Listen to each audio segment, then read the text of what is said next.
So this is what a toxic male from Geeks and Gamers looks like. Libria, I congratulate you. At last, peace reigns in the heart of man. At last, war is but a word whose meaning fades from our understanding. At last, we are whole.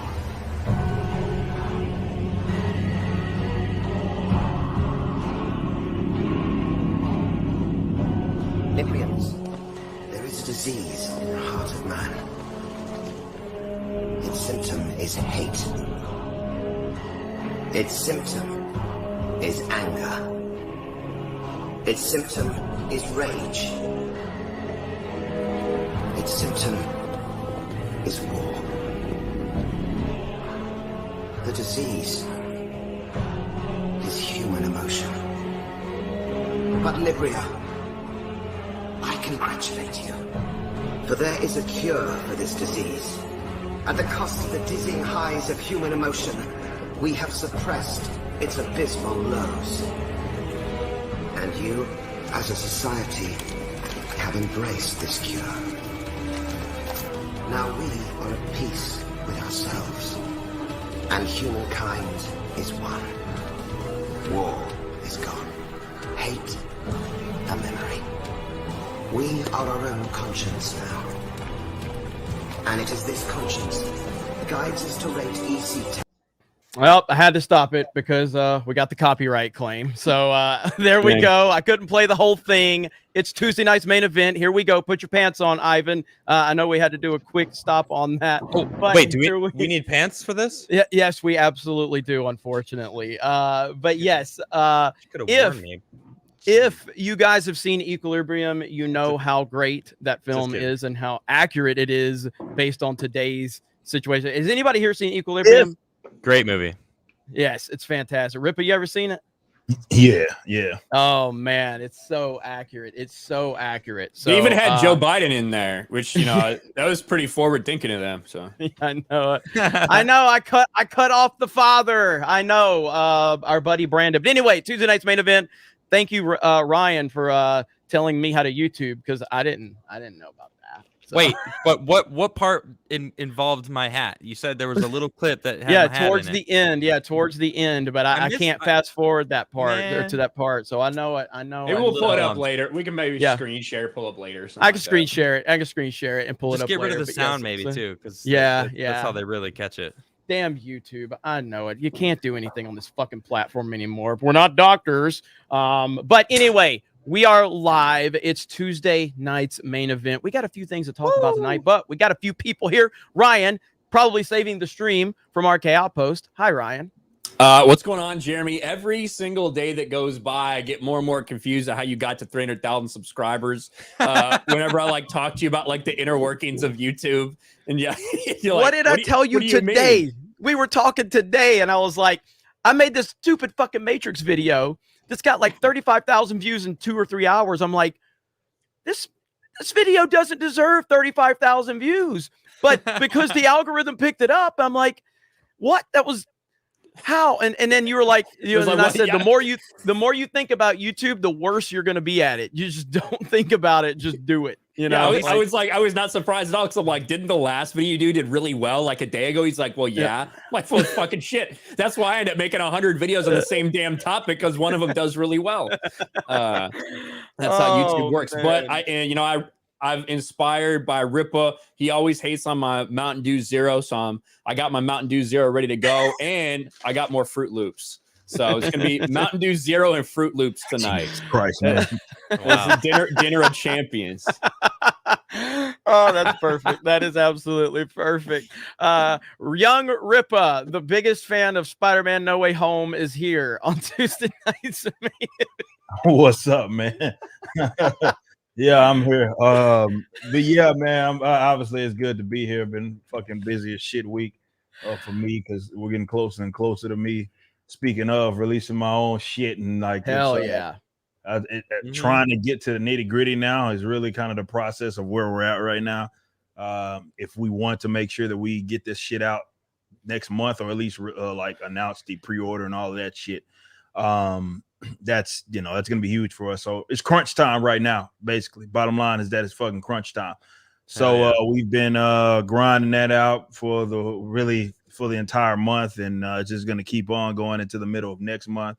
And yeah, I can't wait to get that shit out to all of you guys. And of course, as usual, being here on Tuesday to kind of wrap up what all has been happening over the last week is always fun. Always fun.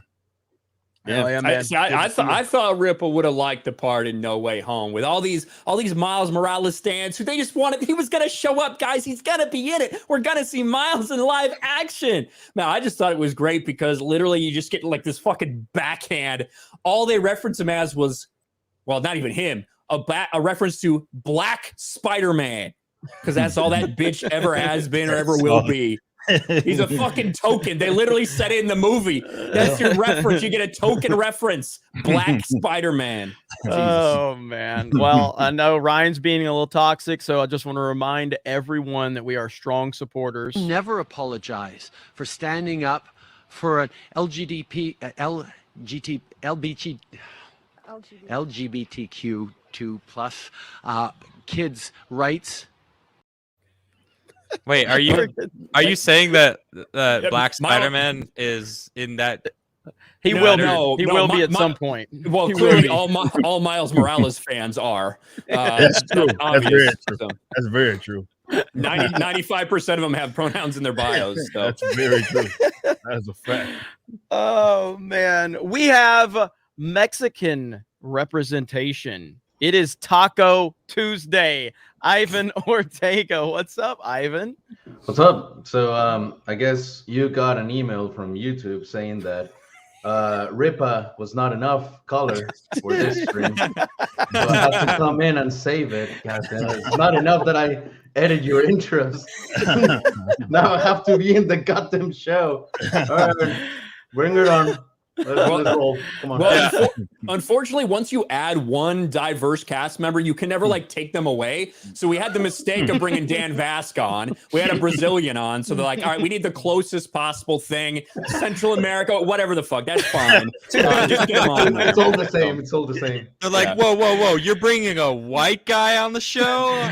You're going to need to balance it somehow. Oh, man. Good stuff. Good to have you here, Ivan. It's been a while since we've streamed together, so good to have you. Everybody's always like, "Where's Ivan?" Because you go as whenever I'm out of town, you always pick up the slack on the channel. You're Mexican Jeremy, and they've been missing Mexican Jeremy. So go out of town. I'm too busy mowing your lawn. You know what? I can't leave. I might go out of town, but I ain't leaving the state of Florida. I can't. It's awful everywhere else. It seems. My goodness, man. I'm staying right here in DeSantis country. I'm not leaving. It's awful. We ain't ever heard of Omicron or whatever the fuck down here. I know it. It's Florida. Like, did you expect anything else? Krista Nova. How are you, Krista? Hi, I'm good. Merry Christmas once again. Merry Christmas. I see all these edits you're putting on Geeks and Gamers clips, and man, Jay just he's an endless cycle of golden moments. It's so funny. He totally is. Who's doing those from my streams? Who's sitting there and watching all of my Twitch streams and clipping out stupid stuff from it? Is that Jay Hailstorm? Yes. What a miserable existence. I love the Ryan Grinch posts though. Those yes. That's Krista right there. Shout out to me and Steph for those. Yeah, those are great. It's so dumb. He loves it. About once a week I'll retweet it and just shit on it so I can ratio it. Move on. And once again joined by the man, the myth, the legend, Adam Krigler. Hello. What's up, Adam. everybody? How you guys doing? Yeah, I'm wearing my festive elf hat. I got a little white ball. Oh, it's white. Why gotta be white? Why has it gotta be white? It's literally white. Shut up. Oh man, but good to have you here, man. And we got a lot to talk about today. I think it's important.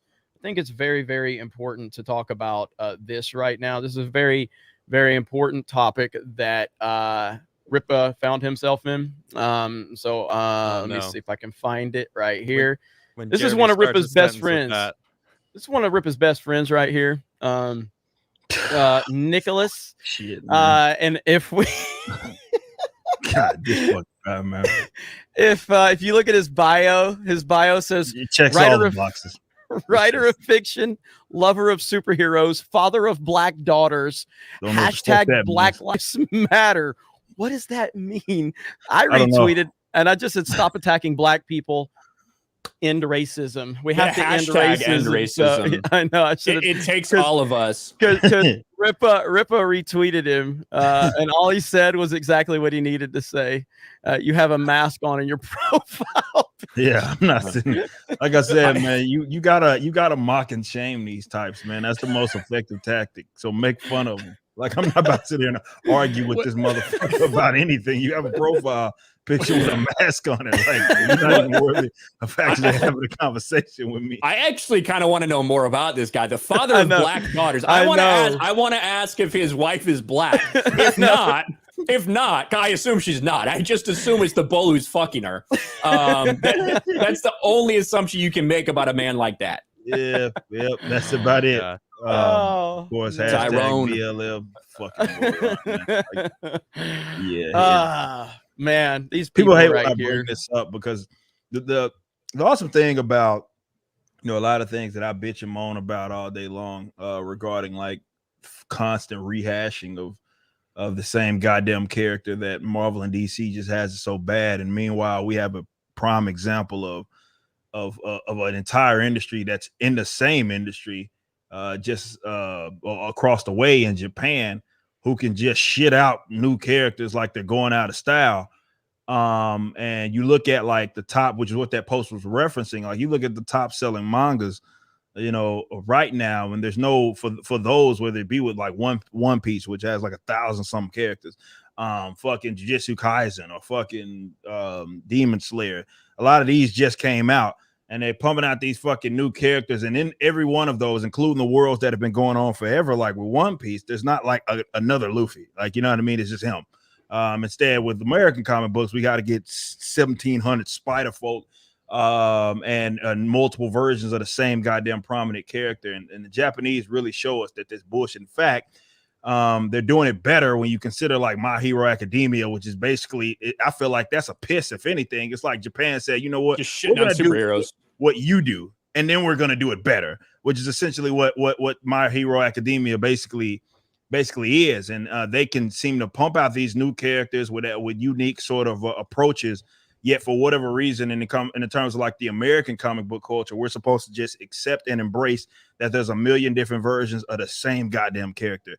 And there's nothing wrong with that because of my mantle or whatever bullshit that they continue to throw out there. The Japanese just prove that that's all bullshit. That's what I love about it. They just prove that it's all bullshit. Yeah, I mean, well, Ivan, I know that's your wheelhouse, the anime world, and obviously you kind of got known for being a guy who re-edited The Last Jedi. That's kind of what a lot of people know, and you've seen Hollywood just kind of destroy itself, and yet anime just continues to kill it. It's interesting because at the end of the day, the Japanese have touched on two things that honestly I would say is the absolute pinnacle of creation of art, which is feeling. How is your audience going to feel? And then just focusing on the entity at hand. Little example. There was an interview not too long ago that I like to reference from time to time, and I sound like a broken record at this point, but it's like culturally amazing to see this little interview in which they interview Japanese people, and they ask them, hey, where do you think this person is from? Like, what country do you think is from? And right at the top of my head, like, it could be this black guy, right? But he seems like fancy looking. And they would guess like French. Oh, because the French are fancy. They wouldn't guess because of his skin color. They would be like, oh no, it's because I guess the stereotype is that they're fancy. But like that aspect of the color, it's thrown out of the window, because I mean, how many times have you seen an anime that there's people that are not only like white or red or yellow or blue or whatever the Purple color or may whatever be, the you fuck. know? Yeah. Because it's not about that. It's just about conveying the message. Right. So I mean, I think if Hollywood just decided for a minute that, you know what, let's give a little bit of soul of what they did, because back in the 80s, like at the pinnacle of blockbusters, I would say they didn't have anything. They didn't know franchises could be a thing. They didn't know that movies could be like the powerhouse that they could, right? So they were greedy and ambitious, and ambition takes you to like create something new. But now that they're resting in their like, you know, mountain, now they're like, you know what, this Delta is kind of comfortable, so I'm just gonna stay here instead of experimenting new things. So now I think we're just going to see the decline of movies until possibly they erase them. You know, they erase themselves from the map, because this is not going to last. No, it's not sustainable. None of this, what we see, is fucking sustainable from these guys. They'll have a hit here and there, but for the most part, it's not sustainable. Definitely, as people become more privy to like what the hell is going on, you know what I mean? And I guess perhaps the most alternative, I guess the most important part of that is the alternatives kind of coming in and creating good, creative, ambitious work that appeals to these people. Obviously, I'm trying to do that in the comic book space, because I truly believe that industry has like it's as far as the actual fan base and the customers, it's gone nowhere. They're still there. They're thirsty for it. It's just with the big two, they don't really seem to value their customers really at all, which is why a lot of it feels soulless. The thing that I pointed to, like in that post that we were just talking about, like what the Japanese are able to do real well, and it's because of like the adaptations, but also because of there seems to be a soul for it. The anime can sell the manga, and the manga sells the anime. And it's always reflective of that. Now, in our case, it's the complete fucking opposite. Miles Morales, everybody's favorite tokenized fucking character, which to me is one of the most overrated goddamn movies I've ever seen in Spider-Verse. But hey, people like Black Spider-Man jumping off skyscrapers in 2 frames per second in Jordan 1s. That's cool to them. So they I like his swagger, Ripper. Yeah, well, but he does have that exaggerated swagger of a black teen, and you expect that. But on a serious note, Miles didn't see a push, like a big time push or an increase rather, because of that fucking movie. It's still like the 70th selling comic, despite that shit coming out, because nobody's interested, right? Because they're not making that shit with the intention that, okay, if I see this and I recognize this, and the people that I'm speaking from the customer standpoint, then you're going to be more. It's almost like an obligation you feel to go see it or support it in other different aspects. But because there's no fucking soul in virtually anything it is that they do, we don't see that. We don't see that in our culture, which they can have a blockbuster movie that knocks it out the motherfucking park. Won't see now an increase, which should, you think, tell them something like, this shit don't make no fucking sense. But you know, they got a bunch of dickheads that work for them, so you can't really anticipate that they're gonna wake up to that. But I don't think that's necessarily a sustainable practice. The advantage that they have right now is that they have control of the brands that a lot of folks grew up on and a lot of people recognize that already have that built-in fan base.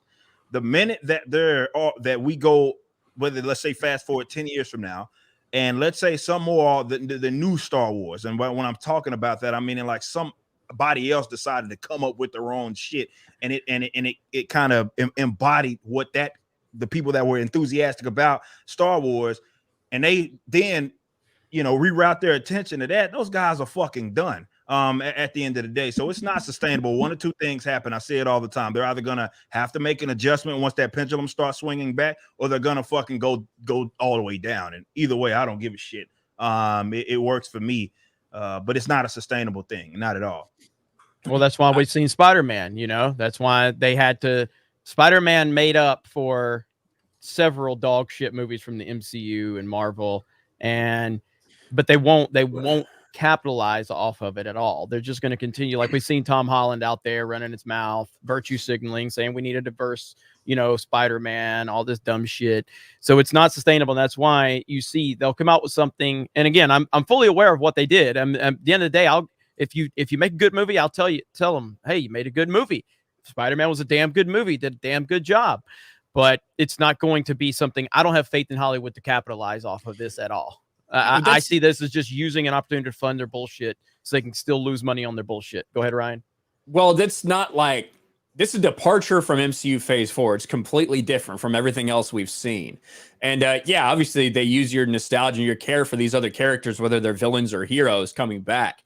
But I think the reason the reaction's been that way is because it wasn't just, oh, let's get one photo op of them swinging together and then that's it, right? They actually had a role to play in this movie and they grew along with Tom Holland. But that's not the plan going forward with Marvel. We know what the plan is. It's replacing all of these characters. Sony might do their own thing with the Spider-Verse going forward. But what Spider-Man Far From Home, or sorry, No Way Home, whatever the fuck one we're on, No Way Home, what that did with that box office, it showed you they can't use that pandemic excuse anymore. It does not exist. This movie beat Infinity War. It beat Infinity War domestically, opening weekend, which I never thought we'd see anything like that, at least this soon. But it did. I do think what the pandemic has done to box office, it has an effect, but it's not the one that people want to talk about. People aren't scared to go to the movies. That's not truth. Like we see college football stadiums full. We see when something like this comes out, the box office is full of people. Theaters are full of people. What it did was make people realize this isn't something they need. It's no longer like routine to go to a movie theater. What are we doing on Friday? I don't know. Let's just go see a movie, regardless of whether you care about it or not. New Marvel movie's out. Let's go see it. That shit is not happening anymore because people have replaced that with YouTube. People have replaced buying those comic books with manga. People have replaced their shit with alternatives already. This proves the demand is still there. Absolutely. But the baseline for this stuff, no longer can you just shit out a bad Thor movie and it might make all this money. Plus, well, to the point, I want to toss this to you, Ivan, and you, Ripa, and I don't. Adam, do you watch anime? Are you into anime at all? I used to be. I mean, not really. I don't. I just honestly, my life is reading news and. No, I hear you. I hear you. I totally hear you on that. And then once I'm done with that, like my day job, then I like get into games and play. No, I totally hear you on that. So with anime, and I'm fairly new to anime myself, very, very, very new, but. What anime is doing, like we didn't know 5-10 years ago, and maybe I'm not going to talk about if these things existed because I don't know. I'm just were they in the public, discussion? Things like Attack on Titan, Demon Slayer, these were things that normies like me didn't know existed. These were brand new IPs with brand new characters that now have a mega following, and to Ripa's point. That's like you create new things for the right reasons and you start replacing those legacy characters that they can't maintain. It's happening in anime. Like it is. Like I know anime character names now and I'm not an anime person. That's just how big it's gotten and it can continue if people create the right stuff. Go ahead, Ivan. Well, on that, I'm going to piggyback right that because the best publicity that you can give anything, it's word of mouth. Like you can plaster everything you want on the city and commercials all over the place. That's going to give you exposure, but it's not going to give you the confidence to consume said product. But how many times I can assure you, Jeremy, you watch anime because of so many people saying you have to, especially people that you trusted, you know? And so that way, we are seeing a very decline on movie imagination at the moment here in the U.S.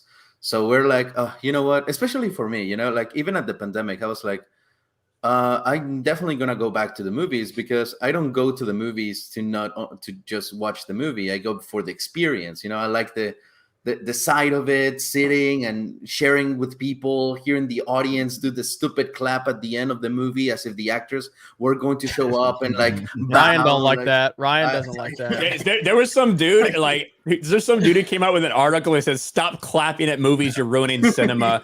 And I totally agree with that guy. I totally Yeah, agree I with mean, him. it's ridiculous, but I kind of like I hate it, but you know, I enjoy being part of it. Like, oh yeah, these people. But at the end of the day, you have everyone saying, you know what, that movie sucks, so you're not watching it. But then now, back in high school, when I was getting bullied for watching Rurouni Kenshin or Dragon Ball or any of the others, now people are like, okay, where do we turn to? And then anime is now blowing up because, oh, look at this little niche that actually has what I'm looking for. And people are not really giving a shit like, oh, I'm watching anime because it's Japanese and Japanese representation. They're watching it because it's good, period. You know? Yeah. And that's the way people react. If they like it, they're just going to like it. And so many people like yourself, who is you, for lack of a better word, I can assure you, I can assure you, you're not watching it for the Japanese representation or the Asian representation. Just say it. Just say a redneck like you. Just say it. I know you wanted to say it. Like, just say it. That's too much of a compliment for someone like you. You live in the Alabama part of Florida. Like, I know it is. It's lower. It's lower. It's lower Alabama. That's what it is. If you're still on Central Time, you're in Alabama. Yeah, it's true. And I am still on Central Time. I know. Oh, anyways, man, Ripa, yeah. you feeling it? Yeah, no, like I obviously agree with that. That's why people are routing that their attention to something like that, and it's exploded in the West, particularly in America. And I think a lot of people lose sight of that, how big that is, and what manga particularly has done. Like, yeah, of course you expect something like that to be popular in Japan. But what we've seen that is unique. It's not to say that there wasn't a popular anime that existed like when we were growing up, like Dragon Ball, which is probably the most prominent when we growing up, that people were watching that and didn't even know that was anime. But you know, now it's exploded in the way that it is, to the point to where in the sense of manga for the first time like ever, where you looked at it was I believe it was like April of this year. Ever, like the top, like all of the top 10 according to the MBD book scans in terms of the graphic novels were all mangas. There was no American, no Batman, no Superman, no Spider-Man. They were all mangas in America. That has never been the case. So that lets you know how crazy of an explosion that you've got out here, and that people are looking for something else. But it's not that folks aren't interested at all, and that's what it proves. See, if you listen to weirdos that on Twitter, like they do one or two things. They either act like it's not a problem going on at all, and they try to take credit for the manga sales and try to say, hey, comic books are doing really well. Wait a minute, you can't take credit for that shit. That's not y'all's. Or they like to think that there's something else that's ruining it. Digital piracy, stuff like that's why it's going down, when that's not the case. People are still enthusiastic about that kind of entertainment. They've just gone somewhere else to it, and that in itself has been manga. And because the American creators, particularly with the big two in terms of the comic book, despite them being such a mainstay, they're so oblivious, and they don't even like put two and two together because there's no humility involved. You think that they will see that, okay, shit, we're getting our asses kicked by the Japanese in our own backyard. What the hell are they doing that we aren't doing? And that doesn't even seem to even cross their mind, which is why they keep doubling it down, double down, just like they do with COVID policy. Not here nor there, but they keep doubling and tripling down, and their sales are obviously indicative of that. But it's still a thirsty and thriving market. People want it. And this is why it's such a awesome time to be a creator. I'm stoked. I'm fucking stoked right now. And we see what they're doing with Punisher. We probably can talk about that. For those of you that we can segue right into that, because I'm not even caught up on that story. So I talked about it. I know Ryan did a video about it as well. They're trying to do some mass change to Punisher. He's now ahead of the hand. I have no idea how they even segued into that. I'm not gonna try to guess how they fucking did it. And the skull is a big thing that's changing. We know why they wanted to do that is because they feel like their political enemies often use that branding as something that they like. They can't fucking have that. But too many conservative, right? Too many conservatives, too many people involved with the cops, or too many people in the armed forces. Too many people like the Punisher, and that's not okay. It's not okay for their political enemies, so to say, to enjoy a character. And the idea that, like, simply by, you know, maybe wearing an emblem of the character or putting a sticker on your truck or something means that you, like, want to be that person or completely wholeheartedly agree with what that character is doing is irrational in general. But yeah, that's why they're doing it. They've been wanting to change the Skull for forever, and they've tried to get him to go away from guns for a long time as well. Now he's got fucking knives or swords or whatever the hell again. But I mean, that, of course, Aaron's doing that as well, and that dude's a piece of shit. So Jason Aaron, that motherfucker there, man. For those of that don't know, and it's funny because IGN, I think it was one of the first that covered it, and they're like, "Oh, all-star team that's a part of it." I'm like, "Who the fuck is who did they go get some old guys that are part of maybe the Punisher Max series? Like, what's going on?" And it's fucking Jason Aaron, and I'm like, "Oh shit!" For those of you that don't know Jason Aaron, he's the reason why She-Hulk looked the way that she did this past year, in which she basically looks like fucking Hulk now, as well as Jane Foster Story and Valkyrie. He's the one responsible for that goofy shit, and they have him being a part of the book. But like now, you know, I used to get upset with this type of stuff because I had a pull list. Now I don't have a pull list, so I don't give a shit. And it's more of, I like pointing out how dog shit this is, because when we come out with our own stuff, we get to say, you know, hey, this is how you do it. And we get to obviously take some of the supporters that are still waiting around for DC or Marvel to certainly change. So at this point, it's just fun to fucking make fun of them and laugh at them for doing this stuff. They are more interested in making political statements with their books, and they're bleeding money. Even Kelly Sue DeConnick has conceded that the comic books are in the fucking red, yet they're still doing stuff like this. It doesn't get anybody interested, and they're just simply not going to learn. I think this is because they're just all in. Now, I don't know how long that's going to last. Definitely when you consider what's going to be happening in the corporate space. I don't know how long this is good, but this is just not a sustainable practice. But I say let them fucking run it into the ground, and we'll kind of other folks like myself and other alternatives will come up, and hopefully we can be competitive. Because holy shit, have some damn dignity. You Japanese are kicking your ass in your own backyard, and ain't nobody saying shit. Everybody's getting there, just taking the fucking ass whooping in terms of American creators, and we look very bad here. And you think you look at that and be inspired to create better, but no, Marvel's just gonna hire Vita Ayala to write, I don't know, some dumb shit, or DC will hire her to do some dumb shit, and they'll run it into the ground. So I say let them fucking let it. You know, I don't watch anime. I don't watch anime. I don't read comics books. But one thing that I'm recognizing from this conversation is something that's everywhere right now, and that's meritocracy is what people want. They want the best of something. They don't want to be pandered to. They don't want bullshit that is just like secondhand crap, which is what we're seeing in a lot of this stuff.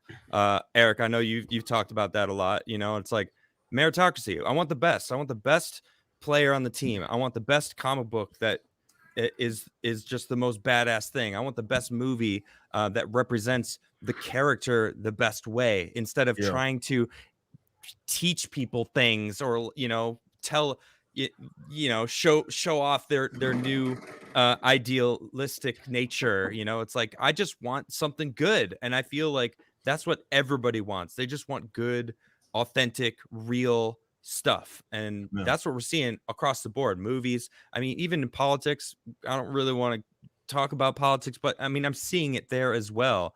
And you know, the comic book, I don't watch anime, but clearly, hey, you can talk about politics all you want, especially clearly, but clearly people want just the best movie, the best comic book. And that's why Japanese, they came out and said, hey, Americans that are getting upset about our characters, go fuck yourself, because we don't give a shit about you. And I think that's important. Yes. That's important. That's why they're seeing a lot of success, is that. And still to this day, you're starting to see them like because they realize that the American shit is dog shit, and you got folks, I'm pretty sure they're dealing, they're I guess they need to have a master class on how to gatekeep. I know we looked at that term like it was a fucking bad thing, but it doesn't seem so fucking bad now, does it?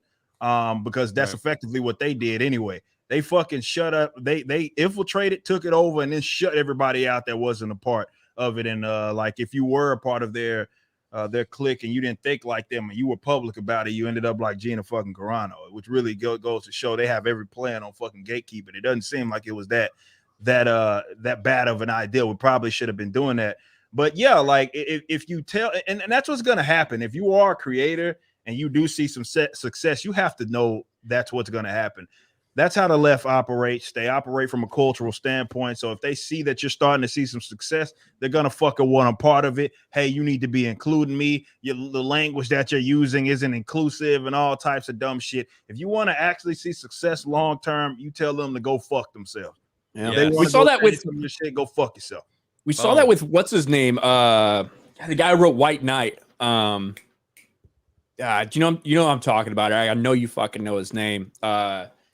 The guy wrote White Knight and then ended up basically doing exactly what these losers in the comic book industry wanted him to do. Sean Gordon Murphy, is that it? No, was it? I think it was. It might have been because I'm thinking I might be thinking of someone else. I might be thinking of someone else because obviously that's happened a little bit where they kind of chat saying Sean Gordon Murphy. Yeah. And then he gets basically roasted for he didn't care about me because I was trans, like all that fucking bullshit from these people. Yeah. So it does as soon as that happened, as soon as White Knight was just this boom massive success, they came coming for him. You know, it's interesting because when I came to the US, all those winters ago in the back of my donkey, I was met with several questions from Border Patrol. Was it from Border Patrol? Such as it wasn't where's your ID? It's do you have any fresh fruits or vegetables with you, sir? No, it was more like, how many cousins do you have in the back of that?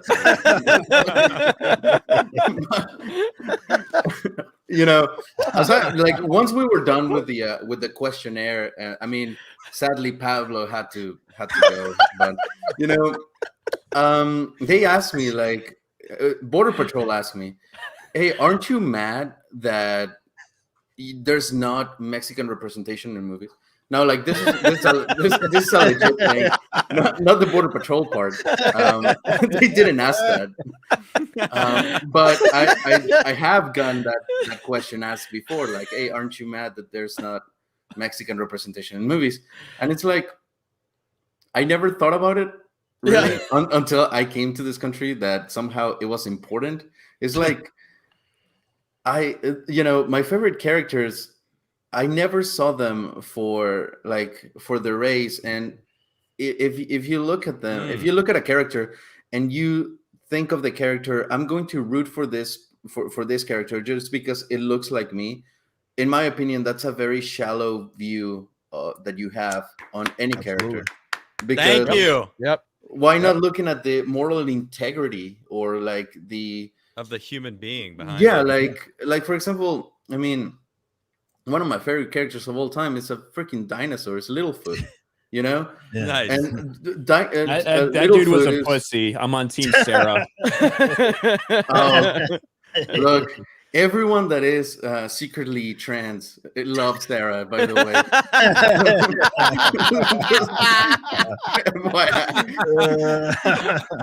That is just science. Just science for you. Trust the science, huh? Trust the science. That's right. But, like, I've even talked to friends that are either trans or gay or anything, and some of them, like the majority of them, have even told me, like, I'm kind of like tired because I feel like they're just putting the shell, like, oh, look at this character is gay and that's it. But that's where the character stops. Yeah, they're not interested. He is gay or he's trans or whatever. It's not like he is amazingly good with children and has this moral compass, and it just so happens to be trans. No, it's Ivan, you got to think though. A lot of these people that are that way, that is their everything. That's why they put it in their bio. Right, that's it. You're trans. Like that's the only thing I tell people. That's the only thing I go for. I don't try to be known for anything other than that. That's it. That's what they go by. Because they found their little minority victimhood spot to be special, and then that's where they sit. So these characters are actually representing them fairly well. These are the people that they look at a character like Killmonger and they legitimately don't think he's a villain. That was going around today the other day when Michael B. Jordan came out and said, I don't see him as a villain. And all these people that were supporting that notion. The only reason they think that is because his character wanted to kill white people. Wanted to wipe them off the face of the earth. Hitler didn't think he was a villain either. That's why they don't think he was a villain, because that coincides with their worldview. And you know what? That's fucking scary. It's so fucking in a way like sickening, because obviously there's a lot of people that, you know, we have a bunch of everything, and I think it's just the reason why they're making these characters so shallow is just because it's easy.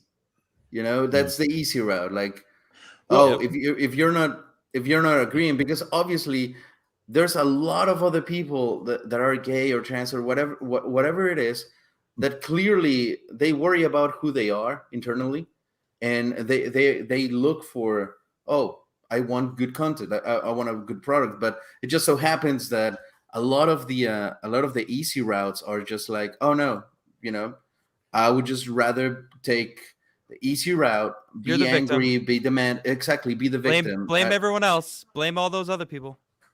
Yep. That's why the characters are reflective of that. I mean, they're dog shit writers. They can't, and you know, they lead with their bot pronouns in the bio, what their race is, all of these sorts of things that aren't any sort of a fucking accomplishment, right? And this is why a lot of these characters that they create are just dead on arrival. And then they like to think, like, I went through a video, I don't know if you guys saw it, where I went to some idiot dude on TikTok, you know, all the stupid people on TikTok, and he goes on some tangent about how you know, basically people having issues with like these swaps, they're all racist and all kinds of dumb shit. And of course I go through point to point and I'm debunking this nonsense, and it just really goes to show that they have no idea how to write a good character, which is the point that I brought up. Like, you look at some of these white straight male characters, like in an American sense, that are stuck around. If you think about it more critically, it's because they don't have a social ill to fall back on, that the writers can't be reliant upon. When that character straight white and male, they have to be as creative as they possibly can. But unfortunately, when that character is black, well, we got to get fucking a 12-issue miniseries. Well, that's a full series at that point, but a 5 or 6 issue miniseries of them struggling with their race or some old bullshit, and that's all it is about the character. Or rather, that's why you get so many swaps that are just so lazy, to where it's, hey, Miles Morales, who is Peter Darker, he's just fucking Peter Parker with his race swap. We give him even the same goddamn origin, and then, you know, it's a lousy fucking character in the books, and themselves, I think, are reflective certainly of that. But it's insulting, I would think, because I agree. You know, to act, this is, obviously I'm black. This is not anything that I run a fucking way from. But like, wait a minute, hold up. You can't be on Geeks and Gamers. You can't be on Geeks and Gamers. I'm breaking news there, right? News flash, I'm black. For those of you, I'm outing myself as a black man. Sorry, there's way too much diversity on this panel for me. If Stephen A. Smith taught me anything, it's that you're not supposed to start a sentence unless you say as a black man. As like, that's man, how you as a black man in America. literally every time he talks. But that's the thing. It's like, I had no control over it. This is why it's not an accomplishment, right? I was born this fucking way. This isn't I didn't accomplish shit. I was born. Both my parents were fucking dark, and I came out dark as a motherfucker. This is what happened. It ain't nothing I earned or anything. Good for you, Eric. You didn't get a fucking medal when you came out of the womb. No, like, congratulations, black motherfucker. You black. Handed you a black card. Here you go, son. They weren't cheering Hercules when you came out. Like, that wasn't what happened. It was just I just happened to come out this way, and bam, here we are. But you know, the things that I like to talk about in terms of my accomplishments is stuff that can resonate with pretty much anybody of any racial, ethnic background, gender, and all sorts of things. And that's what these people don't seem to understand, which is why they're such lousy writers, is that there are universal truths. There are things that resonate with every single person. And like what Ivan was saying, when you think about some of your favorite characters, I'm not thinking that fucking technically Gogeta, but you know, Goku or Vegeta. You know, these motherfuckers are like fair skin. They got half monkey and shit. They're fucking got tails. I'm not looking at look at blue hair and shit. Like I'm not fucking like, oh, what the fuck? Like he looks like me. Like that's not what I like these fucking characters for. It's other the stories in terms of what resonates with me, and it often resonates with people of any different all different races or ethnic backgrounds or whatever. But when you're a shit writer that leads only with your social political views, that's all there is to you. So you don't know how to do it, which is why often a lot of the current Marvel writers have pronouns in their fucking bios and all of that sort of shit. Did y'all see that? I covered it on my entertainment channel. Oh my gosh! Wait, let me say something though, real quick. Yeah, go ahead. So what really pisses me off is these people, these shitty writers you're referencing, right? They hide behind the shit like a shield. Like, how dare any of us criticize any of these characters? That's true. Even though they're shitty characters with absolutely no story, shallow as shit, and they're boring. But how dare you criticize any of them because they're gay, because they're this diversity hire, because of this whatever, you know, they instantly use it as a victim instead of recognizing that it actually is a shitty character. It has no substance. You are pandering just to like fill something in, you know, and everyone does it. I mean, even like Mayor Lightfoot of Chicago, by the way, one of the deadliest places in America right now, worse since the early 90s, over 1,000 deaths so far this year. Crazy. They call it Chirac for a reason. Beetlejuice. How dare you criticize me? It's because I'm black and a lesbian that they're criticizing me. No, it's not. It's because you are a shitty mayor. These characters are shitty. That's why we're criticizing you. Stop hiding behind this shit like a shield. And that really pissed me off. Is there somewhere along the bell curve where it just the uglier you get, the more likely it is that you identify as a lesbian? Is there some scientific facts we could point out there? I think it might be the case. I have to look at that. Something worth looking into. But let's do some studies. Fauci, give me some studies on that, please. But like, like these people are so terrible at what it is that they do. There was some I can't remember her name. I've already fucking forgot it, even though I did the video yesterday. She's a chick that is writing. I thought she's wrote on like the Harley Quinn show. She wrote on some other shit as well. Some of these like DC animated stuff. And she's like, she quotes, it's a fake quote because nobody says this. And she says a character would never date a disabled person. A superhero wouldn't. I was like, who the fuck, number one, said that? Right. Like, number one. Number two, like, there's fucking in your genre and then with the company that you fucking work for, considering like the people that when Barbara Gordon was paralyzed and was Oracle and who she dated, and all of that, the Thing and Alicia Masters and fucking all these other disabled fucking Professor X who have dated other people. Like, wait a minute, what the fuck are you talking about? But then you have to sit there and think like these people are so not creative that they think they're reinventing the wheel by having, I don't know, a disabled person have a love interest. Like, what the fuck are you talking about? But that's how bad they are. They're like legitimately not creatives. They're not creatives at all. And they have to lead with their social views, or rather the social agendas and preferences. And when you lead with that, you're often going to get fucking bad, shitty art, man. It's just not just leading with that though, making that hatred up, right? It reminds me of that tweet. It was that gaming journalist, that woman who was like, men don't want to be female characters at all, like, and it's such bullshit. I'm so upset about it. And I'm like, what the fuck are you talking about? Like, some of the best games have female protagonists. Like, what?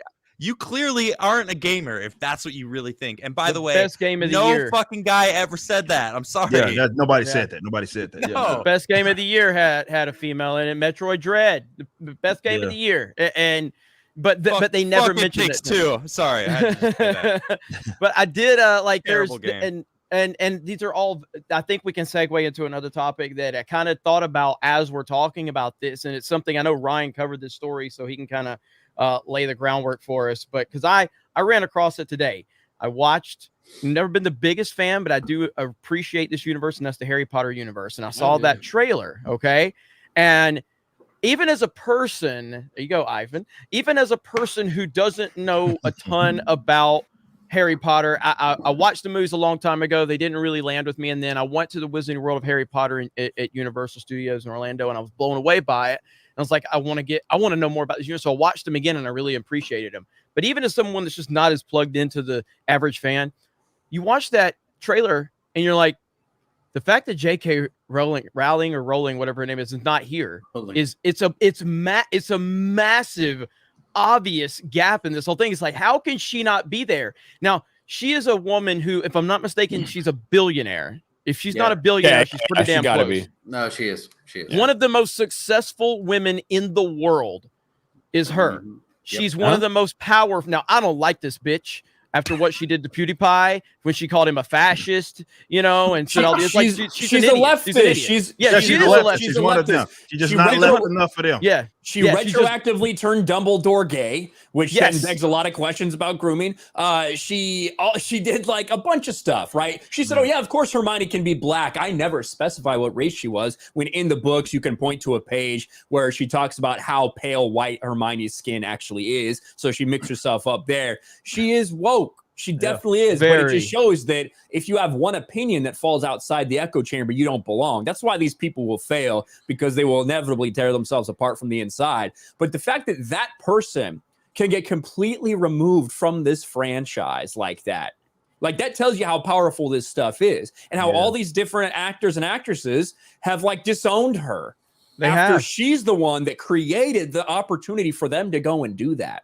And there's a lot of backlash when it comes to it. There's people in the Fantastic Beasts trailer. They basically erased her name from it.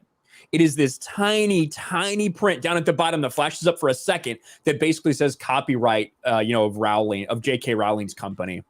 That's it. And the same thing for that trailer you watched, the HBO Max special with the reunion. Just a little snippet, because they have to, because they're legally required to put it in there, the publisher.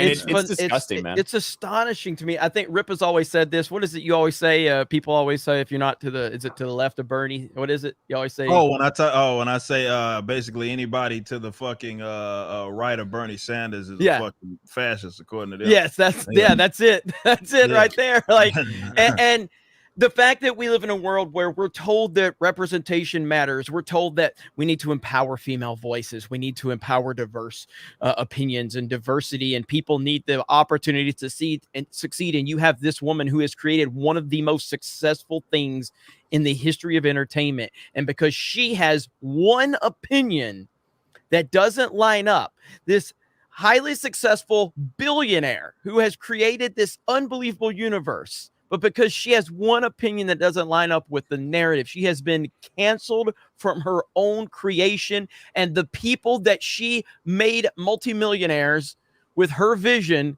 have all turned on her. That is incredible. That is truly incredible and terrifying. It is unbelievable to me. And again, it goes to show that you gotta keep tabs on that shit, man. Like that's why it's so important, man, from a creative standpoint, to keep tabs on everything it is that you do, for that exact reason. The fact that someone could out your own shit, that tells you, like, sometimes it's not fucking worth it to, for the immediate payoff to just basically be selling off fucking your rights to people to do that shit. Because when they honor it, it's awesome. But then you got to sit on the sidelines and watch them not only tell you to go fuck yourself, even though they want to go make money off of your brands. And they could also potentially run the shit into the absolute ground. This is why, just from a creative standpoint, I know it's more difficult. I've dealt with this in the fucking music industry. It's more difficult to sit up here and own your masters, own your publishing, and do everything, the work that the guy that owns your shit would do. But it's worth it in the long haul in the event that it does hit. Now, she's got more fucking money than I'll probably ever make. Who the fuck knows? Lord willing, maybe it will be competitors, but still, to be outed from your own shit just really goes to show how fucked these people are. And yeah, you never, even as she's a fucking leftist. To Ryan's point, like she's like probably like She's I ain't far. talking like She's blue pretty dog far. Democrat. Like she's like a fucking leftist, like legit a leftist, and they got her up out of there. You know what I mean? That's how deranged that these fucking people are, and it'll never be enough. This is why you never apologize to these weirdos. You never try to cater to these fucking weirdos, because it'll never be enough. It'll never be enough in the minute you have one position. That's all it takes. You could be a deranged leftist top to bottom, but that one position that you have that doesn't necessarily align with them, that's a fuck enough to get you up out of there, out of your own project. And man, that's why you got to keep tabs on it. But we are a very diverse and loving group of people here at Geeks and Gamers. So I just like to point this out right here, my nerdy home. I love that Ivan shared his story on Tuesday night's main event. Ivan, are you falling off there? Like, what's going on, Ivan? Well, you see, here's the thing. They wanted to inspect the donkey to see if I had family members inside the donkey. Like they were just like walking on four legs, because that's the way we do it. But no, they only found my stash of tortillas. But you know, you can tell them the truth, Ivan. You can say that you were running from the border patrol. They were trying to whip you. They had the whips out. They were trying to chase you down. It's okay. You can be honest. Man, after the sixth time, you get used to it. I wasn't running. Oh man, we got Jacob for $2 a month. For $2 a month on Shonen Jump app, you get digital access to the whole library. That includes huge series like One Piece, Naruto, My Hero Academia, Bleach, and tons more. It's a good place to read manga. Are you familiar with that, Ivan? Yeah, of course I am. Is that kind of like the Netflix or the no? It's like Marvel it's like the digital Marvel or whatever. Digital Like shit. Marvel Okay. Unlimited or DC Universe shit. It's the Okay, same. okay, gotcha. So I mean, look, anime's fantastic, and as a complete normie to it, I've enjoyed everything I've seen up to this point. Krista's gotten me into a lot of the stuff. You know, she's recommended a lot of stuff, and I have very much enjoyed it.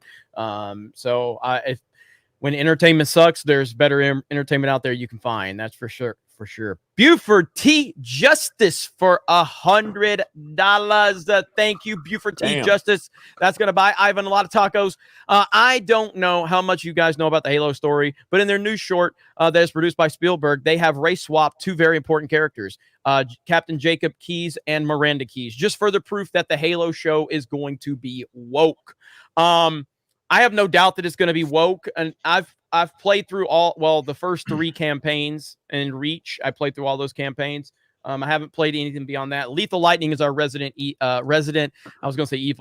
Halo expert, and so Lethal is on record saying that Halo 5 is worse than The Last Jedi for Halo, which I think most people agree with him too. Most people agree with him that Halo 5 did more damage to the Halo mythology than Last Jedi did to Star Wars. Now chat. You can add to that. Someone said Halo 5 is the Matrix Resurrections of Halo. Oh, there you go. That's a nice twist on that one, Ryan. So yeah, I mean, Matrix Resurrections is going to be terrible, apparently, by all accounts from what we're hearing. I don't know. I think it's going to be really divisive. The leaks have been out for this for months. Geekdom 101 on his other channel, World of Geekdom, where he covers other stuff that's not Dragon Ball related. He got the details for this a long time ago, a legitimate leak. And he ended up having some trouble with Warner Brothers when they tried to copyright strike him. That's how you know when these things are actually real, guys. And he ended up putting up like a Google Drive, like an audio file. And it sounds like it was 100% legit. And when you hear that, it's tough to tell without actually seeing it or watching it when you're just listening to someone read a plot of something. But yeah, they're doing things in this movie that seems like half people are going to love and half the people are going to hate. And that's not a good recipe. That is not a good recipe for a movie or for a sequel that has a lot of people anticipating something. Yeah, I have a hot take, and kind of a question on the race swapping thing. Yeah, I am for anyone that doesn't know, aside from being a fan of anime and manga and anything else that eats your soul away, I am a huge fan of The Witcher. Extreme fan of The Witcher. And as you know, Netflix just released the second season for the Witcher show and everything. And they race swap many characters, but two in particular, which are two witches. One is called Fringilla, and the other one called Therese Marigold, which is one of Geralt's love interest, aside from anything else that has a skirt as well. So in the first season, it kind of bothered me because I was like, they don't even look like they don't even act like. In the second season, and this is just my opinion, I'm enjoying it a little bit more because they kind of gave the characters a little bit better things to do, better things to say. So I'm okay with the race swapping as long as they do justice to the character, as long as it's good, as long as I can be like, yeah, that is the character, regardless, like I don't care. But that was kind of piggyback writing from the Halo stuff. Like, let's say that they do race swap the Halo person or whatever. If they make that character like super awesome and they do justice, would you still be upset, or would you just accept and be like, okay, at least they did it good? Well, see, what you're saying is you're saying it from a purely innocent standpoint, where in a hypothetical sense, like let's say what's his name, Idris Elba walks in the door and he's the best person for the Bond job, and they hire him. That is fine in isolation. The problem is Hollywood never race swaps for the right reason. That's the problem. It's all because they're trying to build.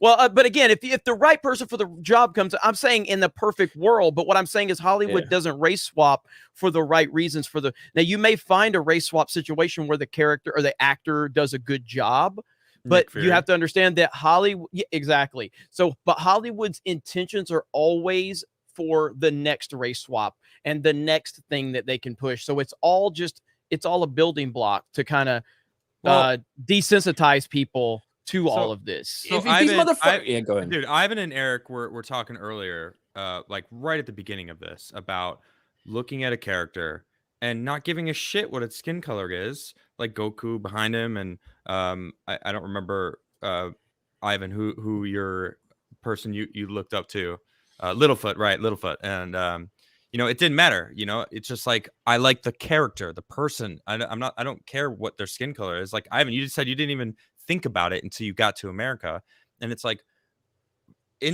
it's almost like they are forcing us to be upset about it, when in reality, if we're living by that rule, that it doesn't matter as long as they play the character correctly, that is the most important part.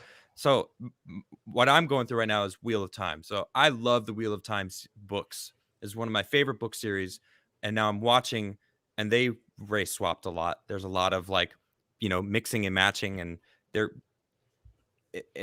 that's a good point. What Ivan pointed out, with this new Halo thing, it's like, if the characters are being played correctly, then does it really matter? And I don't know. It's a good question, and something to ponder.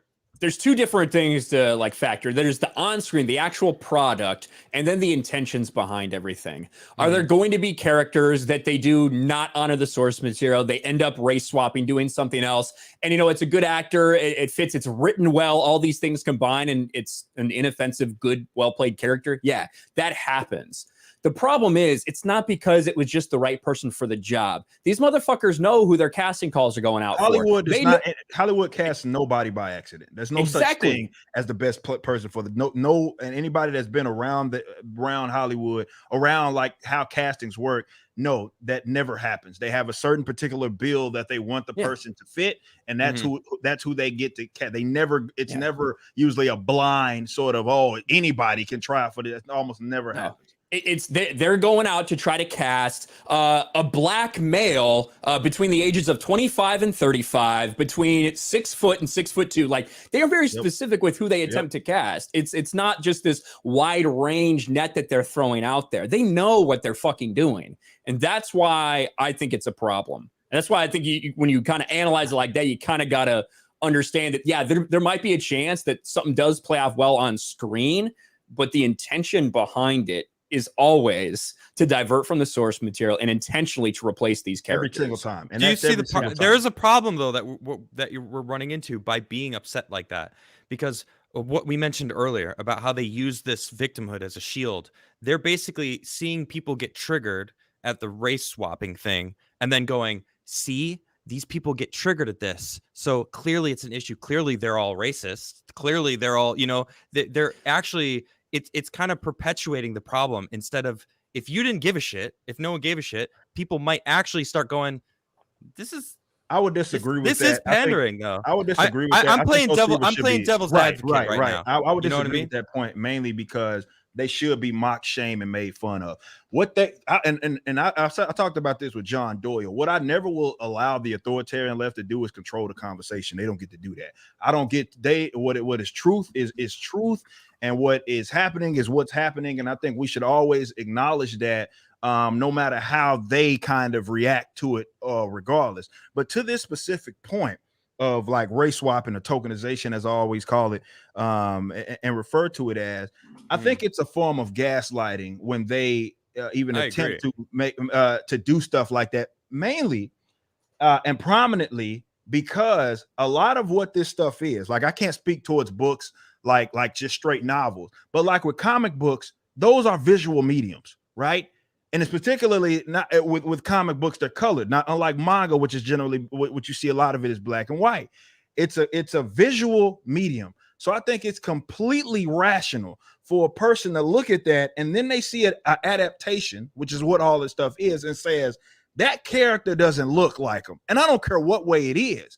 And they don't even fucking outfit. Think of how much we criticize a Batman costume, a Superman costume, because of that reason. Yeah, it's a visual medium. So when they deviate so far, and I think what they do when they do kind of do that race swap stuff and then try to have it play out like, oh, it's okay. It's a softening up people up. You know what I mean? Like, okay, we can do that. We're going to get away with it in the future. I've been one of the ones that have been very critical of how they've handled the Asgardians in the Marvel Cinematic Universe. The fact that there's black Asgardians makes no fucking sense. Not from a historical standpoint in terms of Marvel, and certainly not from when you talk about Norse mythology.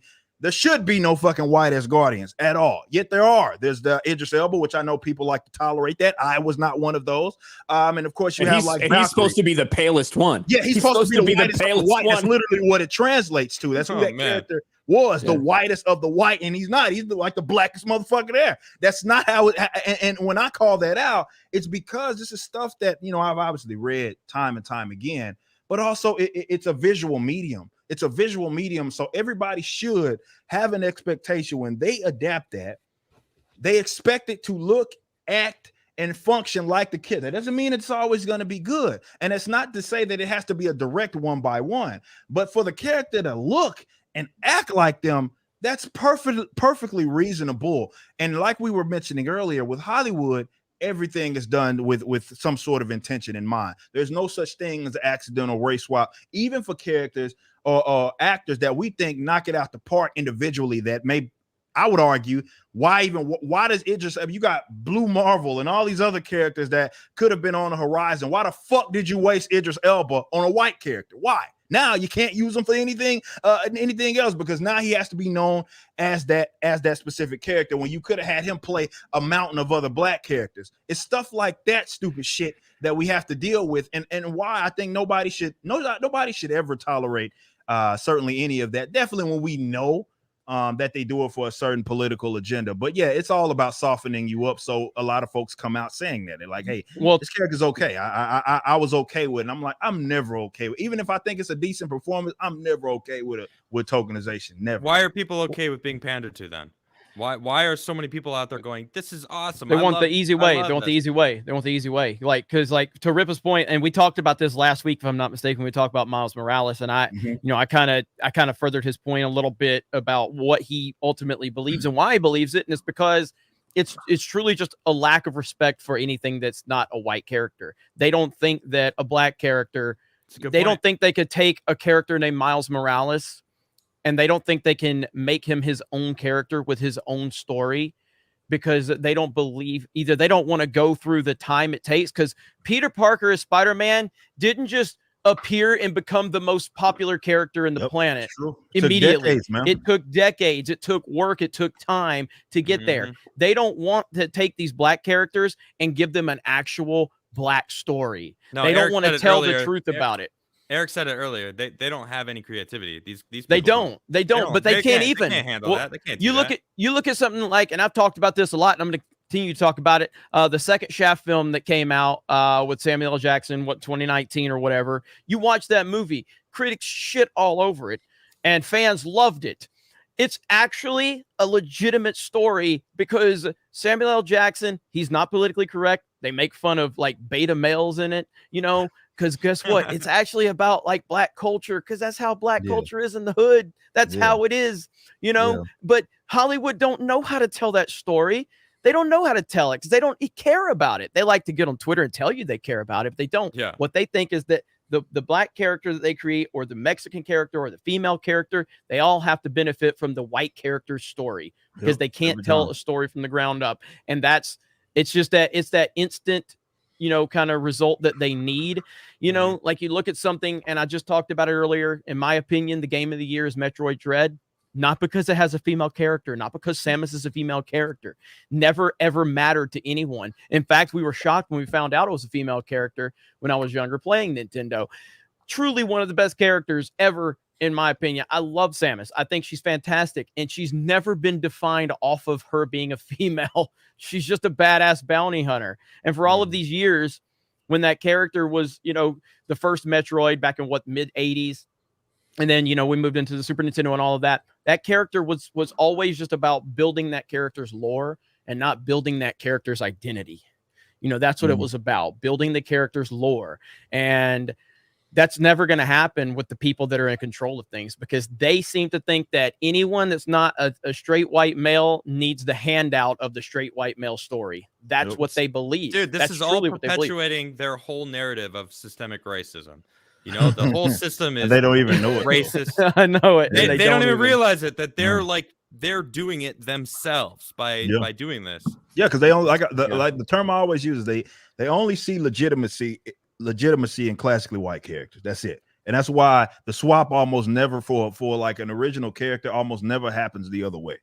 Why do you think that it goes that way? You know what I mean? You're not going to see a bunch of people generally in like the Black Panther universe be fucking swapped like the other way. It's almost never going to fucking happen. Reason being is because they only see legitimacy in those characters. So like the classically white characters, so like the Spider-Mans of the world, the Batmans of the world that we already know and we've seen grow, instead of having an original one that's not connected to those characters, and it's not the most difficult thing in the world if you're creative to do. And yeah, it may take a lot of work, but for to Jeremy's point, this is stuff that took decades for the characters that we all know and love. Some of the characters on the wall, like these are characters that have been around for a very long time. It wasn't like, I would argue that now the process is sped up. So it's especially insulting that they still that's their go-to metric when they don't have to do that anymore. Back in the gap, yeah, you had to, you did stuff like that, but also it was like it took a longer period of time to get information out. Whereas to now, I could push a button and have thousands of people know about this character, and they can get all the inside information and all of that, and I don't even have to go through those channels anymore. So this is why I'd argue it's especially insulting these days when they do that stuff, because you're going out of your way to be lazy. You can have a new character pop off as quicker than you've ever been able to do over the course of human history because of technology and because of the connectivity. They just blatantly choose not to do that. Instead, let's piggyback off of these characters that everybody knows, everybody loves, and let's just palette swap them and pretend like there's some fucking victory to be had. Idris Elba, like being Bond, it's like, how about you just make him be another 00 that's equally badass and, you know, has awesome gadgets, and I'd watch the shit out of that movie. He's said that before. Like he said that. He's like, I don't want to be Black James Bond. But even to that point, that's still capitalizing off of a white character. What Rip is saying is give Idris Elba a brand new character and let him build that lore up. And then in 10 years, when Idris Elba can't play, or 20 or whatever it takes, then the next black actor that is, you know, up and coming can take over that role. And it's originally from the ground up a black character that has built up his own story. And then if that character doesn't become popular, oh well, that's not anybody's fault. Like let the man. How many white characters? There's a lot of white characters. Like, you know what I mean? It happens all the time. No, I feel like I was trying to find the middle ground between it, you know, like it's almost like, I get it. Hey, Hollywood, why don't you just try one step this way? You know, instead of making him James Bond, give him his own freaking 00 status, 009, you know, or whatever, 0012, whatever number he wants to choose, doesn't matter. He could totally play a freaking English spy, and he'd probably he'd be badass, you know. But then it's like they're not pandering as much. At least they're not going, this is the new James Bond, which he was like, fuck that, I'm not going to be a black James Bond. He did say that, you know, and I don't blame him at all. Yeah, I mean, you know, it is very frustrating, and we're never like with the people. Like again, it's continuing to be activism on top of activism on top of activism. I mean, like Ivan, one of his favorite characters, and he's even argued for a character that wasn't very popular with his live action Netflix series. And that would be one Iron Fist. And he loves Iron Fist. Look at him. He loves Iron Fist. Oh, shit, that's legit. Yeah, that's legit. Nice. That's legit. Right. That's legit. Show him one more time, Ivan. I'll give you full screen. Show him one more time. I believe it. I love that shit. Yeah. What'd you think of that show? But you're a fan. You're a fan of the character, right, from the comics, right? Yes. And then to the series, and you still like the series, and you defended it, even though you acknowledged it had some issues. Like, it has more than mental issues. Like that thing is gone. It was banned. Like it was definitely. Danny Rand is like the most boring fucking main character we've ever had, like in one of those type of fucking series. Yeah, but the point here is that Ivan. Yeah, but the point here, and I'll give you the floor here in a minute, Ivan. The point is Ivan passionately defending a white dude like Danny Rand in the series, you know, and I hated him. I fucking hated Danny Rand in that series. I fucking hated it. Yeah. But Ivan didn't do it because he looked like me, you know, like it was, you enjoyed it. So go, Ivan, floor is yours. So first off, I grew up with the Iron Fist character because I thought it was the most interesting character of all because it earned its place. So if you want to become an Iron Fist, you have to train and you have to be trained in Cologne, then become the best warrior. And after you become the best warrior, you go and fight a dragon. And if you survive, you get a chance to then just defend the city. But it's like you earn the title of it, and then you give your life to, you know, protect the others, protect the innocent, etc. So it's not a mantle that just gets handed to someone. That's what no. They work for it. They work. They bleed. They sweat. They go raw, no rubber on these trials. It's just amazing to experience. And then you have stories from different Iron Fists. Like there's one of my favorite stories is a female Iron Fist, the Queen Pirate of Chambay. It was just a romantic story of this woman that become an Iron Fist, and it didn't matter that it was a woman. Then you have this another Iron Fist who came from like India or something, but it's just like that was never the point. The point was to like show that it didn't matter who you were. Didn't matter if you had it rough in life or had it easy in life. You had to work just about the same to earn this really prestigious title. Then we have the live action series, which absolutely is disgusting. Like I accept that the story was definitely written by a kindergarten high on acid that didn't even know how to write. But like, and I defended it because I was like, look, this at least is maybe giving a little bit of highlight on the actual like comic, and people are going to be interested in it.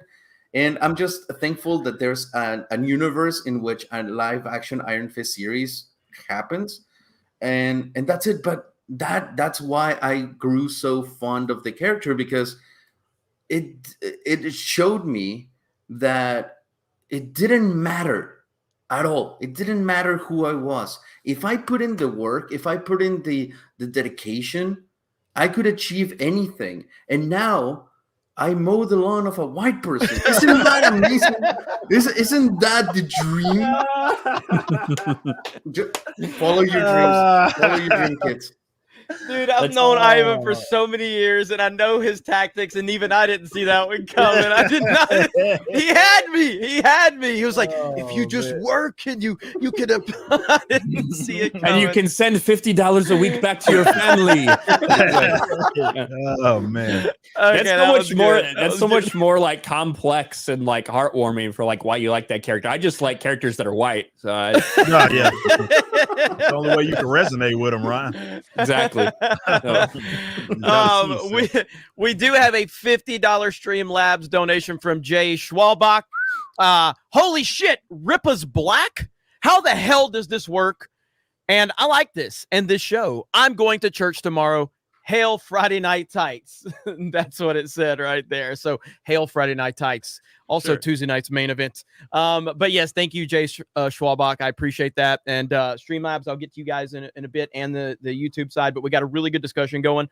So again, Tuesday night's main event. Over 2,000 people watching. Thank you guys for tuning in. This will be re-uploaded to Geeks and Gamers Live. So all of our live streams will be uploaded to Geeks and Gamers Live. I apologize for some of the uploads that haven't been, done immediately. That's all on me. I will get that problem fixed immediately. So tonight, as soon as this is over, it'll be unlisted. It'll be re-uploaded over on Geeks and Gamers Live. So please make sure you subscribe to that channel. You can go tune into last week's Mario Kart where I beat the fuck out of Ripa and won every race, won every cup. What, I mean, you won every cup yesterday. I won it's Sunday. I won every championship. Oh, Sunday? What? Yes. I won every championship. Silence. Go back and watch it. Go back and watch it. From Ripper Go back right and now. watch it. Wait, hold on. I beat Ripper so bad. I beat Ripper so bad. He changed his name to Wallace. Eric Wallace. Nah, all right, Bubba Wallace. Okay. That's fucking fake news. That's fake news. I'm about to run the tape because damn. It's actually, listen, it's been a rough couple days for you, Ripa. On Wednesday, you rage quit the Halo stream because we were playing fucking training wheels, big team battle. Big team battle, I know. Dude, Eric was training last wheels night, dude. Yo, you were slaughtering last night. Yeah. Halo. I saw it. I can vouch. No, for you. so we did. We also me, you, and Dan tied that first set. We all tied at 67 points. Okay. And then after that, I won every cup. Cup. Damn, I can't. Hell yeah! I can't allow that type of shit to be. No, dude, you were so mad. You didn't even. You were talking. I was talking. Good. I was talking so much shit about you, but you were focused on your chat. I was running my mouth. I was like, look, guys, I can't allow that. Can't allow that to happen ever again. I was roasting you so bad because I talked about 2 weeks ago when you were beating the hell out of me. I'm like, you see, he always wants to put easy in the chat when he's winning. When I'm winning, he just runs to his echo chamber, runs to his little echo chamber. I don't. I can't allow that shit to happen. I can't allow that shit to happen ever again. That's unacceptable. Every time I tune in and watch you guys play that game, I hear two things. I hear you two bitching at each other every single time. Seriously, no joke. Without a joke. It's so good, man. But Mario Kart every Sunday here on the main Geeks and Gamers channel. So you guys make sure you tune in for that. I've renamed it to Mario Kart Wars, taking the Sports Wars element, and it's going to be Mario Kart Wars. That's going to be our Sunday stream now. It's all it is Mario Kart Wars. We just cuss each other out, and then Ivan has to edit that shit together. And, we never even play any of the. We never play any of the verses. That'd be the real wars right there. What are you talking about? The team, the with the when you're fucking like or the balloons with the balloon one. Battle mode. Battle mode. Yeah, that's what I'm talking about. Battle mode. Yeah. Okay. I miss battle mode from the 64 when there was like those geometric fucking like you had like the green, red, the blue ones that you could like go to the top. Yeah, I miss that. Super Nintendo one was my favorite for battle mode. Okay, so I am going to show you guys something that I don't think any of you have seen. Oh no, and this is not good. None of us are going to have it after seeing this. None of us are going to have dignity after this. Oh no. So this was shared by, and before we get into this, I would like to verify that none of us are doctors. Okay, we're not giving you any advice. Okay, I'm not a doctor. But I'm considered a doctor in my village. Does that count? This is from the New Jersey Health Department. Oh goodness. Okay. This is pathetic, but is it a picture of Chris Christie? No, but this is what they're doing. This is what they're doing. This is the level they have stooped to right here, ladies and gentlemen. Did the COVID vaccine make your wish list for Santa this year? There's no God. better gift than peace of mind. Dear Santa, I don't want games. I don't want toys. Just get me the COVID vaccine. This holiday season, there's no Wow. Get vaccinated today. Oh man. NJ.gov. That is horrendous. I don't want to get your channel in trouble by saying what I want to say right now. All I'm gonna say, I could say one thing, is stop fucking with kids. All right. Yeah. I'm so fed up with this shit of them fucking with kids, man. Yeah, they're criminals, man. I mean, I obviously say fucked up shit about these motherfuckers about this topic all day long on my channel. So if you want the uncensored version, get it there.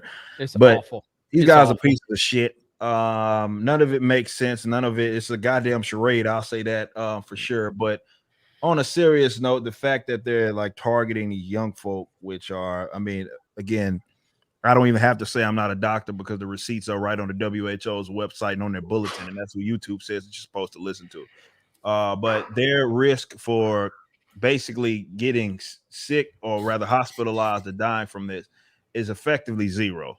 Let's be completely honest. So the fact that they're doing that says a multitude of other different things. And then you're like almost forced to have to put your tinfoil hat on because it doesn't make sense. Like when you consider the statistics or rather the data that I just fucking gave you, yet they're pushing this stuff so hard on these children.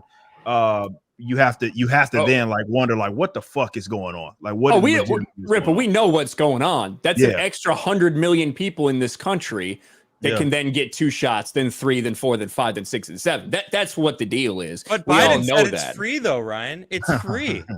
The government is paying them. Where are you getting your money from, government? Yeah, exactly. And that is, Ripper's spot on. There is no need for protection for this group of people. Now, when you look at it and you look at people that are over the age of 65, people that are in bad health, you know what? When you look at those factors, definitely, I think a lot of people should consider doing whatever you think your doctor wants you to do, whatever that may be. And that's sometimes worth the risk for something that we have no long-term research for. We have no idea long-term what this is going to do. We don't. Yeah. No one can say that because it's only been around for 18, 12 months, something like that. Still in the trial phases. So to target it like that towards kids who will have the most long-term ramifications from taking it, it's the age utterly disgusting. Of the issues that they're having, right, with it, that they've conceded, like with the myocarditis, the pericarditis, the blood clotting. It's that age group that's having the most issues, particularly young boys. Yeah. Like, again, not my opinion. That's what they said. It's a reason why, like with what is it, Moderna, you can't even get the bitch in pockets of Europe if you're in that age group for that reason. For that exact reason, because whoops, we found out there's some fucking problems with this for people that are young. So it's not worth like. Every dude, hell, even the other day where I covered it was the CDC is looking into some more of these clotting fucking issues because it seemed to gone up. Like what the fuck? Like for that age group, if anything, you can make the argument, and some doctors have, that they're increasing a risk in somewhere else, as opposed to them just getting it, building the natural immunity and going on with their fucking lives. Right? Like these guys are criminals, man.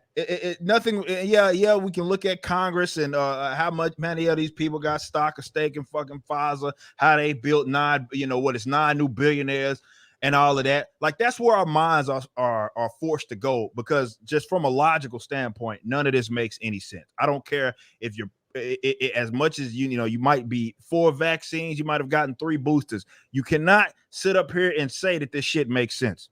That the actions, or rather the reaction to this, lines up with what the actual data is showing us. And Adam could speak to it because he's a recent recovery, certainly, if you will. And now he has the natural fucking immunity. You see, he's not dead. He did end up. He's part of the 99% of people that survived. He's here. He's with us. But yet they act like that's not even the case, man. And the fact that they're targeting these kids, man, is fucking disgusting, man.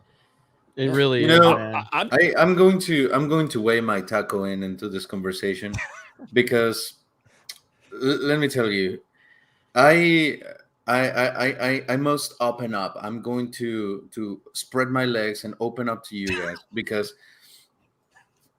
you know, I was like the first one in line to get the vaccine, and I did it, and I got the second one. I got the Moderna one, and you thought it was Modelo, didn't you?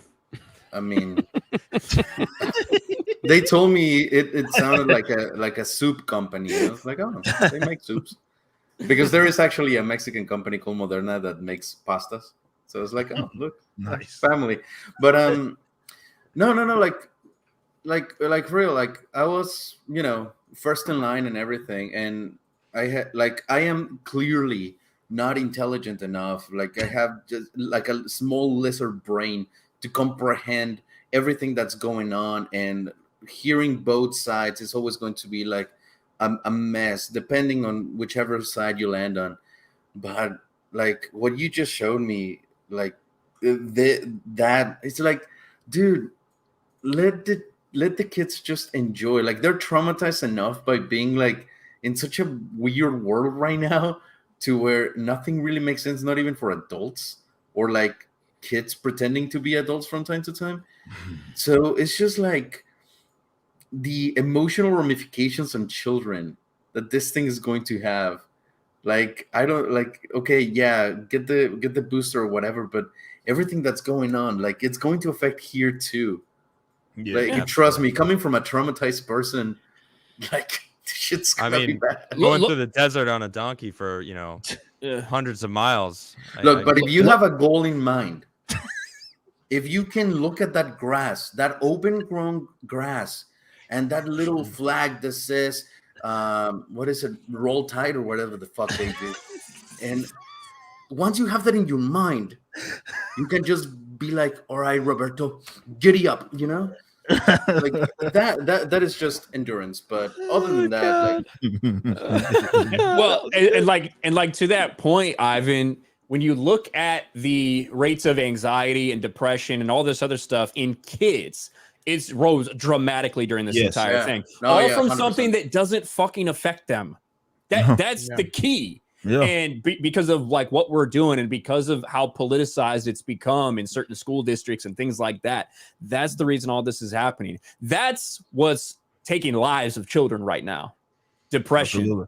Yeah. Like, but it's protecting the adults who are also vaccinated. Yeah. For the first time in basically human history, we sacrificed the young people for the sake of saving the fucking which again, for the most part, if you talk to them, like I have one of my grandparents still alive. And, you know, I had a talk with her about this, and some of you guys can probably feel me on this. There's no fucking way that my grandmother would have me live in a bubble, not move, not live my life. She wouldn't have that for her grandchildren for the sake of saving her. As also like not being able to see them. She's 80 some years old. She's like, there's no way I would have that happen. I've lived my life. You guys have not. Why on earth, for the sake of protecting me, would you then basically stop other people who haven't even lived their lives from living their lives? And some of you, again, you probably have grandparents, parents that are saying much of the same thing, which tells you in itself this had nothing to do with fucking health or saving them, which is why they moved from the older population to the younger. I want to make it clear, none of us are saying that the vaccine would not give the kids their lives or end their lives in any sense, because I know from experience, I've gotten all of my strikes actually are from this subject on my channel. I've had 3 total, and I currently have one right now, and I don't want it to be misconstrued. I know that that's not what Eric was saying. I just want to reiterate it, that we are not doctors. We are not advocating for anything in any sense. All right, please continue. Rip is the back-to-back champion. Back strike champion, so they can't say shit to me. I'm the back-to-back. But obviously, it doesn't even just go towards the vaccine. It's about everything. It's about the masking, the social, like all this nonsense, right? I have like my grandma Ripa, like, you know, she would have taken the vax, but you know what? She talked to her doctor, and she's had past reactions to vaccines all her life, right? So constantly she's been told not to take certain vaccines, and so they had that conversation, and her doctor recommended, you know what? I think it's probably safer for you if you don't. She doesn't have it. She's not barring me from the house. There's no, well, you can't come over for Christmas unless you show your jab card. Like, none of that stuff, because that's not how normal people operate. Right. It is abnormal. The stuff the media is pushing, the stuff that you see on Twitter, that is abnormality. That is not how normal people are reacting to this. No one in Florida, I swear to God, this isn't a thing. I live in a different world now. Rip was in Texas, same thing for him. There is no panic. There is no fear. There is nothing going on right now. Nobody cares about this. Dude, they've been convinced that unvaccinated equals infected. They just like it's if you're unvaccinated, well, you're infected. Oh, whoa, stay away from me.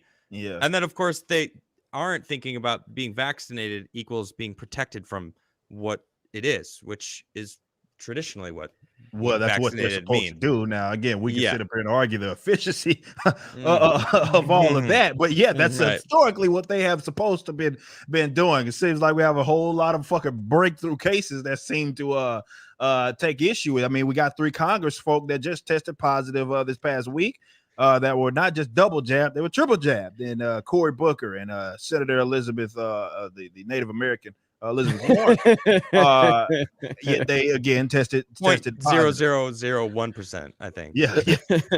Native American nonetheless.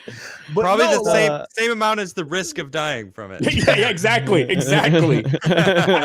Yes. That's about ironically, that's about the only number that Elizabeth Warren's percentage of Indian blood would be higher than, and that's her risk of actually dying. Exactly. Oh God. No, we did have a breakthrough case of something tonight. Right here. Breakthrough case. Newsflash, I'm black. Surprise, motherfucker. That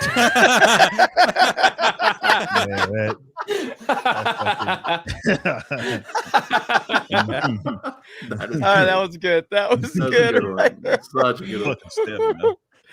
Oh man, let me give that. All right, let me give that a retweet right there. That was really good. But yeah, look, I mean, this is a real world issue, and it is affecting every single aspect of our lives. And you know, Christmas time is it's a time of year I've always enjoyed, and just to see it be hijacked like that, like I knew none of these guys had seen it because someone that's from that area sent that to me, and I was like, holy crap. And it only had like it didn't have many quote tweets when I first saw it, so I knew I wanted to give that a signal boost because that's disgusting. Like that is absolutely disgusting. And I know this is a tough topic to talk about, and just not on like it's tough because you have to navigate through the YouTube, you know, stuff because it's obviously really so traumatizing, Jeremy. So yeah, so we have Criddler, he's a survivor. He is. Haven't we all had this shit? Like, probably. To your point, probably. Yeah. It's the only thing in history ever that we just randomly test for, even though you don't have any symptoms. You know what I mean? Yeah. So like, it's a deadly pandemic, so deadly that you don't know you got it, man. That's how it works. It's so deadly we have to pay people to get a jab. Okay. Look at this. We're streaming on Odyssey right now. Look at this sticker. Look at this sticker. It's Bill Cosby. Bill Cosby. Oh my fucking God, man! Y'all out of line for that. What is going on over there? Y'all out of line for that shit. What's going on Odyssey? Man, y'all out of line. He had something that he was giving women too, according to reports. No. Oh God. Okay, real quick. We have another $100 Streamlabs from Jay Schwalbach. Holy fuck. Not only is this a great stream, it's a place I can find employees. I have a property management company and then it stops and then it says, I'm looking for a good landscaper. Ivan, please send me your info. I have work for you. Merry Christmas all. Jay Schwalbach has a job for Ivan. Hey, first of all, you need to check with me. Okay, I got him pretty busy every week. Okay, What are you, his owner or something? So Jeez. yeah, he mows my lawn every day. He's got a first look deal. He's got a first look deal exclusive. Yeah, I mean, this is the way it works. Like once a white person picks you up from the ice border cages, like you just have a life debt to them. You know, it's like Chewbacca to Han Solo. Oh my god. Yeah. Oh man. I used to have an ICE detention facility like very close to my house in San Diego. And I had no idea it was there until one day there was about 10 like really fat, disgusting white Antifa looking protesters there. They were mad about something fucking Trump did. That's the only way I even knew that place existed. Would have spent more time there had I known. I see you, Rod. Cheering him on. I see you, Raj H in the chat. Good to see you, buddy. Been a member for 12 months. As Merry Christmas, guys. Hey, guys, Merry Christmas. Merry Christmas, Raj H. Always a supporter of ours and everyone else. We got Crispy Leg Transport LLC for 20. I have a Marvel encyclopedia, so I'm going to find the black characters and post their bios and stories. I hope none of my accounts get taken down, LOL. It's pretty funny, actually. And then we got Ruben Christopher Haynes for a 20. Says, I support science. I believe in vaccines. I am highly educated and I am my own man. I'm an American and I own and I'm my own authority. Know that we no longer have journalists. We have the NWO narrative. Fight back now. Never give up. Shout out to you, Ruben. And we're going to be talking soon. Ruben is trying his best to move out of a blue state into the beautiful red state of Florida. And more to come on that. But yes, Ruben, shout out to you. We appreciate you, buddy. And I hope you're doing well. And yeah, Merry Christmas to everybody out there. I love Christmas time. It's a great time of year. Adam is the only one that's dressed for the occasion right there. There we go. So he's got it going on right there. And wait, it's not pulled down far enough though, because like you have 2 ears. It's too small. A child's hat. There you go. There we go. Yeah. All right. You got to stay committed the whole show now. You got to stay committed the whole show. No. I've got a Santa hat. Yeah. I got a Santa hat, but I got a Santa hat, but it's too fucking hot to wear. I can't stand wearing that shit for more than like 10 minutes at a time. Oh man. I got to show you guys this because didn't you just share me something from Lightfoot Krigler? Yeah, what did you put in there? Yeah. I got to show you this. I got to show you this though first. I don't know if you read this tweet that she put out. I didn't, but I think this will fit perfectly with whatever tweet that it is. Right here. Check this out.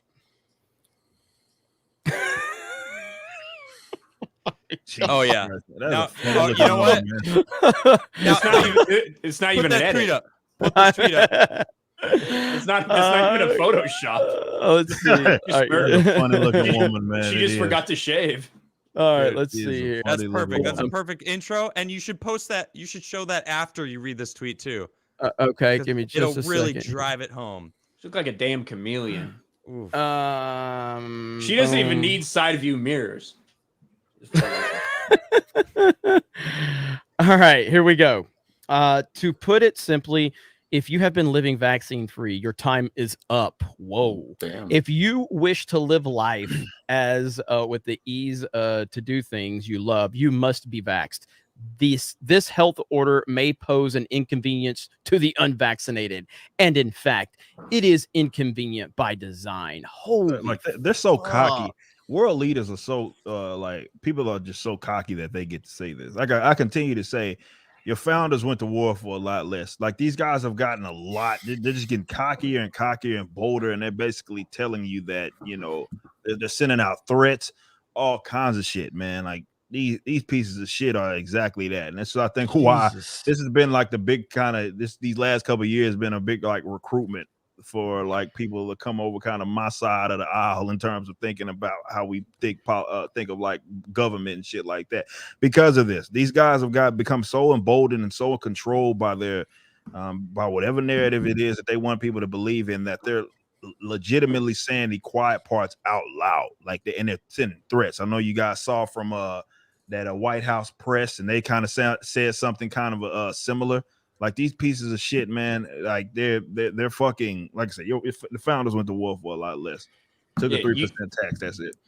This is what they do to people who try to order food. but you're not vaxxed, so you're not allowed to. And of course, which probably means you can't work, you can't do a lot of other things, you can't go to the grocery store, you can't get food for your family. Now you can't go to Panera Bread. You don't deserve to touch that flag, sir. Give him the flag. The flag does not touch the ground. The flag does not touch the ground.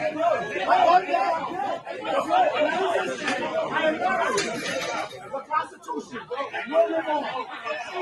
The Constitution of the United States has been violated. I cannot eat, and my sisters and brothers cannot work. And the NYPD, I'm not resisting. I'm complying 100%. And you know what? In New York, there's looting going on, and they go break into places and take shit, and this is what the cops are focused on. Mm-hmm. Come over to my page if you want to hear about how I feel about this subject matter. What's that old meme? Like I forget what the chick from some reality show is like. Don't if you want to tell them, y'all tell them, because if I tell them, I'm gonna hurt their fucking feelings. Yeah, absolutely. That's how it's gonna work. So y'all want the y'all sister shit? Y'all come over to my page. For Cannon's sake, every day. Was it weekday or is it every weekday? Every weekday. Every weekday. For Cannon's sake, over on Young Ripa's channel at 12 p.m. Central. 12 p.m. Central, Ripa. Okay. And I have an idea of probably what Rip will say, but I'll say this: if you are a police officer who's enforcing this, you're an evil piece of shit. That's all I'll say about that. Flat out. There is no other option. That is not just doing your job, right? Nope, that is fucking evil. Yeah, you know, the Mayans were into something with the whole sacrifice thing, you know. Just saying. Think about it. Maybe the reason why all of this is happening is because the gods are over there and just being like, well, we haven't got blood in a minute. Let's, just saying. I just wanted to throw my beans in there. That's what they say about it. There's a fucking temple on Epstein Island over there that they were fucking doing there. So that hasn't stopped, according to reports. Yeah. It's such a disaster. It's such a disaster. But yeah, so that's man, it's like, it's so depressing. There's people getting rounded up. There's people like the Austrian government is now trying to hire people to go track down the unvaccinated. Yeah. No lie. Yeah. That's what's going on. Austria, hello. Right? It's funny how that works, man. Just history, right? You've got grandmas getting like thrown to the ground for not having their papers. Yep. Yeah. You know, this is my world. It's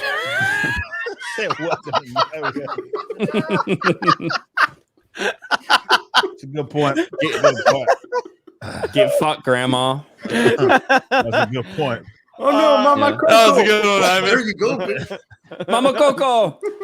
And that's the thing. Imagine saying that's for health. We're from the government. We're here to protect you. It's for your own health. And we're slamming 80-year-old women into the fucking ground for not wearing a mask or something. In a fucking park, too. Mm-hmm. Yeah. Out in a park, surrounded by trees, sitting on some grass. Get body slammed. It's awful. I think we need to bring back Yu-Gi-Oh! You know, like every decision should be made after a duel. Like, I'm gonna banish you to the shadow realm, and that's the way it should be. It's cordial, it's gentleman-like. Just saying. I just wanted to throw that out there for anyone that might be listening up there in Congress. Bring back Yu-Gi-Oh! We got Brown Gaijin for 2 says, Ivan, I saw your tweet on Spider-Man. Hilarious. Oh, and also Brown Gaijin for 5 says, Rippa, your take on Brian Stelter's very original, very brave opinion on COVID should be played in colleges everywhere. I just listen. I'm finally glad Brian Stelter said something. I've been waiting for someone to speak out about this nonsense. None of the channels I'm subscribed to had said anything. Brian Stelter finally said, he's broken news. He's brave, bold, saying shit that I've been saying for fucking 2 years. He broke the news that maybe we should be paying attention to hospitalizations and deaths instead of how many cases there are. I hadn't heard that yet, so I just want to thank Brian Stelter. Straight new information, man. Like we got a clip from Stelter. Everyone would be happy to hear from. On Friday, I was about to go get dinner for my kids when Donald Trump Jr. attacked me in his speech at CPAC. Something about me looking like a gender-neutral potato head. Wait, he's got kids? Yeah, man, he's 35. He's like 48 years old or something. He's 35, Crazy, man. dude. What does that have to do with having Oh, kids? I'm man. 37. I don't have kids. He's 35, man. Oh, That's God. not what I'm referencing, though. So, yeah, absolutely. Yeah, a woman actually married that. For it's hard to believe. It's very hard to believe. Well, Adam was asking that for the same reason that he would wonder why Don Lemon has kids. I believe. So. I didn't say it. I didn't say it. He didn't say it. He didn't. Technically, say it. Ryan didn't either. We got Lane Bristow for 10. So just wondering if any of the Geeks Gamers crew have reacted to the Sonic 2 trailer. Jeremy's car video on the awful first trailer in April of 2019 was the first Geeks and Gamers video I ever saw. Idris Elba as Knuckles. That's awesome that was your first video. I think I was in Miami when that happened. I can't remember, but yeah, I saw the Sonic 2 trailer for the first time when I went to see Spider-Man, actually, and it looks really good. It looks really good. So yeah. So it looks really good. I haven't done an actual reaction or breakdown or anything, but I did see the trailer and it does. It looks really, really good. And so I've got some decent hopes for it. I think Ryan, I know you saw it. You thought it looked okay for what it was. So it's fine. I actually, that was one of those where I actually filmed a reaction to it and I didn't like, there was literally no reaction to post, you know, it was like, oh, the fuck. All right. I don't really care about Sonic, like a Sonic movie. I would have never seen the first one if they hadn't kind of listened to the fans and changed the design and did all that they put out there. Looks like it's going to be fine. I think people are going to be really interested to see Knuckles and Tails and shit like that. So I hope everybody likes it. I agree. Yep. We got another special message from another member of the Geeks and Gamers team. That member would be one Drunk 3PO. He was hanging out with someone this past week. So if you guys want to go over to his channel, he was hanging out with someone. So I'm here with Gina. I'm here with Gina Carano. She almost peed her pants. What's going on, everybody? Welcome back to the channel. I'm here with Gina Carano, and we have a message for all of you for this holiday season. We just feel like, and you can see the rest if you want to go over to Jay's channel. I thought you were gonna say that he hung out on my show last week. Oh, nice! This is cool. He's gonna give a shout out to she's a little more famous than you, Adam, it's just okay. a little bit. So it's totally fine. But yeah, shout out to Junk 3PO. Shout out to Gina Carano. We're big fans of her, and just because she was canceled by Hollywood for having an opinion that didn't line up with the narrative, and she did what any person in that position should do. True. And proven true, 100% proven right, and she gets proven right every single day. And it's disgusting, but it's not surprising for anyone who's been paying attention at all. Disney owes you an apology, Gina. Sorry, they 100% do, and they never will. No, you're right. You're 100% right. Rory, Mike Zero just made a video saying she's coming back to Star Wars, guys. I'm serious, dude. Is Mike still a thing? Yes, he still uploads like 7 videos a day. It gets great views. It's almost like you can make up rumors about Star Wars and get a lot of traction on the internet. It's weird. It's weird how that works. But yeah, he's doing well. Yeah, he's doing great. I'll never forget. So when the channel was first taking off, I think we were like 40 or 50, 60,000 subs or something. And I'd never watched Star Wars YouTube really. Like I did watch Star Wars Explained and his sister. Me and his wife, whatever, they're one and the same. But I watched Star Wars Explained before he tried to crush my channel. But I watched him in like theory a little bit, but I didn't know Star Wars YouTube. So when I'm making a video one time on Geeks and Gamers, and I referenced I was like, hey, respectable Star Wars channel Mike Zero's covering this topic, so it must be pretty good. My comment section was full of people going, what the fuck, Jeremy? What are you talking about? Like, I'd never seen so many comments telling me how wrong I was because I said respectable Star Wars channel Mike Zero. Like, I didn't know. I had no idea. I'm actually doing a Star Wars deep dive in like a week. Are you? I'm sorry. Deep dive. Yeah. Why? Like, what specifically? Give us a little more info on that. You trying to write the obituary or what? Kinda, actually. I love Star Wars. We all loved or maybe currently love. It depends, You know, it's like a love tragic story actually from like the beginning, you know, when Lucas was in college and like learning some tricks to like use, and you know how he got the budget to actually make Star Wars, and like where it went from there, and how it became such a big phenomena in the world, and like creating toys with Kenner and like all these amazing things that it did, and then kind of like the downfall. And it really is an interesting reflection of society and like where we are now compared to where we were, and then what the prequels were and how they're looked at now. It's going to be an interesting conversation. I have a my buddy Darth Call. He's a oh Twitch yeah, streamer. Darth Call. Yeah, Dresses up as Maul, and he's gonna dress up as Maul and be Maul and do the deep dive with me. He's got a lot of opinions on the newer movies, and yeah, he agrees. I'm sure we all will agree with them. Yeah, and, absolutely. I certainly do. But Star Wars, it's sad, you know, it's sad, but we're gonna break it all down. It's gonna be cool. We're gonna have a long conversation about Star Wars. I can break down The Last Jedi for you if you want. You've seen it so many times. 76 times. Ivan, I know you got to bounce. A joke, right? So no, it's legit because I re-edited the entire movie and fixed it. And wow.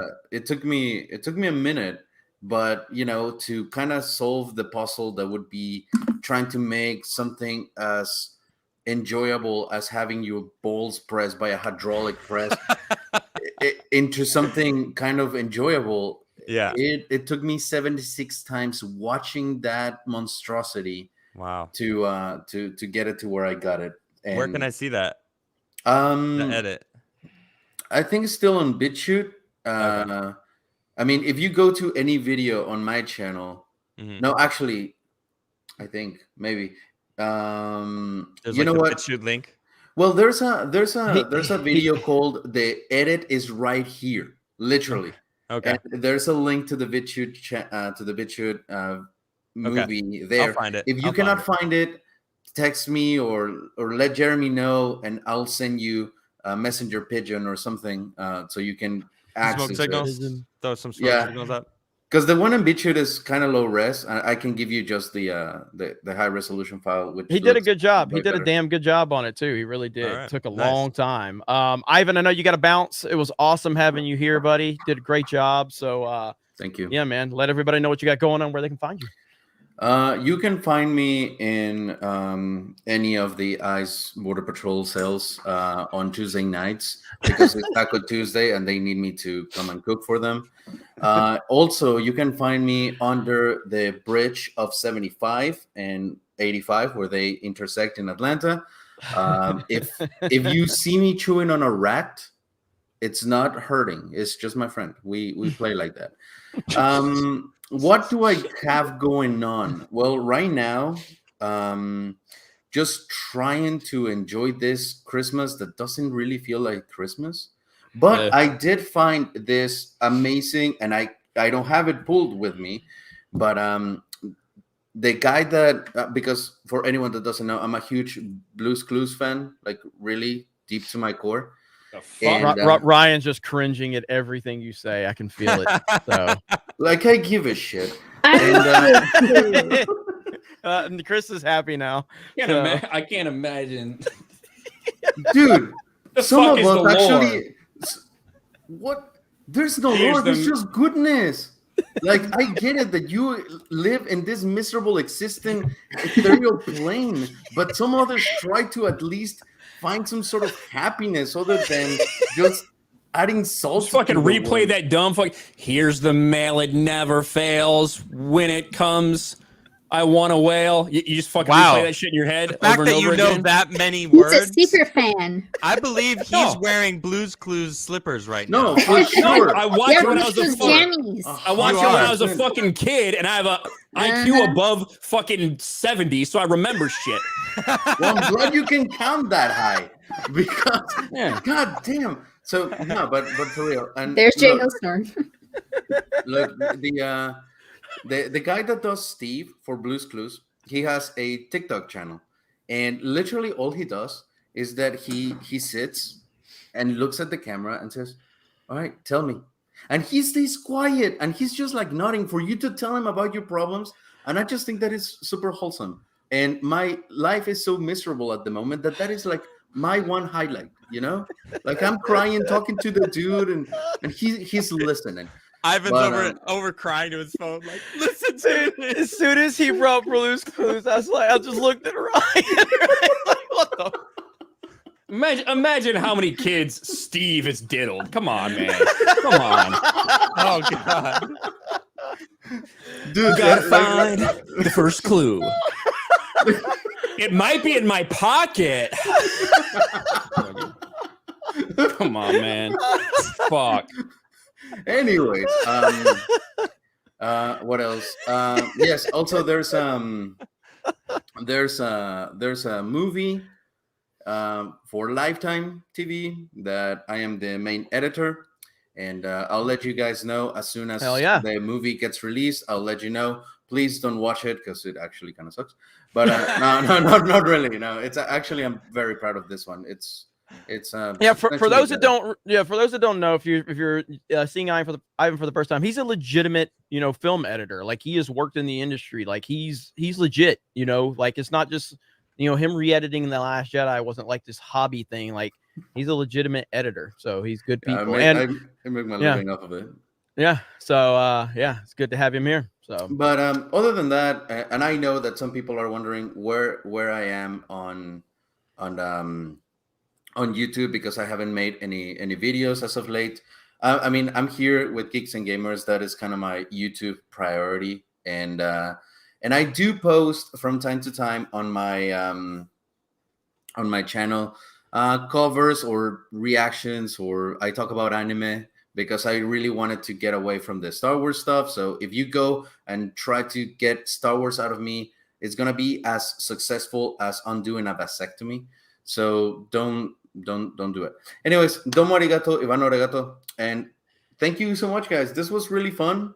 Like for real, legit, it was really fun. I really enjoyed being here, meeting, as it should, the three white men above, while Ripa and I just carry your existence because God knows what this stream would have been if it wasn't because of us talking.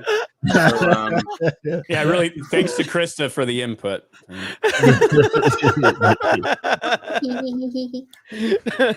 All right, buddy. Have a good one, man. You'll see more of Ivan. Don't worry, chat. You don't worry. Have a good one, bud. Talk to you later. See you, Ivan. Love you. All right. And Adam, you got to bounce. Yeah, I got to bounce too. Yo, Ivan is fucking hilarious, man. Dude, Ivan's awesome. He caught me off guard multiple times tonight. I was not expecting that. That's great. Yeah. That was like an instant follow. So, I love coming on. Yo, Krista hit me up. She was like, hey, you want to come on the show? And I straight up verbatim, I was like, I will never say no to that ever. Y'all can have anytime you guys want me to come on, I will be there, yo. Appreciate that, Sure. man. Oh, Appreciate man. that. No, this has been a good great time. show. This has been a great show tonight. I thought it was a great flow of conversation, and it's good stuff, man. And so we're always happy to have you, bud. Let them know what you got going on. Well, I got my coffee, Krigler Coffee. You can go check it out. Freshest coffee you can get. It's roasted after you order it. I don't do Best By dates. I do roasted on dates. We got all sorts of different blends that you can choose from. KriglerCoffee.com. Also, my show on YouTube, The Krigler Show. I go live Monday through Friday, 6:30 till whenever I'm done reading the super chats, because I read them all. And I like to have people on, and I have good guests, and we just rap about life and see who they are. And normally just talk science, political stuff, daily events, just whatever's going on in the world, pretty much what everyone else does, but I just give my opinion on it. So if you like anything I've said tonight, you can find more of me at my channel, The Krigler Show. Well, before you leave, the super chat I was about to read is from Roaring Steel Media, and it says, Hail, Geeks and Gamers. I hate stale coffee, screw Folgers, and Maxwell House. These brands are overrated. Can you recommend a high quality, always fresh coffee that's made for me after I place my order? Cheers. Wow. Krigler Coffee there. That was made for me. That was made for you. So seriously, the freshest coffee you can order. You can't get fresher coffee than Krigler Coffee. And if you can, let me know. Let me know. Hell yeah, man. Good luck. Good luck finding it. We got to get you on Mario Kart. I know. I have my Switch. I see it right over here. And I bought Mario. I bought that Switch to play with you guys. I kid you not. That's the reason I Good got man. that thing. But I bought Ryan's, Mario Ryan's Kart. dying inside. Every comment is killing Ryan inside. Just wait till we play. We're gonna get we're gonna get him on Animal Crossing at some point. Ryan's gonna play Animal Crossing For premium. Yeah, no, I'm not. Well, you guys have fun with that. No, I'm not. All right, Adam. We'll talk to you later, bud. All right, yeah. Thanks for having me on, guys. All right, man. Peace. Later. Peace out, chat. So it was awesome. Adam and Ivan were great tonight. Obviously, Ivan's been with Geeks and Gamers for a long time, and you know he's some people thought he was gone for a while. He's never left. He's always been here. He's always going to be here. We have a lot of people do a lot of things behind the scenes at times. The only person that really won't have that luxury is Ryan. Ryan's always going to have to be working his ass off, making quartering level style videos every day. Like I can't even keep up with Ryan at this point. So right now, there's a race to 100K between my personal channel and Ryan's RK Outpost. I think Ryan's going to beat me there because he's been crushing it, and he uploads about 7 videos a day where I upload like 1 every other day. So I don't think Jeremy's exaggerating. He's ahead right now. Jeremy has the lead right now. But what he's trying to do is set it up to make it seem like if he gets to 100K before me, it's just some improbable fucking victory. That's what he's doing right now. Bro, I was at 90,000 when you were at like 75. Now I'm at 94 and you're at like 92. You're going to beat me. This is PewDiePie T-Series. I can't stop the train. Okay, well, unless I continue to play the victim on Twitter and pretend my family's under attack or my channel's under attack. I'm about to put the quartering in a thumbnail. I'm about to do it. That's the thing. You can like go after pop culture stuff on there, and you can go after the political stuff. Where I just want to keep the political stuff on my other one. So you can ride the same train you fucking rode to get there pretty easily if you need to. So you're gonna bring back the Kraken. I know you are. If I creep ahead, you're gonna start making Sidney Powell videos. Sidney Powell videos. Yeah. But either way, that's the beauty of what we have at Geeks and Gamers. I mean, I've always look. We live in a world where Josiah has more subs than both of us, so it don't really matter. I mean,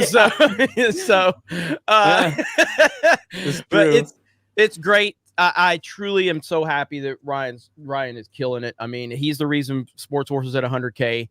And it's just awesome, man. We got a lot of like the fact that, and I mean this genuinely, like, and fuck you, Ryan, for calling out my strategy, by the way, because I'm totally like trying to undersell it. Yeah, but, you've been setting it up for 2 weeks now. Hey, motherfucker, I could bring up the fact that you got like 1,200 videos and I got like 500. Okay, I could bring that up. All right, because that's a fact. But the point is in all seriousness, I am truly like, I can't believe like that D-Day Cobra channel is even at that. Like, it's crazy to me. This whole Geeks and Gamers thing has been wild. What Ryan's done on Sports Wars, Jay's killing it on Park Hopping. You know, we got the Gaming with Geeks channel that we really need to get back under control. And I'm telling you, after the first of the year, you're going to see a lot more consistency out of that channel. It's just crazy, man. Twitch channel partnered, which, you know, is insane. And the website's doing great. So it's been a wild ride, and we're not slowing down. We're gonna keep moving forward. And Ryan just keeps me on my toes, man. I mean, the dude just never stops. Like the Jake Paul thing happened. Okay, the Jake Paul fight. And I'm like, Ryan didn't make a video. I'm gonna make a video. So I made a video. I go to upload on Sports Wars. Ryan's is already up. I'm like, God damn. What was the other video I made? I made another video, a sports topic, and you beat me to it. I don't remember. The sport, you got to hop on the sports shit quick. Like when McGregor snapped his fucking leg, we got that up really quick and ended up like 700,000 views or something stupid. Yeah, it was crazy. But the best thing about Sports Wars, that is right now our best channel. That's our most profitable channel. The fucking people that hate Geeks and Gamers have no idea it exists. Because they're so fucking stupid that they can't. They're first of all, they're too bitch made to even know anything about sports because they've never picked up a baseball bat or a football in their life. They're too terrified of it. But they're sitting there. They don't know how to hate on our sports channel, so they don't acknowledge it. They're so dumb. It's so funny. They'd have so much more ammunition if they did, though. The people that do know it exists are anyone who likes LeBron James. I guarantee you that. Every one of those stupid, useless pieces of shit's always in my DMs. constantly. We need to let Ripa upload a Sports Wars video just crushing LeBron, dude. That's what we need to have Ripa make one. I'll do the other day. Somebody Ripa was arguing with somebody on Twitter like he literally does every 5 minutes of the day, and they're saying something to him. They're like, "Oh look, another Geeks and Gamers team member with a rubber run." He goes, "What'd you say back?" Like, I said something snarky before I said it. And I'm not actually team member or something, and he goes, "But that's my bros." And said, "But those are my bros." And then he came back and goes, and then the guy's like, "Oh, even worse, they're my bros." And it's like, what? Like, I basically stripped him of one criticism, and that was the only thing that he had planned. And he was like, "Fuck it, maybe this makes sense." I swear, man, people in my mentions they're all crack smokers, man. I was gonna say it's a requirement before they're allowed to buy crack, they must follow you. Yes, criticize you. 100%. It has to be the case, man. Because holy shit. Yeah, it's bad. We got Crispy Noken. Merry early Christmas to all of Geeks and Gamers. Got myself a new gaming laptop and a 4 terabyte external for myself. Gonna stream more retro games in the future. FJB. Fuck Joe Biden. I have no problem repeating that. I'll repeat that all day, every day. Let's go, Brandon. My local gas station here. Every time I go, there's a I did that sticker next to it, and then the next day I'll go and it's torn off, and then the next day I go and it's back. I'm like, I need to order some of those fucking things, dude. I need to order some of those. Wait, you mean are you talking? Does it look like this? I did that, motherfucker. Do you have them? Does it look like this? Hell yes. Somebody might be putting them up on the local in northern Orlando somewhere. Look at this guy. Hell yeah, that's awesome. Love it. Let's see. Mexican Flash says, "Wow, let's not trash alternate versions of characters too harshly now." I don't know what that was in reference to. Right, his name's Mexican Flash. Oh, that's why. Didn't even pick up on that. That's pretty funny. That's pretty fucking funny.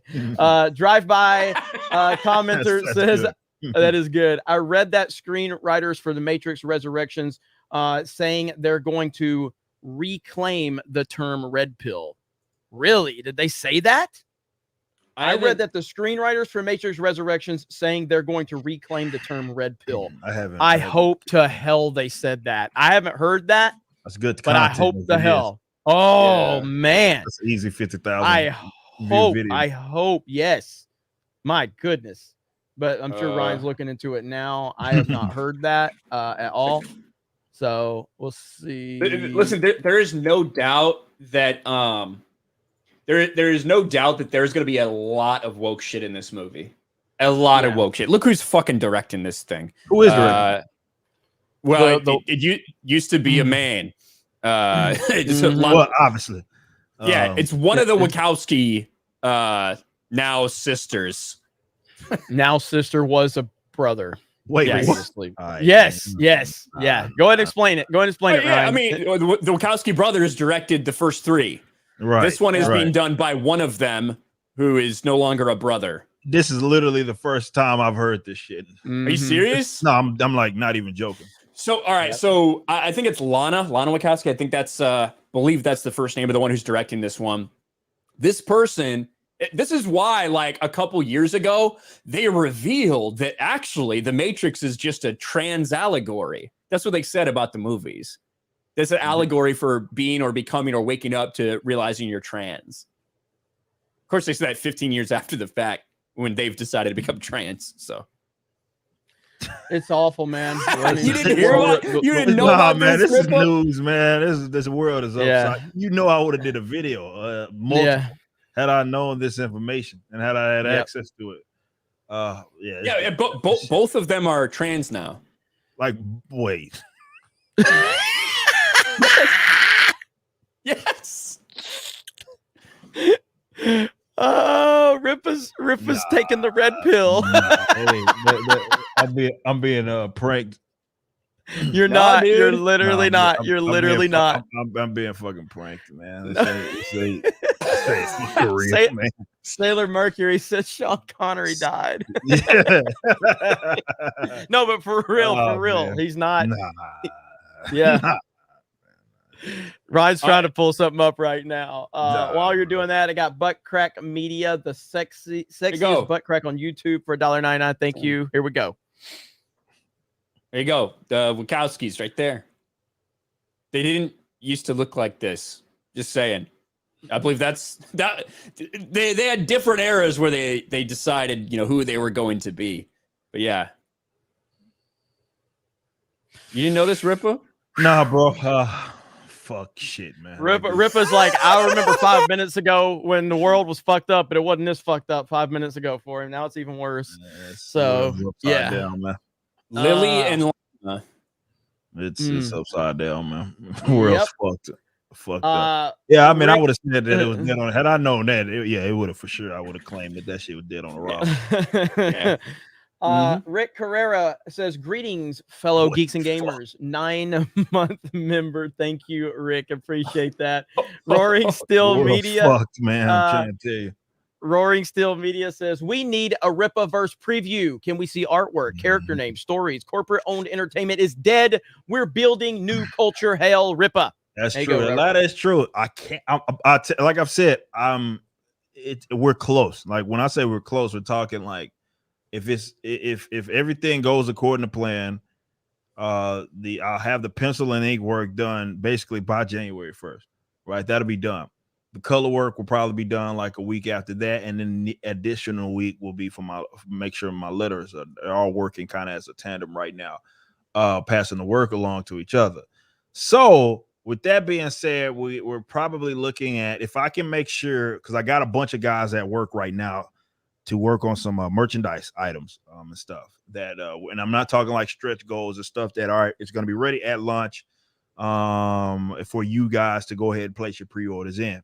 The reason why we're doing it this way and why I have to, because if I was doing it like a lot of other people, I could have already announced it. I got enough material to show you guys. But remember who my competitors are. I have to get work out to you guys in a decent turnaround. I don't want to sit up here and be promoting something and then like I'm not gonna put the shit out and it can't do fulfillment until 12 months, next year. No. I want to. My goal is to be able to launch this, and then within 2 months, the fulfillment process has already started. So in order to do that, I have to be on my shit and have to have everything ready. So the good news is we're on the latter half of that. I have a bunch of guys at work doing some other merchandise items. If you are a member of my channel, you know what those, not my channel, my website, you know what those items are. I'll leak that information to them. But hopefully, middle of January, I can have something announced and all of that. And it's going to be legit. Like, we're not fucking around, man. Like, I think a lot of people underestimating like what I'm doing right here. I'm not coming to play around. Like, this is for real. I'm getting out there to try to be a legitimate competitor, not a guy that's doing a one-off book with a one-off character. No, I'm not playing around. So because of that, everything has to be legit. So just hold on to your butts. Next month, I think for sure is going to be when you guys know about that information for sure. Hell yeah, man. I think everybody's looking forward to it. So yeah, and just after that, I just want to bring Rippa back down and show like what it was like 20 years ago when people were interviewing the Wachowskis. There you go. Little bit different now. Like what the like on a serious note, and maybe this probably gets me under fire by members of a community of folks that can't take a fucking joke, but they won't be the first goddamn time that's happened. I think we have to agree something's going on, right? Yes. When you got brothers that end up kind of going that route, right? Something's fucked up. And they ain't got it all upstairs. That's all I'm saying. I don't know. That's fucking weird, man. It's weird how it's weird how we treat stuff these days, right? We've been talking about, testing for diseases you're not even showing symptoms of and things like that. And then on the other hand, you've got, sometimes where there's diseases going around and the cure is just do it, but harder. You know what I mean? Yeah. So it's a fucked up world we're living in right now. Here's my thoughts on it. This is not okay. It's just not. Oh man, Something's going on, man. Something's going on. Somebody did something to somebody. Hey, you're saying there's chemicals in the water? It could be. It could be, man. Maybe Alex Jones was right, man. But nah, that's just for that to happen to both of them is just nah, bro. Something ain't right. Something happened to somebody. We'll never know. Maybe Epstein's logs or some shit. But we I don't know what the fuck's going on. But that's some weird shit. I can't believe you didn't know this. No, this is news to me. This is fucking new. Like, I would have been talking about this shit. Had I known about it, I would have been fucking talking about this shit. I want to see. Covered about holy shit. Make sure you watch For Cannon's Sake tomorrow. There we go. This will be. This is a preview of For Cannon's Sake tomorrow. Right here. This is a preview right here. I have never really watched Dragon Ball Z until they take that thing where I go. Damn it, wrong. Hollywood's telling us this is the only discussion. I apologize, everyone. I forgot I had the Dragon Ball Z one, but we might as well watch that. I have never really watched Dragon Ball Z until they take that thing where I go Super Saiyan or something. Saiyan. You go Saiyan. Like that, and there's a whole. And your hair goes gold. What I can't get over in that first one is that he's wearing a North Face vest. It's like he was wearing some super fucking offensive shirt, and like Tim wouldn't let him on the show with it. So he just grabbed one of Lydia's fucking vests or something. That like the fact that he's wearing a North Face vest, man. Oh my god, I know it. I want to. You know what? I don't know how much you guys want to talk about this. I want to talk about Jack Murphy. I want to talk about that. Yeah, I had a little bit of a run in with that fucking guy. Do you know him? I don't know him like that. I'll say this much. Me and him had a powwow, and I don't know if we talked about it here when him and I were going back and forth about a little bit. I think we touched on it. We touched on it about the whole with the school thing. The school thing, right? Mm-hmm. And him and I, we talked about that, and he made an egregious accusation, and I took big time exception fucking to, which is funny because I didn't know he was just here, right, at Blaze. Had I known he was there, I would have fucking went up there and addressed that shit because he kind of brushed it off and he's gone and done his other thing. I took exception to that shit because I don't like the idea of someone, definitely as someone that's kind of in our space, like saying that I said things that I never said. Like, he should know better than that shit. But yeah, if people maybe follow that, me and him on, that him and I are back and forth, and then this shit happened with Sydney at You Are Here, which I feature on a lot. And yeah, man, I mean, a lot of he obviously kind of tells on himself in terms of his reaction. That's something that he really takes exception to there. But yeah, that was kind of it was cringy kind of to watch because he obviously flipped the fuck out. Because he expected her to know about that, and like that was kind of out of line, out of pocket for him to bring it up. I don't know. I don't know if he's reformed, like he's not on that shit anymore, and that's why I believe that's what it is. So let me play the clip so we can give the audience proper context really quick. So right here is the clip with Jack Murphy on You Are Here, which Rippa's on the Blaze with these guys with Elijah and Sydney. Yep. Yeah, so here we go right here. Yep. Goes, Mr. Dukenball said, "Could you please clear up the cuck article you wrote?" I am not going to talk about this. Okay. And basically, you know what? Fuck you for bringing this up right here and right now. Why are you doing this to me? I didn't know that. I didn't know what it was. Well, just use a little bit of fucking common sense. Sorry, apologies. Yeah. Fuck you. Elizabeth. Heartfelt. Elizabeth. Like that's like she just comes off so, and we all know who Sydney was. She's a sweetheart, but like she just even comes off so like oblivious to why he's upset, and he just keeps going. And she was genuinely like, "I'm sorry, I just was reading a super chat." Go ahead, Ryan. And you know what? A lot of people had no idea about this until now. Murphy responded the way he did. Effect, baby. And like I saw Dick Masterson actually say this, and it's true. he said, Jack, she could have been thinking you wrote an article like shitting on cucks or something like that. You know, because that's what most people would assume. They wouldn't assume that it was an article where you were talking about literally, you know, cucking.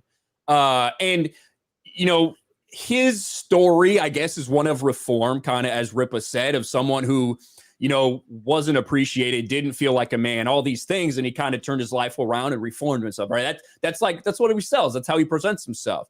So that's in his past and shit. We all got shit in our past. I don't know if we have that in our past, but the way that he fucking shit, not that. Yeah, exactly. But the way that he reacted to that, you know, was a mistake. With that being said, it could have kind of ended there, and a little bit after, you know, Quartering talked about it, a couple people shed on him. Him and Elijah and Sydney all talked it out, whatever happened. The problem is the last several days have been Jack turning off his fucking replies and continually tweeting about, all my enemies are just jealous of me. They don't know what it's like to be a man. A man protects his followers from trolls. A man protects his followers from rage baiting YouTubers, grifters. I'm the only person that knows what true masculinity is. Did the same thing on his YouTube, by the way. Turned off all the comments on his most recent YouTubes. Yep, his YouTube channel. Yeah, he did. Man. So, like, that is when, all right, you're an alpha, you're a man's man, you're talking about all this, but you can't let people talk. You can't have a difference of opinion in there. You can't handle the heat. That, I think, is where he's really failed and lost a lot of people's respect. Yeah, I mean, when you don't, like, I don't block anybody on Twitter. I have no one blocked. I don't have a block list. And yeah, every now and then, because there's about 3 or 4 people that live in my fucking replies, and so every now and then I'm like, these guys are probably just driving my replies crazy. You know what I mean? Because like every time someone replies, one of my reply guys gets in there and just goes out, and it's up to the individual. You can block those people if you want. If you can mute them. It's not up for me to decide what type of experience you have. So I'm not going to block anyone because I don't want my followers to have to deal with the harassment. Individuals can deal with shit however they want. You know what I mean? Yeah. You know, and I actually get a kick out of the people who live. I love having reply guys. Like, I love it. Like, the day I don't have reply guys is the day I'm not doing something right. So as long as I got reply guys, it's good. But yeah, to be as that's a definition of a beta. Like, to hide your replies and then to continue to talk shit about people but they can't respond. It's really bad. I've never known a lot about Jack Murphy from a distance. I always like, all right, you know, the guy's on Temple, got, you know, nothing. Okay, he's whoever he is. I've never really known much about him. I knew him from seeing him on Temple occasionally. Saw him go at it with Ripa. Whatever, you know. This is bad, dude. Like, the way you respond, he has signal boosted this cuck story so much. He has, and that was a mistake. But and Quartering, shout out to Quartering, because I love the Quartering for just like, I'm going to make this such a big deal.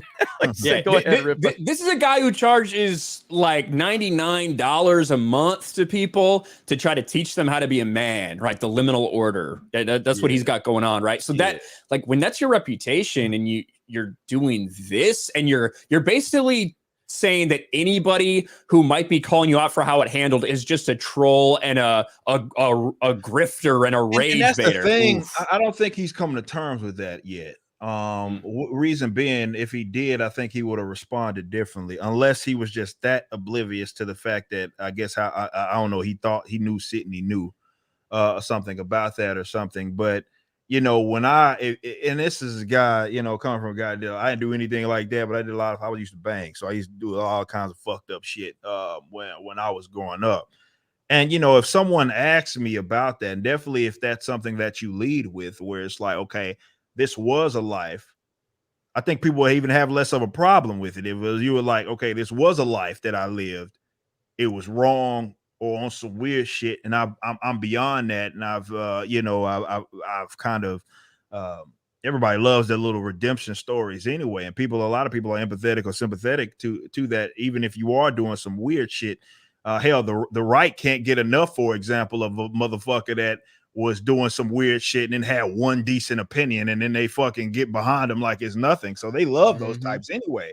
But yeah, the way that he handled, I don't know if he's actually come to terms with that and actually grew past it, because yeah, if he did, I think he would have had a much different, even if he took exception to it, would have had a much different reaction. It's like, okay, yeah, I did some fucked up shit. I'm not really condoning that behavior. I talk about it all the time, pretty open with the fact that I used to bang, and I say it all the time, dumb fucked up shit that I used to do that I'm not necessarily proud of, but yeah, obviously that's not who I am.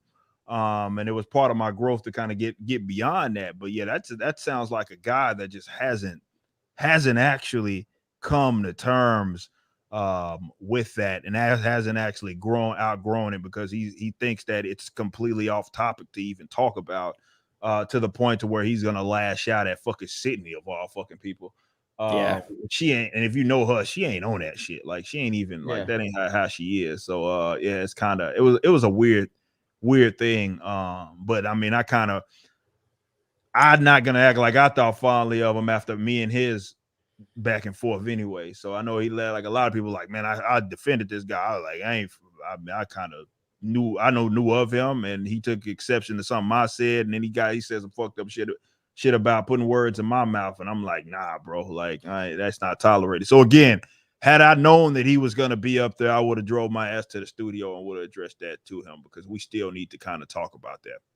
Yeah, I think that I won't say we. I think that people assume that all these different people that appear on all these different shows share the same beliefs. You know what I mean? Like, have the same point of view. They really don't. I know they like to imagine it's an echo chamber and everybody like thinks the same thing, but they don't. And what that leads to is sometimes you have people who they get on these shows, they get a lot of attention, they build up a platform. But then when you really start to understand their values, and maybe there's just one controversy, that's all it takes is one controversy, and you start to see like their true colors, and it leaves a lot of people wondering, I wonder if this person really represents my values. Right. Yep. 100%. Pressure buzz pipes, man. That's for fucking sure. You know what I mean? And that's true, because look, let's be real. I mean, I think in the last 5 years, definitely since the Trump phenomena, you've had a lot of people kind of come out of nowhere, man, and they become rock stars, superstars to people for various reasons. And yeah, maybe that is the case. A lot of them kind of see maybe in an opportunity, as opposed to them actually having principles and actually believing in sort of the right ideas, if there are to be any. And yeah, like, you see it all the time. And that was something weird, that, you know, to see that kind of, because I mean, even with he didn't even handle Tim like that. You know what I mean? When him and Tim were going back and forth that was the subject matter that him and I were going back and forth. And he didn't handle Tim like that, telling him go fuck him, like you fuck you or anything like that. He didn't handle Tim like that. And even though Tim was far more like, because that's just his personality, he was far more direct. He just asked a question, or rather read a super chat, and he fucking lashed out. So I don't know if that's a whamming thing or what the fuck that is, but that was just weird, man. Yeah. And, you know, I'll give a shout out to Tim Pool, because, like I said, I'm not the biggest fan of him. I don't hate him by any means. I always qualify that. But the way he handled that situation with whatever his name was, the Rugged, way Tim handled that was fucking Chad level how he handled it. It really was. And so, yeah, that was damn good. So, and that was damn good YouTube. That was some good shit, and I liked it, and I appreciated how Tim handled that one. But yeah, with the Jack Murphy deal, it is what it is. It's just it's not what happened, it's how it's been going on for the last several days. Exactly. And we talk about all the time, oh, don't apologize, don't bend the knee. Like, listen, they fucking squashed it afterwards, apparently. You know, they squashed it. Him and Elijah continued to talk more. The problem was, when he started getting people in his replies and started getting piled on, he should have just fucking let it go. Bottom line, should have just let it the fuck go, but he didn't, and it made it far worse, because he kept doubling down on something that had nothing to do with it. He just kept trying to put this appearance of him being the only true Chad alpha male, and everybody else who didn't agree with him or had any form of criticism was this type of a person. Well, you know what? You got a lot of crossover between these people, and that did not work out very well for him. Yep. Roaring Still, you've sent several super chats, so thank you for the support. Have a good night. Really do appreciate you and all of your support, so thank you so much. Yes, chat, Krista is still alive. Krista, are you still alive? I am. Beep. Okay. Yep. She's working. She's sending me. She's keeping up with all the different streams and everything like that, keeping everything in line. Are you going live later, Krista? I might just do an unboxing stream, just that. So yeah, maybe afterwards I'll do that. Okay. All right, cool. All right, so that was good stuff. Good discuss. And again, it's been a great stream tonight. So I have been very, very happy with everything. Here we are. Cadero, hey all, happy holidays. I'm wondering what my fellow Canadian Krista thinks about the new lockdowns up here up north. Gyms, bars, etc. locked down. Seating events reduced to 50% capacity. Is it time to move away from here? Yeah, Krista. I was telling Jeremy about that just before we went live. I'm so sick of it just shutting down all over again. I feel it's unnecessary to do that. It feels like deja vu all over again, square one. And we got to get out of this or else it's never going to end. That's right. Krista was really mad that she couldn't go to the bar and get fucking hammered. So well, here's the thing is that last time we had a curfew and now they're thinking about bringing it back, which I am so against curfews and all this, but especially a curfew. I mean, that's just totally being in prison, in my opinion, like just total lockdown. And I don't want that. Yeah. And this is coming from someone who doesn't go anywhere. Yes, Ryan has a point. This is coming from someone who doesn't go anywhere. And I'm even saying it. I don't even want that because we need our freedoms. Yep, absolutely. Yes, Krista is radicalized. That is Ryan's fault. Yes. Krista's base. That is Ryan's fault. So we're gonna get Krista. Krista's gonna become a Florida girl. She's gonna move down here. Her Instagram's gonna turn into like palm trees and coconuts. Well, yeah, exactly. Like American flag bikini top and American flag bikini top, jean shorts with American flag pockets sticking out beneath. I already have those. Where the line. I know you do. That's what Krista's going to turn into when we can get her here. So if that's motivation for you guys to help in any way, I'm just saying. Hey, Krista that's right. Florida. That's right. Cheers. Yep.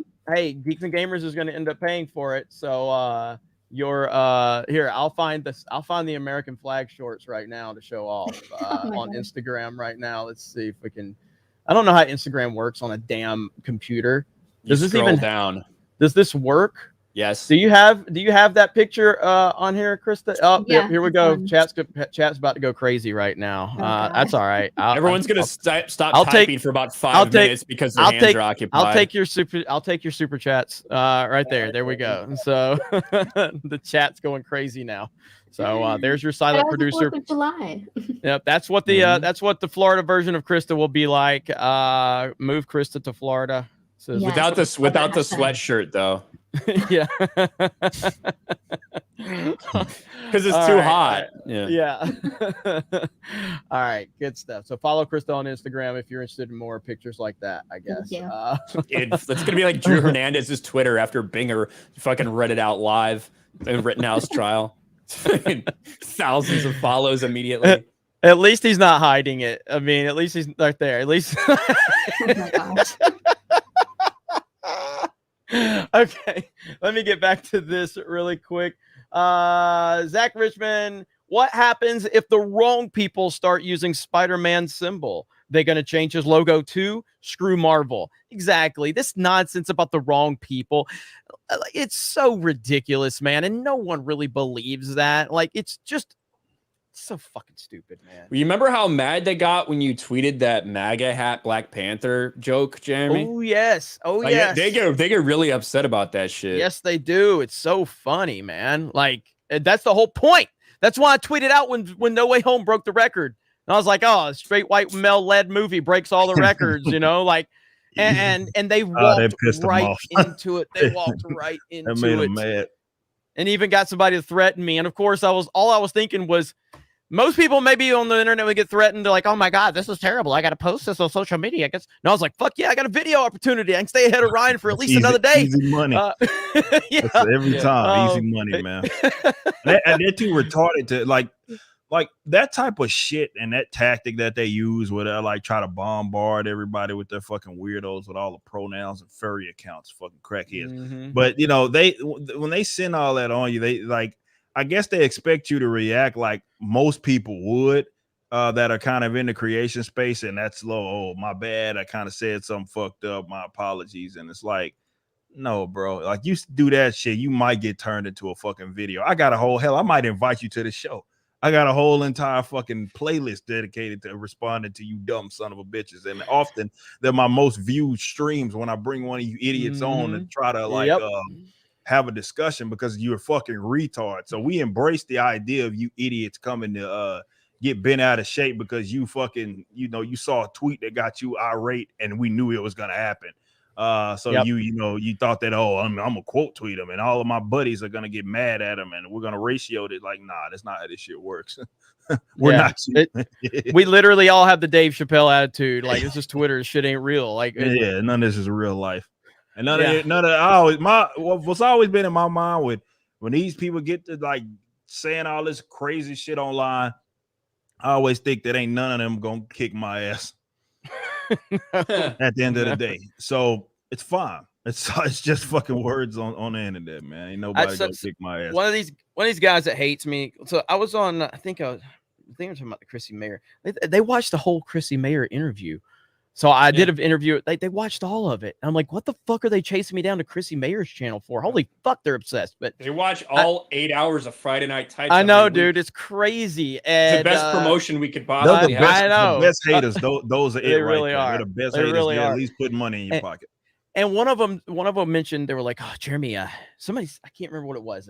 Somebody sent it to me and they were like, Jeremy mentioned that he wants to go to conventions and confront the people that trash him. No, motherfucker, I've done that. Like, I literally confronted them at Star Wars Celebration. That's what I did. It's not that I want to do it. I did it, and I'll do it again. But yeah, I did it. I confronted multiple people and had one good result from Star Wars Only. Star Wars Only, respectable. Like, me and him had a lot of issues. And when we met, we shook hands, we talked, hashed it out like men. I got nothing but love for Star Wars Only. He has his own opinions. He probably hates half the shit I say, but it doesn't matter. He's a grown-ass man, and he was respectable as hell face to face.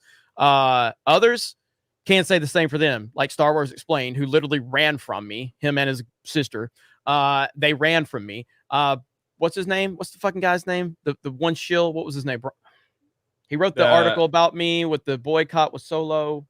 God, it's so hard. These people are so irrelevant now because Star Wars sucks. It really is. Was it the one who got out? Was it Jason Ward? It wasn't Jason Ward, was it? No, it wasn't Jason Ward. I would never shake that man's hand. Just you never know where it's been. I don't know where it's been. But what the fuck is the fuck was his name, man? Soy latte drinking little bitch. He was literally Steele Saunders. No, I actually saw. So I saw him. And I was going to confront him at Star Wars Celebration. And to be clear, because I know people are going to try to twist all this, I will walk up to someone and shake their hand very politely and respectfully and just introduce myself and then bring up whatever lies. Brian Young, that's it. Brian Young. But I'll respectfully walk up to you, shake your hand, look you in your eye, and just ask you to elaborate on the shit you've said about me. That's all I want you to do. That's all I want you to do. That's it. The type of shit I'm on. Yeah, I'm confrontational as fuck. Yeah, man. absolutely. And so with Steele Saunders, I saw him in line. He was standing in line for food, and that's the only thing that saved him from a confrontation with me was because I was like, that's probably going to come off bad to me because he's about to go order and there's people in line. I was like, the optics of that will probably be bad. So I stood there for a while, but then I had to go to a panel. That's the only reason I didn't confront him. But I confronted Brian Young. I tried to confront Star Wars Explained. I did confront Star Wars Only. Or not that we confronted, because me and Star Wars Only had talked in DMs, and he agreed. He's like, hey, man, I'll find you. We'll hash it out. So I didn't have to chase him down, But yeah, I mean, at the end of the day, talk shit about me. You fucking beta male Star Wars YouTubers, I'm going to fucking confront you at a convention. One of these days, we're going to cross paths, and you're going to have to answer to me face to face. That's the shit. We're going to have a fucking conversation. It's that simple, man. It's that fucking simple. I love that type of shit. Yeah. Man. Like, all that job you fucking was talking, man. We're going to have to address every fucking bit of that shit. If I see you, we address it every fucking, and maybe we come out on the other side and everything's cool, but we're gonna get that shit addressed. I'm about to try to pull a fucking video up. Let me see if I can, because I think I unlisted it because originally I got nervous because it got age restricted. Oh, the Star Wars Explained video. Let me see if I can find this shit. Is this it? Let's see. Holy fuck, this is so goddamn old. It's gonna be so cringe. But I just want to play. Your voice is gonna sound so high. This is so bad. This is so fucking bad. This is from 2018, the old setup. And I don't really remember what. Oh God, this is. I don't know. I shouldn't play this, but I'm going to anyway. It's somebody re-upload this on another channel. But so this is after Star Wars Explained like tried to take my channel down. This was my fucking response right here. Oh my God. Here we go. When you saw that I already responded to my own video on my own, why then did you continue to upload your clickbait video? Hang on, I gotta find it. I heard that you were actually selling merch, and that's what they're gonna get before I say it, because I know your little bitch ass is gonna think that's what I'm saying. I am not threatening physical violence at all. What I'm saying is one of these days you and I will be at the same place at the same time, and you will have to look me eye to eye. If your little ass can reach my eyes, and you are going to have to deal with me. And then let's see how tough you are when you stand face to face to me, when you are confronted by a fucking man who isn't scared of you, by someone when you're standing face. I can't watch some more of this shit. It was age restricted because they didn't want to expose children to that level of cringe. So that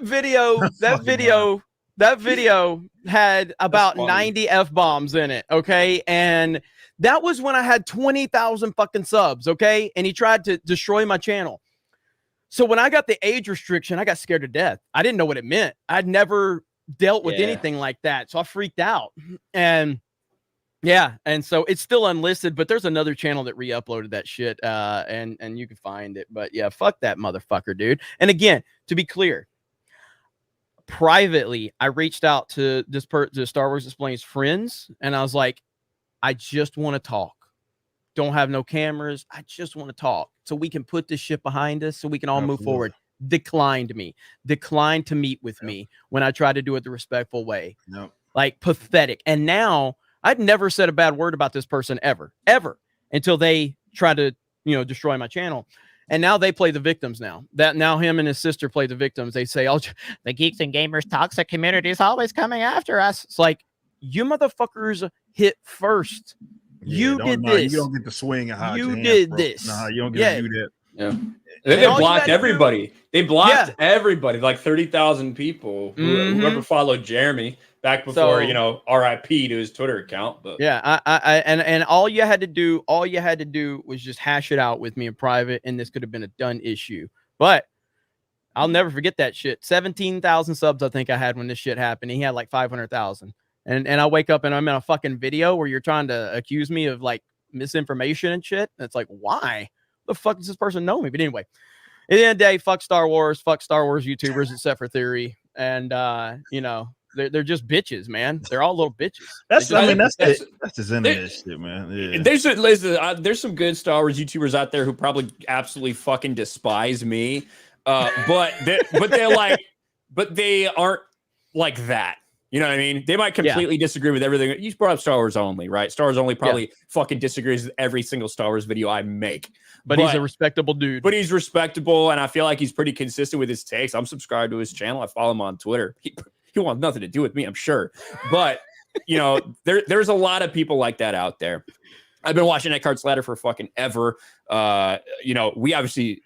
He doesn't talk about Eckhart's Ladder's good people. That, but I really like Eckhart's Ladder. Eckhart's Ladder's a nice dude. I've talked to him privately. Me and Eckhart's Ladder had a few dust ups, and he talked to me in private. We've had a couple, actually. Like, we talked in private after the first one, and then we had another one, and then we talked again. That's all it takes with me, man.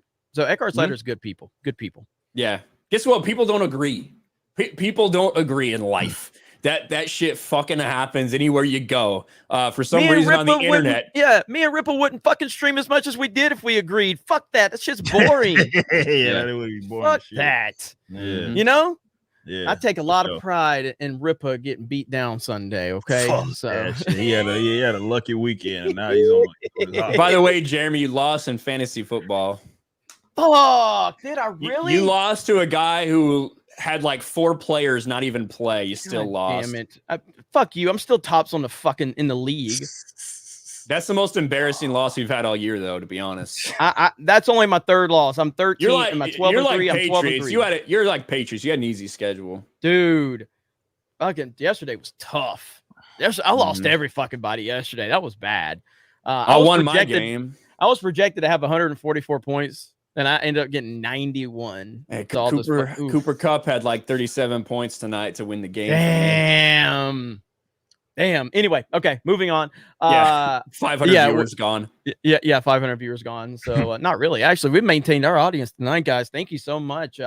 Again, we do this every Tuesday night, and we're loving it, and we appreciate you guys. I definitely hope that all of you will be supporting. What the fuck is this shit? What is this? If you think that's edited, you're a hater. What? I don't get it. It's a bird, it's man. Beauty and the Burb. You jealous, Ryan? No. Taller than you. I don't like birds, and I don't like you. Let's see. There's Joseph says, "Yo, Jeremy, get some of those. Get some of them betas. Hail Rippa and Ryan. Also, Krista is hot as fuck. Hail crew." Hey, you find your burb. Oh man, good shit. And here's what you are missing if you have not. Hang on. If you are not on Geeks and Gamers Premium, this is what you're missing right here. Okay, and Rippa's too scared to play golf, so we have to get other people. So, but this is the Geeks and Gamers Clips channel. So please subscribe if you have not yet. This is Geeks and Gamers Clips. Here we go. Today I was fixing like a table and I got crazy glue, and it wouldn't come out of the tip. So I started pushing it really hard with my thumb. I accidentally squeezed it hard and it exploded on my hand. It got all over my hand and I was trying to rub it off with paper towel. So I had paper towel, and for some reason there was breadcrumbs on the counter, and I had breadcrumbs stuck to my hand. Still peeling it off my fingers. Oh my god! Terrible. That stuff on my hand every day before I play video game. Maybe I should squeeze them balls. Quote of 2021: I live for the balls. Drunk 3PO. I live for the balls. Jay is so happy right now. I can just feel it. Glue. It's crazy glue. He said it was coming. I couldn't get it out of the tip, and I was pushing it really hard and coming out. we got crazy glue Jay, and we got the gorilla glue woman who glued her hair twice. Oh yeah. Look what Jay said in the chat. Why show this? Oh man, God was great. That was great right there. Ivermectin. That's a good name right there. Jacob says manga and anime are killing American comics right now. A big reason besides the superior storytelling, characters, and art is availability. Yeah, I mean, and I think that's what Rip is so motivated by. I mean, obviously he's motivated just as a creative person, but to see that there's an opportunity. Most creations come because a person that was into that saw an opportunity in the market. So they decided, well, I'm going to create this and I'm going to do it better than the other people that are trying to create it because there's a huge opportunity in the market. You know what I mean? So, yeah. And the Rippaverse is going to kick ass, and we'll fully between Tuesday night's main event, Friday night tights. Obviously, Rippa's got his own following as well, but we're going to back the hell out of everything Rippa has going on. You know that, man. You know that. Man. So hell yeah. Rippa had a great stream today. Tons of just bombs coming. Yeah, in, dude. Holy great. shit, motherfuckers! Yeah. We got to talking about some of this stuff, and man, the amount of fucking just super chats and donos came in today was insane. Hell absolutely insane, man. These guys are incredible, man. Hell yeah, man. Love hearing that. Let's see. Brown Guy just says Lightfoot is family. He's Raza. Fight me, Ryan. Or you're defending Littlefoot. Do you talk about bad fucking sequels? Jesus Christ. Well, yeah, Land Before Time 12. I fucking hate Littlefoot, man. I didn't even like it when I was a kid. Fuck that movie. I was hoping he wouldn't find his family. Let me ask you this, Ryan. Do you at least like Toy Story? Yeah, I like Toy Story. Okay. I love Toy Story. Toy Story 2, it's all right. Toy Story 3. I think all three of them are perfection until you get to 4. 4 just does. It's not that I hate 4, but 4 just doesn't feel like it belongs. Yeah, Toy Story 3, fuck you for making me think they were going to die. That's fucking bullshit. But yeah, 4 sucked. Yeah, 4 just... I have... Who the fuck? I saw it again at the Spider-Man thing. That trailer for Buzz Lightyear. Like, who wants to see that? With some... Apparently a lot of people, because that fucking trailer got so much hype. I have no desire to see that shit. What, in your theater? No, I'm just saying that it set like it had like one of the biggest viewed 24-hour periods in history. Like that trailer blew the fuck up. Who wants to see like the supposed like inspiration? It's not even Toy Story. It's like a random astronaut that they created to be an inspiration for Buzz Lightyear with Chris Evans voicing him. Yeah. Oh my God. With some SJW bitch who's probably going to be the key to everything. 0 hour discussions with JM Cruz. Merry Christmas to everyone. Thanks for the awesome content you've made in your respective channels. For Eric, who's stronger? Is it Gogeta or Vegito? Oh, Gogeta. Yeah, I fucking know, man. I got is that Dragon figures Ball? With both of them. Yes, Dragon Ball. Yeah, you were talking. You were talking about like fusion? You were like, oh, the Japanese, they don't create any characters that are the same thing. I'm thinking every motherfucker in Dragon Ball is the same goddamn person.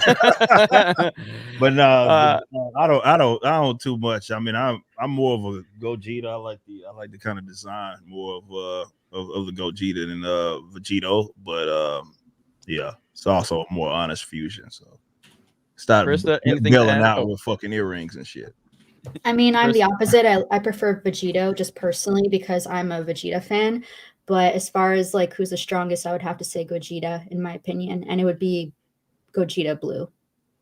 Okay, I don't know what any of that means. So, it's that one. It is. The one he has in the back right there. Yeah, has blue hair. That's the strong one. Yeah. Ripa likes blue-haired weirdos. Confirmed. Face 055. I like how the cams are set up with poor token minorities beneath the oppressive white men. That's the way the cookie crumbles. Sejong the Great. Remember, Adam, AOC means all out crazy. All of you should memorize that and apply it across the board. These people are all out crazy. I like it. You see that picture like AOC looking at Mansion? Yeah, that's so funny. That's funny as hell. Let me see. We got a couple. Let's see. Make it this $20 one that just came in. Thank you guys for the support. We're probably going to be here. We're going to be a little bit longer. We try to go 3 hours every week. Cordero says, I'm technically a U.S. citizen, naturalized. I could walk across the border and boom, I'm American. The question is, should I go to Arizona, Tennessee, Texas, or Florida? I mean, none of those are a bad option. I would. I don't know, man. Raisin's gonna hate me for this. Arizona is the closest to being lost. Yeah, I would say Arizona of those three. Though that's probably the worst one, but all of those three are good options. Yeah. I mean, it really just depends because Arizona's the worst. Yeah. Texas feels different than anywhere else you're going to go just because it's Texas. It just has a different vibe. And most people that are going to go to Texas for the reason to go to Texas are going to enjoy the vibe that it brings. It's just, it does, like when they say everything's bigger in Texas, like it just feels the land layout, just everything feels bigger. There's a lot more land. There's a lot more space. There's a different vibe in Texas, and it's an awesome vibe. Obviously, Florida.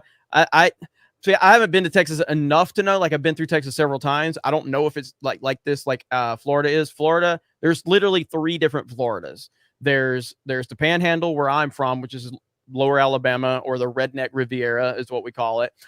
You've got more like Orlando, Gainesville, Daytona, Central Florida. That's kind of got like your theme park mecca of the world. Then you've got the college atmospheres. Yeah. Then you've got Southern Florida.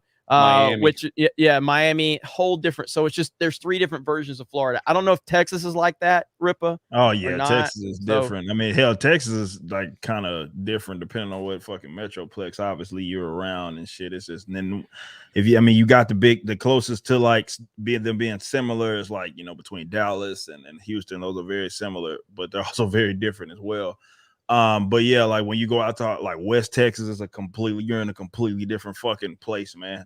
You got East Texas, you got West Texas, you got South Texas, you got Central Texas. Then of course you got Austin. It's just shithole. Yeah, Austin's the shithole, and I'm fine with as long as all the retards pile up in Austin. That's fine. I'm not really fond of them branching out anywhere else. But then I mean they can go fucking pile themselves and fucking Austin and run that bitch to the ground. That's fine. It's like that movie I, Robot, where all of them are standing in the together in the corner. You know what I'm talking about? That's what Austin's like with all the liberals in Texas. Yeah.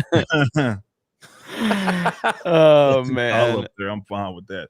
Give me a sequel to that. Give me a sequel to I, Robot. Will Smith. I, Robot 2. Let's do it. iRobot 2. All right, we got shit. It's the wrong fucking thing. There's too many fucking things that I'm having to read from. We've got Enoch Maman. I've got an Odyssey and a Streamlabs thread here. Enoch Maman, if you want to pick up on where that $5 it's right below Buford T. Justice $100 on the thing. If you want to pick up from that next $5 one, and I'll do Odyssey and Streamlabs. We got Enoch Maman for $10. I saw Spider-Man last night. My inner fanboy gave it a 10 out of 10, but my inner pragmatist, how do you say that? Pragmatist gave it a 7 out of 10. I compromised and gave it an 8 out of 10. Defoe was pitch perfect. There were even moments where I struggled to hold back tears. I know, Ryan, I'm a pussy. Yeah, I mean, I agree with you. If you're like from a fanboy standpoint, it is a 10 out of 10. If you're just breaking it down, being objective, it's more about a 7.5 out of 10. I give it an 8 out of 10. That's kind of how I look at it. The first 45 minutes of the movie is a fucking mess, but it's really bad. Yeah. I gave it an 8 out of 10 right out of the theater. I gave it 7.5 after about like 12 hours. I'm not somebody who's like easily swayed by that shit. I was the dude telling everybody to shut the fuck up because I couldn't hear the fucking movie because there's seal like clapping. But yeah, I mean, obviously there's a lot of emotions into it. If you care about those characters, what I liked about it was that the characters that came back, it wasn't just to like put them on a screen. It wasn't just to like put Tom Holland above them. It wasn't like to tear them down. All they did was build them up. And not only did they have a purpose for being there, but they added depth to their characters with them there. A lot of people said the Luke Skywalker moment in Mandalorian. It's like, no, because that wasn't Luke Skywalker. That was a fucking dead eyes dude who said 3 words. It was so there could have been anybody, right? That literally could have been anybody that came and did that. But because it was Luke Skywalker, that was reaction. It's like, no, because it's I don't want to fucking do spoilers. You guys know who I'm talking about. But because these characters are there, they're there for a purpose, and they were respectful to them and only added depth to their characters and what they were doing. So I think that's why it was different. Yep. Well said. Samurai Vader. Hail to the High Council. Wait, what the fuck? Anyways, how are you, Ryan? My hard RN word. Also, have any of you seen the video, Pinair Man Far from Homo? It's hilarious. Also, hi, Krista. No, I have not. Who was that? Samurai Vader.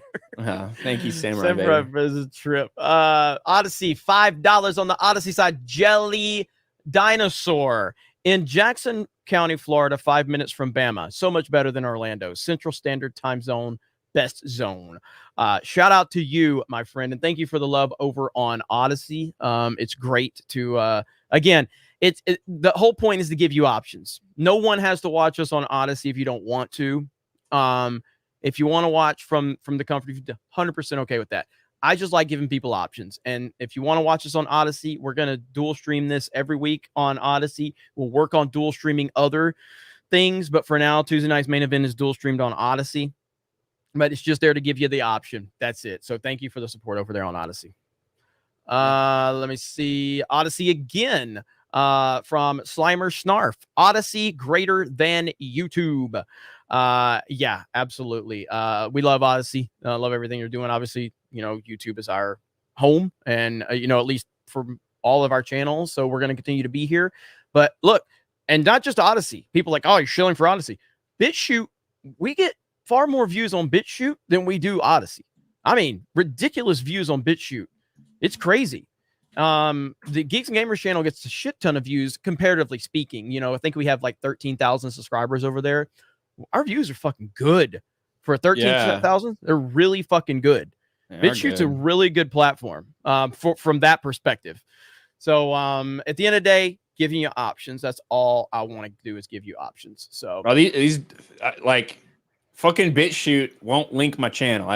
It's been going on for a fucking year and a half. I've sent emails. So fuck. Fucking BitChute. Get your fucking shit together, dude. Odyssey for 25 library coin. Let me see. Is that how do I say that name? Abomination. Yeah, no, I got it. Abomination. Abomination. So it's abomination. I thought it was gonna be. Nation. I thought it was gonna be something like super fucking difficult. No. It's me. I'm high school dropout. I'm hoping that all the media stooges doing a 180 is them realizing that they are losing their funding because people are waking up and defying defying all of the nonsense, the authoritarianism. How do you say this word? Authoritarianism. Authoritarians. Yes, authoritarianism. I've said this 1,000 times. Authoritarians. Yeah. No, ism. Authoritarianism. Authoritarianism. Yeah, it's so fucking hard to say that word. So the Stooges are authoritarianism. It's still you had to slow down too. It's kind of hard to say. So the Stooges are trying to convince their viewers that defying the authoritarians, I can't say it for some reason. I've said this fucking 100 times. Maybe I'm having a heart attack. Is a good thing. Trying to stay in their good graces. Now, the point is they're not changing shit. They're not changing anything. They're not going to change. They're going to continue to double down on their victim narrative and all of that other nonsense. That's what they're doing. They're not going to shift. There's not going to be a shift from these people. It's an entire cultural problem. They are hiring people that don't want to change. They're hiring people. The reason and I'll bring politics into it for a minute. The reason that politicians and the Democrats generally want to pander to identity politics is they are looking to appease the weak-minded. They're looking to appease the people that need them. They want the people that want to play the victim. They need to have division. They need racial division. They need tension. They need people to be at odds, because when things are working like they should be, that's not good for the powers that be. That's never going to be good for them. So they need division. They need people to be angry and divided, because united is not something that the mainstream wants. So they're bringing people in. They're bringing people in to work that are never going to realize what's going on. So there's not going to be that shift. It needs to be replaced by people like us. That's what we have to do. It needs to be replaced. You're never going to make those people realize anything. Yeah. Bionic Belly Button for $5 says authoritarianism. I don't know why I can't fucking say it. Authoritarianism. No, you're not saying it. Say authoritarian. Say authoritarianism. Authoritarianism. There you go. It's such a hard word to say. I say it all the time. I say it in D-Day Cobra videos all the time. But for whatever reason, I'm retarded tonight. So whatever. For whatever reason. I'm gonna be honest. I'm kind of retarded. That's yeah. So there you go. Let me see. Where am I at? So Ripa looks like he's wearing a Washington Wizards jersey. That's all I can think about all night with your tank top you got on tonight. He does like, had a color scheme, yeah. Yeah, looks like a Wizards jersey or a Bullets jersey. Yeah. I like how Ripa I love how Ripa, like I guess when he went on Blaze, he was wearing a shirt like that and they was roasting him about his shoulders. And he's like, fuck y'all, I'm gonna wear this every opportunity I get now. Every opportunity I get. So every time I've appeared since then, I've wore a tank top. Ripper, you got Fruit Loops too over there? No, it's steak. Oh God. Well, I'll eat more Fruit Loops, I guess. So Ripa eats steak, Ryan eats Fruit Loops. I told y'all we bring diversity. Okay, we bring diversity. Well, mine are medium rare. We got another abomination with a Tuesday night's main event fire up emoji, and then there's a thinking one also, but that's just Chris is copy and pasting them for me to see. And then abomination says Ryan just lashed out because the Land Before Time made him cry. Confirm or deny that one, Ryan? No, deny. Made me cry because how many times we had to fucking watch that bullshit. My brother liked it. Fuck him. Land Before Time is awesome, bro. Why would you what's wrong with you? The dinosaurs deserved it. I even like Disney's Dinosaur. You remember that fucking movie? No. Oh What? yeah. I remember Dinosaurs the show. No, the Dinosaur? Disney. Yeah, it's a lemurs? Disney, and it was right before Pixar really became a thing or whatever. And Disney came out with an animated film that was like a 3D animation, Dinosaur, and it was fucking awesome. I love that one.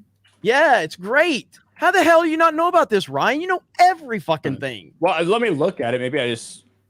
It's like with the eye. I do remember that. I remember that cover, like that video cover. You know what I mean? Like looking at the art from it. But I don't know if I've ever seen that shit though. I love it. Like y'all remember the show Dinosaurs with the like. Oh yeah, 100%. Yeah, baby. I remember the fucking last episode. That shit was dark as fuck.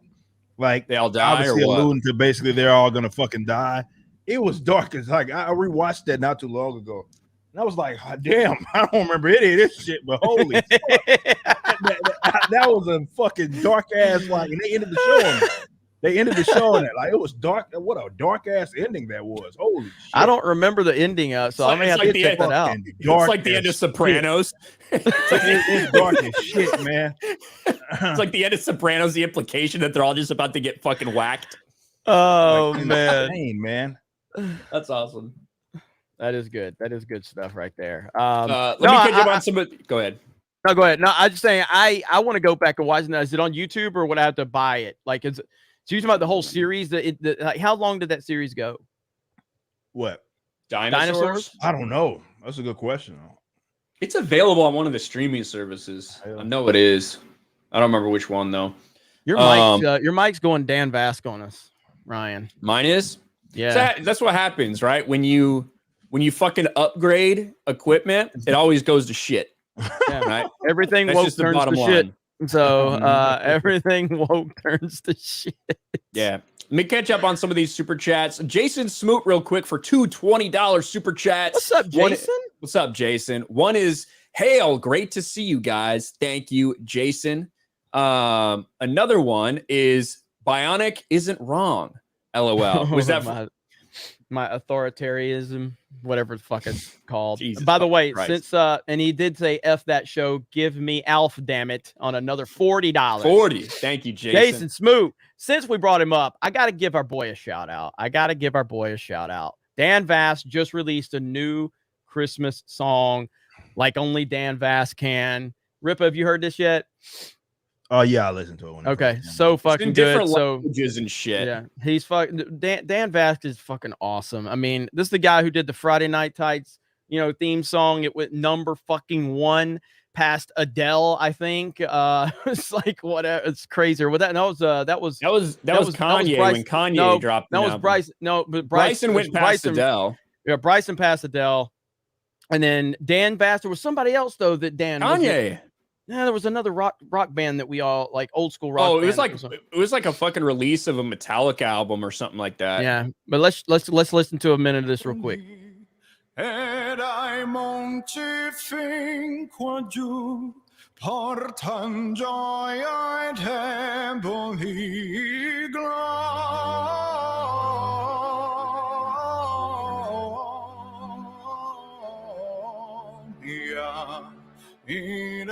angels instead. In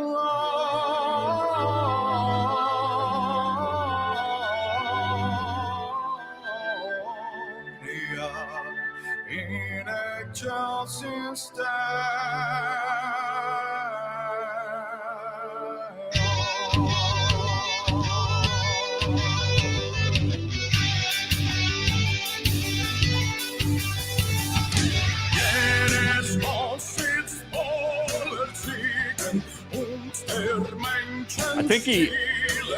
I think he forgot the words. That's not how it goes. Well, Dan is awesome. You guys go watch that entire video over on his channel, Dan Vasque. So he is the man. We appreciate him. Love that Dan, dude. he did it in like Portuguese, German, English, like a bunch of different languages. He said all the languages of the people like who watch him. He wanted to do something from everybody for Christmas, or at least the majority of people. So he didn't do it in Canadian. Sorry, Krista. Yeah. Well, nobody wants to hear any of that anyway. So Ozzy Oz for Ozzy Oz 10 for $5 says, have a look at the comic Foot Rot Flat series. It's a farming comic from the view of a dog. I'm really enjoying it and still have the books. Have you ever heard of that, Ripa? Foot Rot Flats. Uh-uh. There you go. Mike, hey, can I surprise everybody? I bet they don't know about this one. Can I surprise everybody? Because Dan's not the only musician. Not the only musician. We got one right here.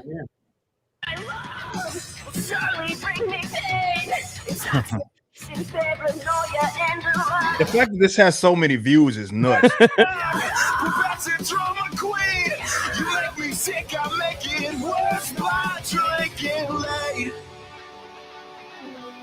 Such a hard song to cover too. So sick of playing, I don't want this anymore. I'm fun of abuse, no fucking more. You wanna murder all everyone because enough's enough of weird talk. You told me think about it, well I did. Now I don't wanna feel a thing anymore. I'm tired of begging for the things that I want. I'm oversleeping like a dog on the floor. That's fucking awesome right there. Yeah, that's got like 8 million views. 8 million? No, Jesus. 7.5 million right there. Nuts, So man. hell yeah. Hell Man. yes. That just tells you the possibilities when you make content that's relevant for more than 24 hours. So.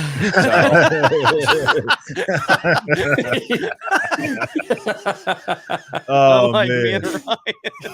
Yeah. Oh man. We got about the shelf life of pizza, to be honest with you. Like if you leave pizza out, you can leave it out for a day, you can still eat it. Once you get to 2 days, everyone's gonna be questioning if you're really gonna take a bite out of that. So that's what you gotta think about it. Damn, Bionic Belly Button for $50 on the Streamlabs side. Merry Christmas to everyone. Ryan too. Appreciate all that you do. Thank you, Bionic Belly Button. She sent me in my PO box. She sent me. There's like this. She sent me toilet paper called Snowflake toilet paper. Snowflake toilet paper. She's like, I knew you'd love this. Like, and it was more stuff she sent to. She was great though. Thank you, Bionic Belly Button. And Merry Christmas to you and everybody out there. And again, I've talked about this before, and I mean this genuinely. Like, I don't know what it's like to be in the rest of the world or even the country. I'm in Florida. It's been fucking fantastic here. Texas. Yeah, you know what I'm saying? So, like, I know it's tough for a lot of people out there, and you know, I feel for you. I genuinely do. But I mean, Ryan's the perfect person to talk about this when he gets back. But I don't like. I think the 2 weeks to slow the spread, like, it kind of was weird around here for like a 2 weeks. You know, and everybody was masked, and you had to wear a mask and like shit for like 2 weeks. And I was fine. I was like, all right, cool, whatever. But now, like, there's nothing here now. Ryan, before you show what you're gonna show, like, I was talking about how the difference in the world, but like, I know, but the difference in the world, like how drastically different it is for you in California versus here in Florida. Like, to be honest, for me, when I was in San Diego, it wasn't near as bad as the rest of California. San Diego by far was not near as bad. However, the vast majority of people you saw wearing masks everywhere. I was lucky enough to find a couple restaurants and a couple stores and a gym that made my life normal, but that wasn't normal for the vast majority of people there. And like the military was, we were fucking having to wear masks everywhere. They relaxed grooming standards, which is why I fucking grew a beard. And then hid it under a mask for a while when I had to be at work. But Florida's obviously just completely free. I don't know. I can't tell you when the last time I saw a mask on somebody in public. It just doesn't really happen. Well, I guess I can. If you go to City Walk or if you go to fucking Disney Springs or any of those areas there, everybody that's an employee has to fucking wear one. You got to wear one to go in a store and shit. So yeah, that's about it though. Yeah. Yep. Jason Smoot, thank you for another $40, by the way. Jason's awesome. For all of you and all you do. Love you guys. Merry Christmas. Thank you, Jason Smoot in the house. Big supporter. Jason. Appreciate you. Seriously, Jason. And did you want to get something, Ryan? I was looking for, so Bionic Belly Button sent me something too. Fucking last thing she sent me, it was basically just a bunch of gag gifts. It was like a fucking, I got a Ray Skywalker or something. I got LeBron fucking James. She sent me LeBron James action figures from fucking Space Jam 2. So that's awesome. I got him somewhere, but it's in my pile of boxes out there. I was at one of these bookstores yesterday, looking for like Christmas present stuff, and I nearly bought this J.J. Abrams Funko Pop for Gary. I'm getting that shit for him. I'm gonna get him the J.J. Abrams Funko Pop, and I'm gonna give that shit to him in person one of these days. He's so mad. Oh man, but I'm like, hey, yeah, it's your favorite guy there. So yeah, good stuff. Yeah, like Bionic Belly Button. I get this thing in my PO box. I'm like, this is fucking awesome. Like, I wonder what's in here. This is incredible, and it's all just shit I don't fucking want. You know what I mean? Like it's just shit to piss me off. So good prank, Bionic Belly Button. Thank you so much. Oh man, good stuff. All right, Ryan, how much? Where are we at? We got a long way to go. Mike, Rip, are you good? Rip, are you good? I mean, if you got to bounce, I need to work on some stuff before I crash with this website. That's fine. That's fine. For sure. So, all right. So if you want to bounce now, it's fine. All right, cool. Well, we're gonna run through. Yeah, well, you guys know we do the show tomorrow, 12 p.m., whatever. Yep. That's the same. Nothing new there. You guys come hang out 12 p.m. Central. Like I know everybody, the biggest question is two questions that I get the most pertaining to everything, and that's really the Riververse stuff. I told y'all, really, I think sometime in the middle of January, expect more announcements surrounding that, and of course the band. I'm actually, it's funny because in the middle of this, I got this instrumental sent to me by my band mates. So that, you never know, that may be like right around the corner as well. I know everybody's gonna ask what's backwards, getting back to it and all that shit. So we'll be back. As heavy as fucking we've ever fucking been. Everybody likes our old metal shit. We'll be right back like we never fucking left. So expect some of that. So 2022. You see a lot of Riververse stuff and a lot of backward stuff as well. We'll be rocking and rolling. So expect really probably with both of them going into next month some announcements around there. Now, obviously, with this show, my show, Friday Night Tights, we'll be giving you guys some information regarding the comic book because I know everybody's excited for it. Yep, man. And Rippa's got everything going on. He's killing it. It's hard to, I don't know how he keeps up with all of it. I know people say that about me sometimes, but I don't know how Rippa keeps all that shit. But one thing I do know is he's going to get his ass beat on Sunday for Mario Kart you Wars, had a fluke. If you won every one, you had a fucking fluke that'll never happen again. In terms of you winning every fucking cup on a Sunday, it's not fucking happening. So if y'all want to come see Jeremy get what he fucking deserves, on a Sunday, we'll be, of course, live playing Mario Kart, and I'll kick his ass. Listen, it's Christmas. That's where the bar is at. That's, what it might be. We may not play this Sunday. Yeah, so we'll have to Saturday's Christmas. Saturday's Christmas. Well, Krista, didn't you? I think you were. Yeah, you're right. Okay, yeah, all right, yeah. Saturday's Christmas. Okay. So yeah, we're good. So we're good. What the hell is this guy doing here? Do you ever sleep? You're like an hour in front of me. I know. Yeah, it's like no, it's more than that. He's two in front of you, one in front of me. Yeah, It's like 1:30. Yeah. It's So what you 1:30. talking about? But yeah, so but just so you guys notice, a subtle thing that everybody noticed. Ripa has went to where his goal is to make sure I don't win every cup. That's how much. Well, I've I dominated win most this of them as motherfucker. well, but So- you had a fluke. You had the week of a life over there.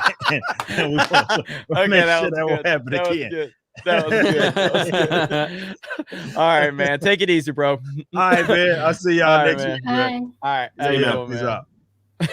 All right. That was a good answer. A week of a life. That was good.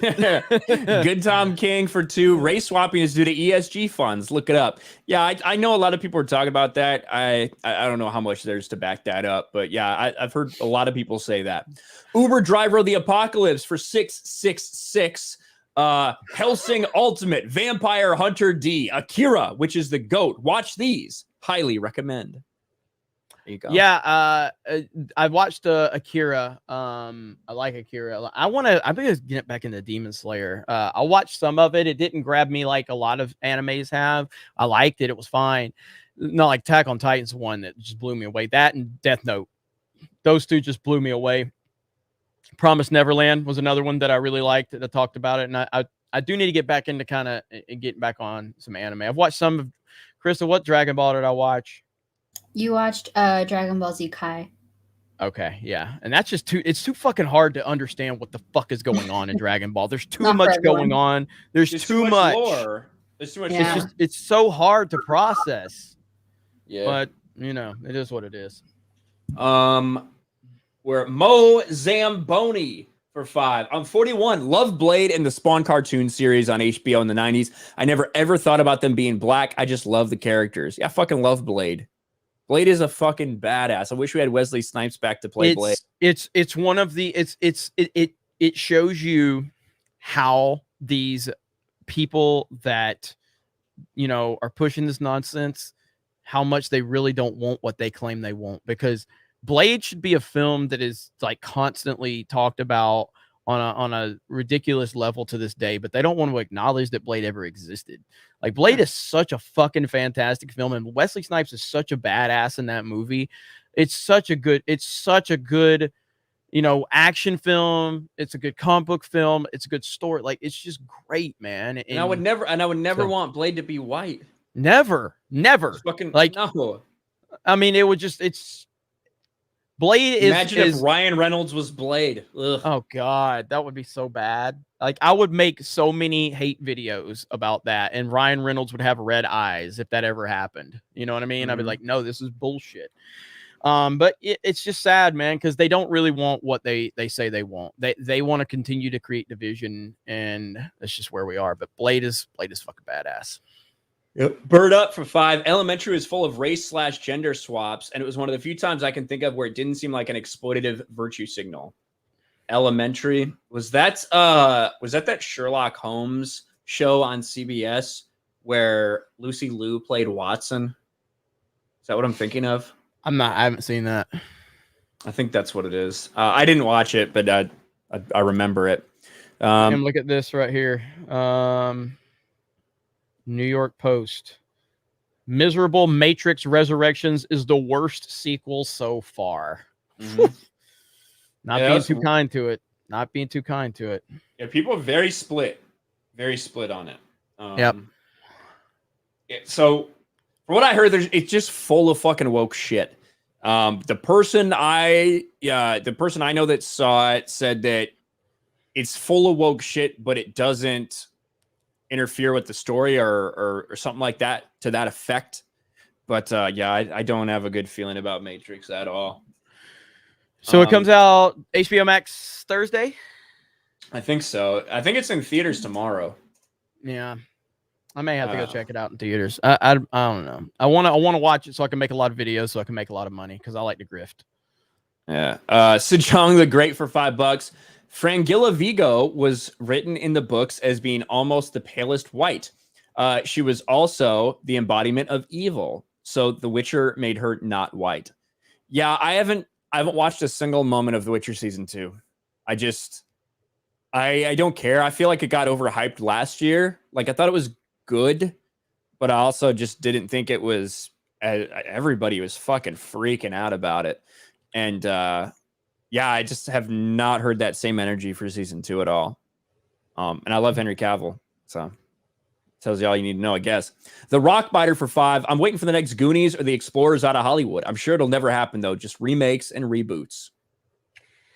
Yeah, I mean, there are some good, original stories, but they fly under the radar, and then Hollywood they're not going to put, and they won't put the advertising or the money behind it to push it so people know it exists.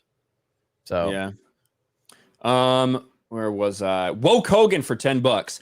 Listen here, brothers. The wokester hates the Matrix. The wokester takes the blue pill to last extra long outside the ring, brother. What are you going to do when Wokamania runs wild on you? I love how Ryan read it in character and everything. You got to. If somebody's going to go to the trouble of writing it in character, I got to say it in character. That is true. Speaking of in character, Ryan Kinnell sucks cock, like CAULK for $2. Let's go, Adam. Tuesday night's politics show is on. Hell yeah. Thank you, Ryan Kinnell sucks cock. Lane Bristow for $5. Let's not forget that we're 3 Tomb Raider movies in. Lara Croft has dropped cup sizes with each successive installment and has yet to fight a dinosaur. Yeah. I didn't think that the new Tomb Raider movie was like the worst thing in the world. I didn't think it was good. And I saw what it was trying to do with the new game that had come out. I like parts of it, like the fact that they showed like that this person does train, this person does know martial arts. She's fucking ripped. She's in incredible fucking shape. And they displayed that. And she wasn't someone, at least in my memory, that was throwing like massive dudes around. She kind of got her ass kicked when people were able to like actually get their hands on her in a way. So I thought it was okay. Just, I don't know, predictable fucking story. Yeah. All right, Krista, go ahead. Get out of here. Go live. You need to go now. You want to go now? Okay. I'll head out. We'll take care of the rest of this. I've got. I think I'm caught up. Unless my messages are not working again. I think I'm caught up. But you're gonna go live on Twitch, correct? Yeah, I'm just gonna do an unboxing. It's not gonna be long. Just I want to open up these boxes before Christmas because I have a long week this week. Are you going to be wearing your American flag shorts with the pockets? No. Too cold for that. All right, so guys, go over, check out Kristen over on Twitch as me and Ryan wrap this up. Thank you, Krista. Great job tonight, as always. Thank you. Merry Christmas, everybody. Bye. Merry Christmas. Bye. RSC Elsman for 5. Been collecting Spider-Man since 85. I like Miles. Artwork sucks at times. Like Gwen as well. Give me a good story and artwork. Merry Christmas. Merry Christmas to you, RSC Elsman. Or yes, Elman. Thank you. Yeah, appreciate that. Bird Up for 5. Will you put the main event shows on Spotify like Aries of FNT? Yes. Yes, we have to do that. And before the end of the year, we'll figure it out. Well, see, so, and I'll give you guys, the people that are still here, I'll give you a little bit of, inside baseball stuff. And I share a lot of this with our premium members and stuff like that. I won't go into in depth as I do with them, but I'm currently like meeting with everybody on my team individually. And we're just trying, there's a lot of like little details that we are missing, and that's on me. And so we're tightening things up a little bit in terms of just getting everybody refocused, just like, I just re-uploaded Tuesday night's main event over to Geeks and Gamers Live today. That's just unacceptable. That's unacceptable, and that's my fault. And so so we're getting that fixed. A lot of the Gaming with Geeks is going to start doing consistent video game uploads. Obviously, Sports Wars is killing it. Park Hop is doing a great job. The main channel, we're going to pick up production over here on the main channel, something we've kind of fallen off on. So that's all going to be happening. Plus the website, as a matter of fact, I forgot, we're going to announce. So if you go over right now to geeksandgamers.com, if you're interested, okay, I'll show everybody right now. If you're interested in writing for geeksandgamers.com, this is a volunteer position. Okay. If you're interested in writing for our website, you can go over to the website and you go down to the very bottom, to right there. Contribute. You click that button right there. Okay? Click that. You read over that. And then you click there and you can fill out an application if you're interested. Now, to be clear, to be crystal clear, I do not make that final decision. Okay? Our editor-in-chief, Alex, makes the final call. I have nothing to do with that. If I make a recommendation at the end of the day, I make no calls. I don't overstep Alex on the website unless it's like I literally have to, But when it comes to personnel decisions, you got to impress him, not me. Yeah. So Jeremy knows his role, evaluating English, evaluating writing talent. I don't know if that's it. So if you're interested, we're looking for about 4, 5, or 6 maybe writers. I don't know exactly what he's looking for in terms of topics and stuff, but if you think you're well-rounded in terms of what you can cover, put that in, let him know. He'll get back to you when he can. So if you're interested in that, go to geeksgamers.com, very bottom, contribute, and we'll see what happens. Oh, yeah. Don't bring your feelings. Don't bring your feelings. And I mean that don't think Alex oh, God, is not a feelings person. Alex is not a feelings person at all. He's very direct and to the point. That's it. Yeah. And I see some people in the chat asking if we missed yours. I got a lot of super chats to get to, so I probably didn't miss it. We're gonna get to them. While you're reading that, I'm gonna go pee. Okay, sounds good. But we will get everything on Spotify. Bird up. Crispy Leg Transport LLC for 20. I have a Marvel encyclopedia, so I'm gonna find the black characters and post their bios and stories. I hope none of my accounts get taken down. Thank you, Crispy Leg Transport. Appreciate it. Eric for 2. Eric K, our mod. Thanks, Eric, for being here. Global cash grab of big pharma politicians paid. I think it's pretty obvious to see. The Good Tom King for 2. If health was the issue, they promote vitamin D. As soon as they kept fast food restaurants open but closed gyms, you had to know that it's not about anybody's health. You're absolutely right. Sejong the Great for 2. 18 months ago, Biden said it was the Trump vax, and nobody wanted to take it then. Defiant L's, a lot of good posts about those hypocritical pieces of shit. Black Cat 997 for $15. Race swapping these adaptations is typically the first indicator that not only were the actors chosen for the wrong reasons, but everyone else in production was chosen for the wrong reasons. Yeah, and now we've heard some things like that some of the stuff is mandated by studios and things like that. And for like Dune, for instance, there was a rumor out there, can't confirm it at all, that, Denis Villeneuve, however the fuck you say that, he was basically mandated to have one character that was race swapped. And it was a character that ended up dying in the movie. So who knows? D-Day Direwolf for $2. What's good, everyone? The Mexican jokes kill me, lol. Thank you for being Ivan here, was D-Day fantastic. Ivan was on point. Yeah, Ivan was on point.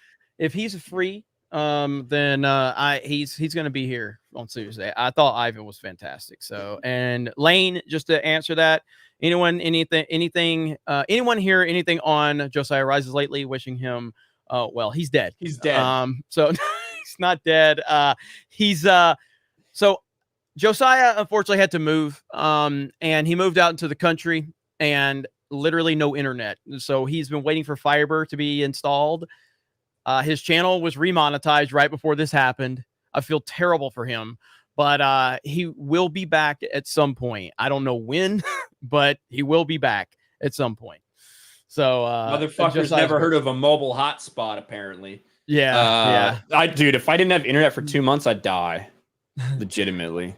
Hey, Smoot, we have a sports channel. Okay. There you go. That's right.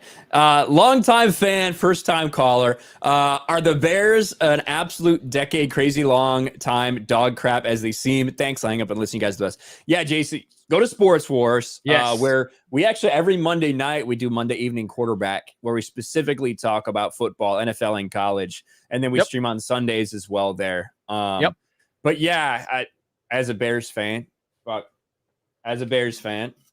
I can definitely say, yeah, they're fucking awful, dude.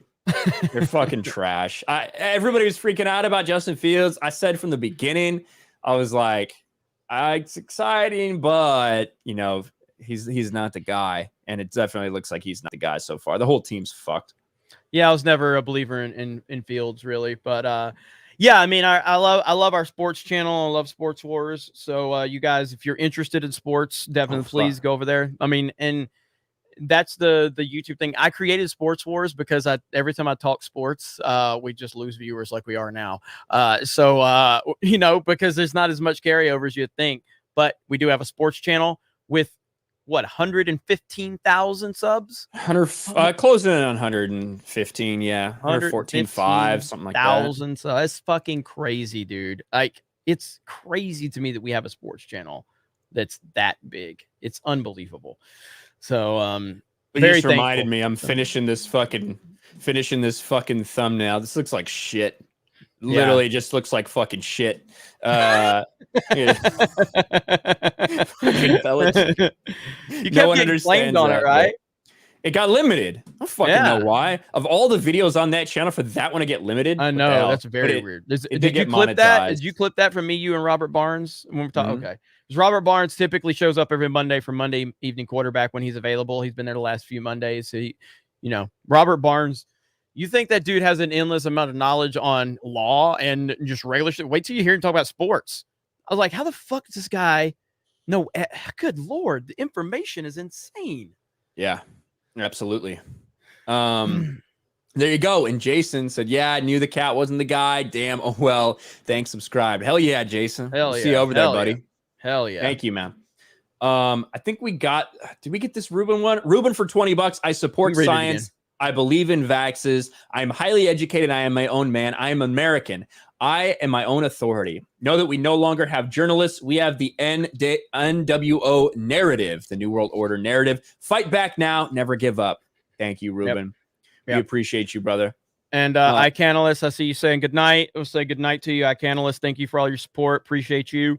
And look, I know that anytime there's a streams, got a lot of viewers. There's going to be a lot of super chats. Obviously, we're going to focus on the super chats because that's people spending their money, and we want to acknowledge those super chats. I read the comments. I read every comment that comes in to the best of my ability. Yeah, that's true too. We read every comment and we try to the best of our ability to acknowledge as many people as humanly possible. You're never going to get to everybody, but every single person that watches these streams, whether you're watching, lurking, commenting, super chatting, sharing, if you're part of this, we appreciate you. Seriously, we really, really do. And Tuesday night's main events are continuing to grow. This has been another great night for us. This is probably one of my favorite shows we've done. My only regret is that we, like Adam and Ivan had to leave after 2 hours, but we try to keep the show around 3 hours normally, but it is a great show. Jeremy told me the other day, he's like, we're going to try to just do 2 hours. I think 2 hours, we could probably do it. Fuck. I knew that wasn't happening. Shouldn't have ordered that pizza an hour and a half ago. John Kokoza for 5. What's up? Our buddy John. What's up, John? In San Diego, big win. LetThemBreathe.org sued the United School District, and judge said the mandates for children goes against state law. That is huge. That is huge. I'm glad I got out of there when we did because of all that bullshit. But yeah, there you go. Thank you, John.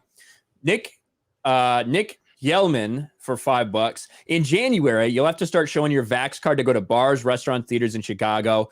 I am Vax, but this is still too far. And I think that, listen, there's a huge portion of people that have the jab, that may even have the booster, that are completely and totally against mandates. That's not a hypocritical stance. You can think something's okay for you, but you don't want to mandate it for everyone else. Yeah. Like I will support you on whatever decision you want to make as an individual. That's literally what Geeks and Gamers is built on, is individuality. If you're not doing something illegal, I don't care what you're doing. You know what I mean? Like, I don't care. It's not my business. It's even coming down to how people spend their money. You spend your money on whatever you want. I have no fucking right to tell you how to spend your money. Maybe I'm done watching Lucasfilm and caring about what they're doing. If you want to keep supporting them, you can do that because it's your fucking money. You work for that shit. It's just this weird way of thinking, man. It's wild, but we saw it. First it was a movie and you had to like the movies they liked, and now it's got to the point where you have to take everything they take, and if you don't, then you're a horrible person. Yep, absolutely. Where did I go? Markoloff for 5. In Quebec, people are preventing family members from coming to Christmas because they don't have their vax passport. Also, max of 10 people per party. It's we're seeing what's going on in America, and you can only imagine what's going on in other places, you know. And we've seen. I'll be honest with you. I'm inspired by the shit we're seeing in Europe as far as citizens marching in the streets and the massive crowds every weekend for these protests. It's incredible. And I wish we saw some of that stuff here. I heard that. Did you already read this one? About Sydney? Let's see. You should try to have Sydney Watson on. She said on You Are Here that she's a gamer and into anime. Would be a good guess. We would love to have Sydney on the stream. I'm sure Rippa could make that happen. So we'd love to have Sydney on here. We'd love to have Elijah on here. Be awesome. Yep. And we got plans to get, Rippa knows all these people. So I mean, he's got connections, he's friends with them. So yeah, if Sydney's a gamer and into anime, that'd be a great guest. Yeah, hell yes. Where was I? Readout Productions for 5. Necessity is the plea for every infringement of human freedom. It is the argument of tyrants. It is the creed of slaves. William Pitt. Thank you, Readout Productions. Appreciate the super chat. Not wrong there. Young Sykes for 5. Eric is right. These cocky son of a bitches think they run things, and Beetlejuice runs a crappy city. Glad I live in Tennessee. I loved Nashville when I was there. I loved Nashville. It was fucking awesome. I was like, fuck, I wish I would have bought a house here. FMJHP 762 for $10. The one thing we learn from history is that we do not learn from history. Yeah. Look at what Gina Carano, right? Look at what Gina Carano got fired for, and look where we are now in this very same countries. It's insane. Where exactly are you? I'm trying to catch up to where you are so I can help you now. I'm at Pee Pierre for $5. What should we do with the woke / authoritarians, politicians, and non-politicians who want to take away freedom and hurt those who disagree with them? What do we want? What do we do with the politicians and non-politicians? So, I mean, with the politicians, Rip is going to tell you not to vote. I think you should vote. But I think most importantly, the thing that will affect your life the most are local fucking elections, right? Local elections. And that's where you have to get involved. You can't be ignorant of that, because that is what will affect your day-to-day life. That is what will affect your county, your township, whatever it may be, your school district. Those are important things, and people get in power very easily there who are lunatics, and they can really affect your life or your kids' lives. But yeah, very true. Mike Hill for 5 says, have you seen the new trailer for Attack on Titan yet? I know it's out because Krista told me, but I don't want to see it. I just want to experience the show. So yeah, I have not. And so I'm really looking forward to it. I know nothing about it. I know the manga is done, so I know that whatever happens is known, but I don't want to know. So I love Attack on Titan. I think it's fantastic. So I can't wait. I don't really know even when it's coming out. It's kind of how much off the radar I've kind of kept it, just because I just want to see it. I'm not going to watch each episode as they release. I'm not sure how they're going to release it. I want to see, I just want to binge all the way through it, because that's how I've watched the series up to this point. I've just binged through it because I was so far behind on it. The Good Tom King says, clout has nothing to do with truth on social media. It does, in terms of if you get your message out there, if you got clout, regardless if it's if it's the true message or not. That's why so much. Look at fucking Jesse Smollett. Yeah. I think that reference was to your Mike Zero. I think that was about. I think that's what he's talking about. Was like when you were like, "Oh, big subscriber!" Like he has a lot of subscribers. Everybody wants to know him. I think that's what he was talking about. But that's the thing, though. But it gives an initial amount of credibility. We all do it. If I see a person in my chat that's got a YouTube verified check mark, I'm immediately going to go, "Oh, who is this?" Because it's just immediately, that's how your mind is programmed. It doesn't make it right, but that's just immediately how you look at it. So when I looked at Mike Zero, I didn't know much about him. I'm like, oh, he's a big channel, So it doesn't have anything to do with truth, but it has a lot to do with narrative and how people perceive something. Yeah. Yes. Eric K says, damn, Jeremy, Star Wars Explained is married to his sister. Damn. Pork Lamp, Jar Jar is the true Sith Lord. That's why Gary's such a big fan. Bird up. Lightfoot looks like X-Ray Girl's dog crashed into that toxic waste container from RoboCop. Holy fuck. That was fucking brutal. And I love every single second. I agree, especially the part where you trashed X-Ray Girl's dog. That thing's ugly as fuck. We've got that Ivan message from Bertrand Kurt Russell. I don't know what he said, but Ivan said it when he left. He said Domo Arigato. Domo Arigato. Chris Torby, my birthday today. Can I get a happy birthday from the Geeks and Gamers team? You can get a happy birthday, Chris. Happy birthday. Right. Happy birthday, Chris. Happy birthday, Chris. Yeah, Ryan looked really happy to say that, by the way. Yeah. Well, I was just sad we don't have the whole team for you. That's all. Yeah, sorry about that.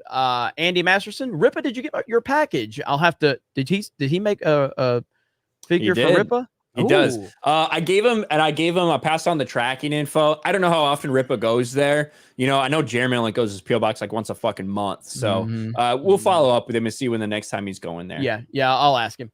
The Craig Lee Lawrence experience. Merry Christmas, guys.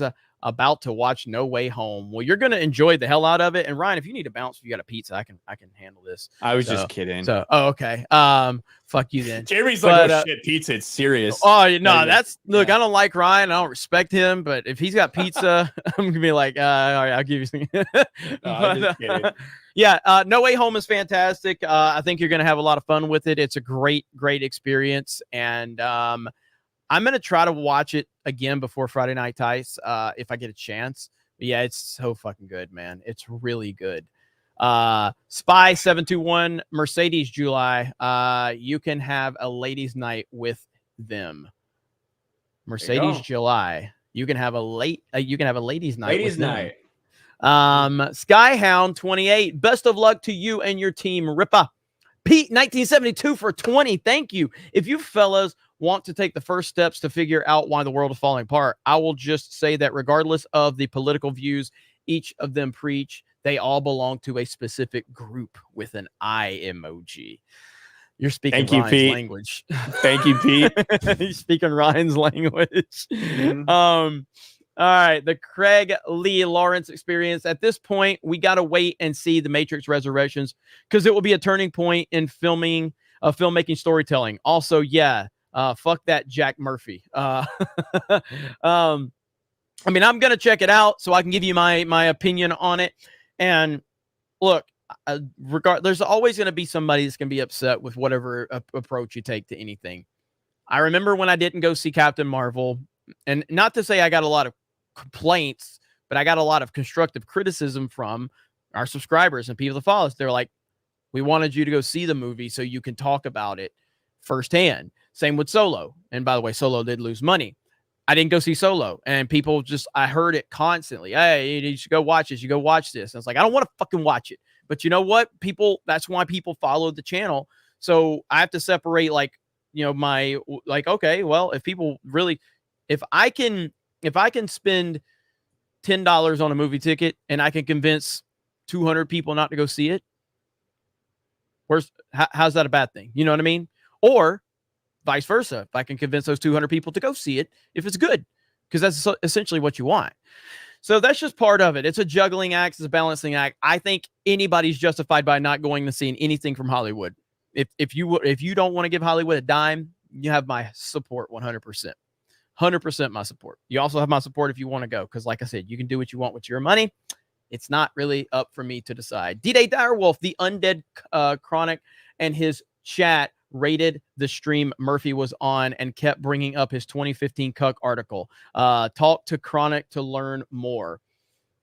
Regardless of how it happened, like, if it's that, so okay. Now, the only thing I will not, so if I ever go on a stream with anyone, they always, generally professional people, at least. When I say professional, I don't mean like, I just mean people that come in. Even like me. Generally, if you have a guest, I ask guests this: if I have someone, is there anything you don't want to talk about? Or is there anything I need to be aware of? You know what I mean? Or even then, or you need to preempt it by telling someone if there's something you don't want to talk about prior to going on a live stream, if there's something as simple as that. Now, I will never, there's nothing professionally I won't talk about. The only thing I don't talk about is my personal life. That's it. I tell people I don't want to talk about my family. You know what I mean? I don't want to talk about my personal life. That's the only thing I'm not willing to discuss. Anything that's happened to me on YouTube, anything that's happened to me on Twitter, anything I've ever been through that you can publicly dig up, I'll talk about it. If Jack Murphy's so fucking sensitive to this goddamn topic, then why doesn't he preemptively say, hey, if anybody brings this cuck thing up, I just don't want to talk about it. You know, just kind of move past it or whatever. If it's that big of a fucking deal. So it's the guy's just handled the whole thing wrong. He's just handled the whole fucking thing wrong. Yeah. So and it'd be one thing if his brand wasn't built on the ultimate man's man type of teaching men how to be men type of thing, you know. And then it was one thing to kind of like react to Sydney that way. I'm not going to say people should be treating women well, you know, that's not me. But like just the way he came off to Sydney, and she seemed so genuinely like surprised with his initial reaction, and to follow it up like that was just bad. It was not a good move. I know that I know Jeremy gave Elijah some shit initially about not stepping in, and I think they talked a little bit. Not you, Jeremy. Sorry, quartering Jeremy. Yeah. And I'm okay with how Elijah did it, because at that point, when something like that happens, you're trying to salvage the show. You know what I mean? You're trying to just move. We have some experience in that department. You do. You're trying to move past it, and immediately afterwards, Jack fucking walked off in anger, and they came and they figured shit out right there, right after it happened. You know what I mean? So it could have blown up even way worse than it was. You know, no, I personally thought, in that moment, I thought Elijah was fine. He just tried to move on and move past. I thought Elijah Schaefer handled it perfectly. I thought he handled it perfectly. At first, I'm sure like it came off like, is he joking? You know, like, is he, you know, is he being sarcastic? Elijah even said. He said that we weren't quite sure whether he was talking to Sydney or whether he was talking to the super chatter directly. So they just kind of moved on. Yeah. Yep. So it is what it is. What's up, Nina Infinity? How you doing? I know you're on the Real BBC today. Awesome. Good to see you. Hope you're doing well. It's tough to ride the Real BBC for 8 hours, Nina. So good job. It's a long stream. Let me see. Mo Zamboni, my late father, put it best. A real man does what he needs to do for his family. Agreed. Cadero, happy holidays. I'm wondering what my we got that one. Krista gave you a very in-depth answer. Krista, very, very outspoken on Canadian politics. Double Brewski, good show. Ripa, I said it before, you're a 4-star general in the culture war. Jeremy Ryan, keep it up. Krista, don't be so quiet. Get in there. Bucci, what is this? Bachi Ponen at Ripa, great video earlier. Head 100% on point. Potato head, maybe 100% on point. Binary Bard. Yeah, it's about fucking Stelter. Okay. Yeah. Binary Bard says Sydney Watson would be a good guest. Maybe a show with Ivan where they can talk anime. 100%. Ivan was really great. And again, Sydney Watson has an open invite. I'll talk to Ripa and see if we can get that lined up. Because she's a sweetheart. So Dermy Wormy, I sent for one person and it makes me sick. Love you guys, and I hope you have a Merry Christmas. Well, thank you, Dermy Wormy. Does that mean that person's Krista, or is that like your significant other? And it makes me sick. John Smith, thanks you guys for being you. I enjoy how you guys call stupidity out daily. Ripa is the best with Ryan in a distant second. Merry Christmas. Where the fuck does that leave me? Thanks, John. Pete 1972, welcome to Hotel California. Such an awful place, such an all awful place, such an all awful place, such an all awful place. Yeah, I mean, there's plenty of room at the Hotel California. Such an awful place. Such an awful place. I personally So I like the Eagles. They're fine. But I like when people remake the Eagles songs a lot. It's weird. Like I listen to a lot of remakes of their songs. Did you? Like I loved Hell Freezes Over, because when the Eagles broke up, they got asked the question, is there any chance you guys ever getting together? Fuck, when Hell Freezes Over. And then like several years later, they got together, did a big concert, recorded an album, Hell Freezes Over. I fucking love that one. It's because it's live. So I love listening to that. Enoch Maman, do Star Wars Explained and his sister have an Elam Omar thing going on, if you know what I mean? That's fucking good, dude. Bionic Belly Button, Merry Christmas to everyone but Ryan. Superman, if he wasn't scared of green rocks. Drunk 3PO right now. Why are you doing this to me? And a heartfelt love you. Drunk 3PO always wants attention. Don't let him make you think otherwise. Aiden says, you guys own any crypto? Ripaverse? Metaverse? No. I'm starting to learn more about it. I'm starting to learn more about it. I own a little bit of it. I wish I had more time to pay more attention to it. Because I would like to get a lot deeper in it than I am. But I've dabbled a little bit, but not too much. We all own some library coin because we're on Odyssey, Jeremy. Yeah, that's true. That is true. Matt G for $1. Thank you, Matt G. Abomination AJ. I moved to Texas to start a pandemic. This normalcy they talking about, I've had the entire time.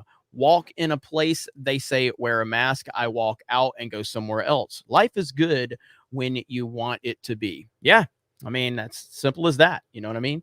Jason Smoot got his $20. Thank you, Jason Smoot, again. Great to see you here, buddy. Hadn't seen you here in a long time, and it's great to have you here, and I'm glad that you're now subscribed to Sports Wars.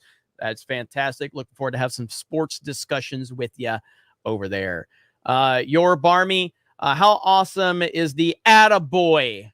How awesome is the Attaboy for $5? And then it's Bionic Belly Button with her authoritarianism. There you go. Say it right. There we go. Yeah. Fucking words so fucking hard to say. 0 hour discussion with JM Cruz, Arngiganton, Enoch Maman, Jeremy, me fail English? That's impossible. Eric K, message retracted. What happened, Eric? Where's the message? Jason Smoot said Bionic isn't wrong. Minor Zircon. It was the start of the Ice Age. And then Jason Smoot, F that show, give me Alf, damn it. Enoch Maman, the movie Dinosaur was made to tie into Countdown to Extinction ride at Animal Kingdom at Walt Disney World. Really? That's why it's centered around the, I know how to say the Carnosaurus as the antagonist, but I don't know what the other one is. But Iguanodons. And Aladar was the name of the lead dinosaur. But so they have the dinosaur ride at Walt Disney World, which is a mimic of the Indiana Jones ride at Disneyland. Now, famously, I said, there's no way that the Indiana Jones ride would ever compete with the dinosaur ride, because I only knew the dinosaur ride at Disney World.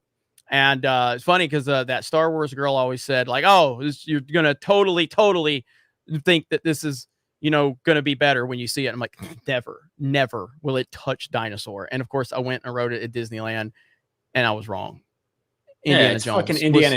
Dude. Indiana Jones was so much better. Now I still have a place in my heart for the dinosaur ride at Walt Disney World, but Indiana Jones at Disneyland, substantially better. Let's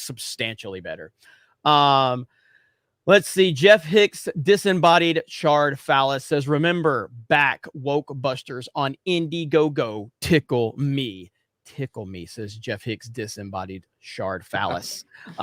Jesus Davila says, hail panel, hail mods, and hail chat, hail Geeks and Gamers. Y'all always making me think and cracking up laughing. Keep doing what you do. Thank you. Cardero, do y'all play Rocket League? If so, who's the best player? I'm guessing it's Eric. Maybe Krista. Certainly not Ryan or Jeremy. Frank. I don't know if Eric plays fucking... I don't know if Eric plays. Me and Jeremy are the best of everybody else on the team. We're basically the same players. I bet Ripple would get really fucking good at it really quick. Honestly, don't tell him that on his streams. But as for right now, me and Jeremy are tied. We do have some other people that are connected that played with us, and we quit because of that, because they were too good. Frank works on the servers on geeksandgamers.com. He played with us, and he made me and Ryan feel like Jack Murphy. Like, we felt like pathetic losers. He's just so much better than we are that it just made it to the point where we didn't even want to play. I was getting ready to join the liminal order.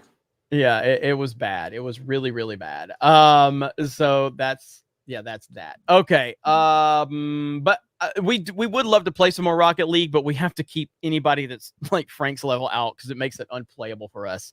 Jason Smoot again. Yeah, Jason Smoot again. I just want to say $40. Thank you. He says, for all of you and all you do, love you guys. Merry Christmas. Thank you, Jason Smoot in the house. D-Day Direwolf. You like Ninja Scroll, you will love Berserk. So I watched Ninja Scroll. It's the first anime I ever watched long time ago. I need to rewatch it, but yeah, I need to check out Berserk.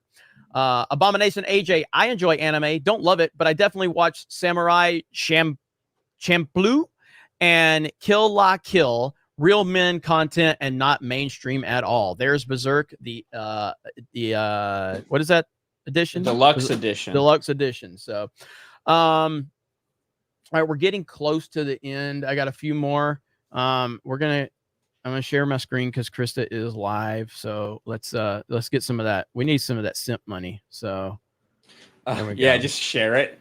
It just yeah. we're gonna snipe her. So you guys keep sending super chats if you like Krista. No. Not really at all. Jess, SPD girl, what's up? SPD girl sent me this and a bunch of other awesome gifts. So my presents, where you picked out half of them, was nice after a gag box. I loved how excited you were to show off your Master Chief. I sent Jeremy. Yes, I really appreciated that. The poster you sent and the Master Chief, the Mario Kart, and all that. I really do. It was really cool. I appreciate that. SPD girl is awesome. She really is. Bird Up, Blade revamp starring Brie Larson as Blade. Oh God, dude, that would be really good for the Geeks and Gamers channel. I'm just saying. Larry, $20. Merry Christmas to the Geeks and Gamers crew. Hail Krista, Tugs, Jay, Jeremy, Ryan, Ripa, and others. Best wishes to all of you in 2022. Keep being you. Thank you so much. Guyver Mecton, have a Merry Christmas, Geeks and Gamers. Thank you. Jason Smoot got that one as a longtime fan. Are the Bears absolute decade-long crazy time dog crap as they seem? They are. And then I talked about subscribing to Sports Wars. 0 hour discussions with JM Cruz. Ryan, get Alan Roberts EDDF on. He's always game. Yeah, Alan Robert. That's actually a good idea. That might be interesting. Thank you for the idea, 0 hour discussions. Yeah, I think he follows me we follow each other on Twitter. So let's see here. Taker says vaccines can be dangerous. Ryan took one and now look at the size of his forehead. You guys guesting on EFAP for those episode 9 leaks is one of my faves. Well, thank you. That's awesome. I had been a YouTuber for about 2 months. Yeah, I know.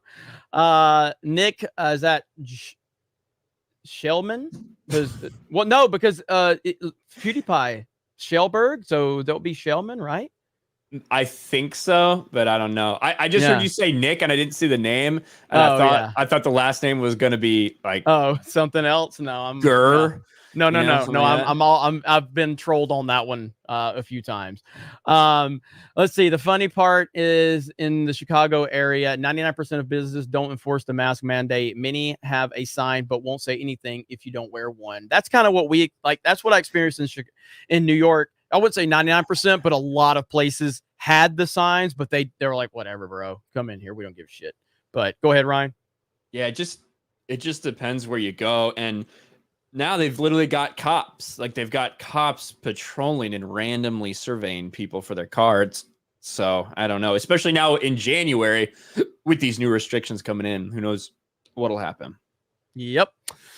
So there's let's see, Brown Gaijin, Hotel California is about the Hollywood culture. fuck Hollywood. Nina Infinity. I'm used to long streams. You know, OG Infinite Talk with John was a minimum 7 hours. Also, gamers go all night, which I've always been with a winky face. Hail Geeks and Gamers. Merry Christmas. That is awesome. Thank you, Nina. Appreciate you. You're great. Galaxy Express Media. What's up with Krista Sunday night? She was actually competitive. Hacking happening again. Yeah, Krista was pretty good. She was pretty good. So, man, Ryan, have you checked the Streamlabs? Make sure any more came in. That's the only thing Krista. Well, she kept me updated on everything, but she's been gone for a bit, so I'll make sure we didn't miss anything. I can go and check that real quick. Okay. Enoch Maman says good night and Merry Christmas. Thank you, Enoch Maman. By the way, chat, I told Ryan I was probably going to do this. It's something I have not done in a long time. Do you guys want me to do a solo live stream here on Geeks and Gamers? I need to do one before the end of the month. So what do you guys think? Should I go do a solo live stream on Geeks and Gamers? Yes or no? Just tell me if you want me to, and I'll strongly consider it if you make me feel like I should do it. That's an interesting comment right there, Bionic Sasquatch. That's an interesting comment. No other clarification provided. Nina was great on the BBC, so there we go.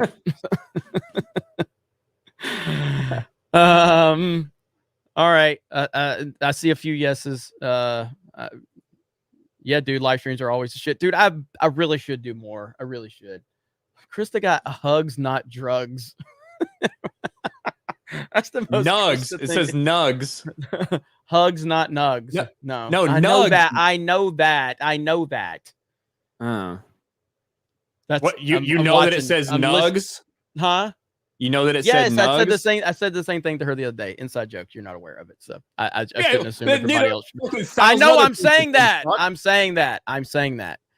Hey, there we go. Bionic Belly Button. Help me get to 100K before Ryan gets to 100K. But he has made twice as many videos as me, so it's not like I can keep up with that. So I'm doing the work. I'm putting the work in. Let me see. All right. So this? What? Look at this fucking random picture that just popped up. Yeah, I got a ponytail. I look like Anakin, actually. You do look like Anakin. That's pretty. It's pretty cool, actually. Ryan has really found himself in Florida. The fuck? I don't know where the fuck that came from, but yeah, I look kind of cool. I might grow it out now. That's pretty good. That is pretty good. All right, so we're gonna call it a night. You guys go say hello to Krista Nova over on Twitch. She's opening PO Box gifts right now. Ryan, what do you got going on, man? I don't fucking know. Same thing every fucking day.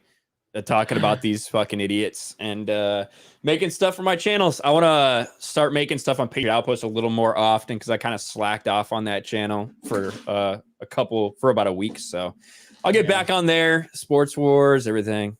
God, I can't believe it's almost Christmas. I know, man. It's time flies when you're just making videos every freaking day. So that's all we do. Good night, Nina Infinity. Appreciate you. Good night, Bionic Belly Button. Now go mow down some younglings. Master Skywalker. And Eric K, thank you for modding always. Eric K is badass. He's an awesome mod. We have great mods. Don't go subscribe to Ryan. And in all seriousness, really happy for Ryan. I'm happy for everybody that, you know, this part of this team and does this thing. And Ryan, you guys have no idea how important of a piece this puzzle Ryan has been. He's awesome, and he's changed Geeks and Gamers for the better. So I am genuinely happy to see him succeed on his personal channel. Galaxy Express Media, do it, Ryan. After I got out of the Navy, I grew my hair out and grew a beard. So there you go. We need an Anakin-style ponytail. I got the head start on the beard. That was the one good thing to come from mask mandates is I fucking grew a massive beard when I was still active duty, what I definitely should not have been doing. So there you go. All right, guys, thank you so much. Appreciate you. We'll see you again next week for Tuesday night's main event. This video will be re-uploaded to Geeks and Gamers live immediately. I will have that on the channel in the next within the next hour. So go check that out. I apologize for not getting those uploads sooner. I will be getting all of our live streams uploaded really soon over there from now on. So please make sure you subscribe to there. Let's see. Link Chris's YouTube channel or her Twitch channel one more time. You guys go support her. Congratulations to My Nerdy Home for 1,000 Twitch followers. She's been killing it. X-Ray Girl's been doing a great job on Twitch. Tugs has. Jay, Ryan's been streaming a little bit more. We all got our Twitch channels over there. So, really happy to see so many succeed over there. We'll see you guys next Tuesday night. We'll also see you tomorrow night on Twitch, on the Geeks and Gamers Twitch for Halo Infinite. We'll have the full crew over there. It's going to be a lot of fun. Other than that, you guys have a good night. Check us out on Odyssey. I don't know if the Odyssey stream stays up because I unlist it. It stays. Are you sure? Okay. All right. Pretty So sure. thank you guys. Memology 201. Merry Christmas, Geeks and Gamers. And yes, Jeremy do solo streams. That's not Memology though, is it? He's got so many fucking channels. I don't know. I watch his DSP Tries It Memology 101 channel every fucking day. Every fucking day. He's still got me on his fucking banner on his main YouTube channel. Oh, that's awesome. All right. Thank you guys. I really do appreciate you. Thank you for making Tuesday nights so amazing. We cleared over 2,000 viewers tonight. That is fucking awesome. Go check out Krista over on her Twitch channel, and we will talk to you later. Bye, everyone. And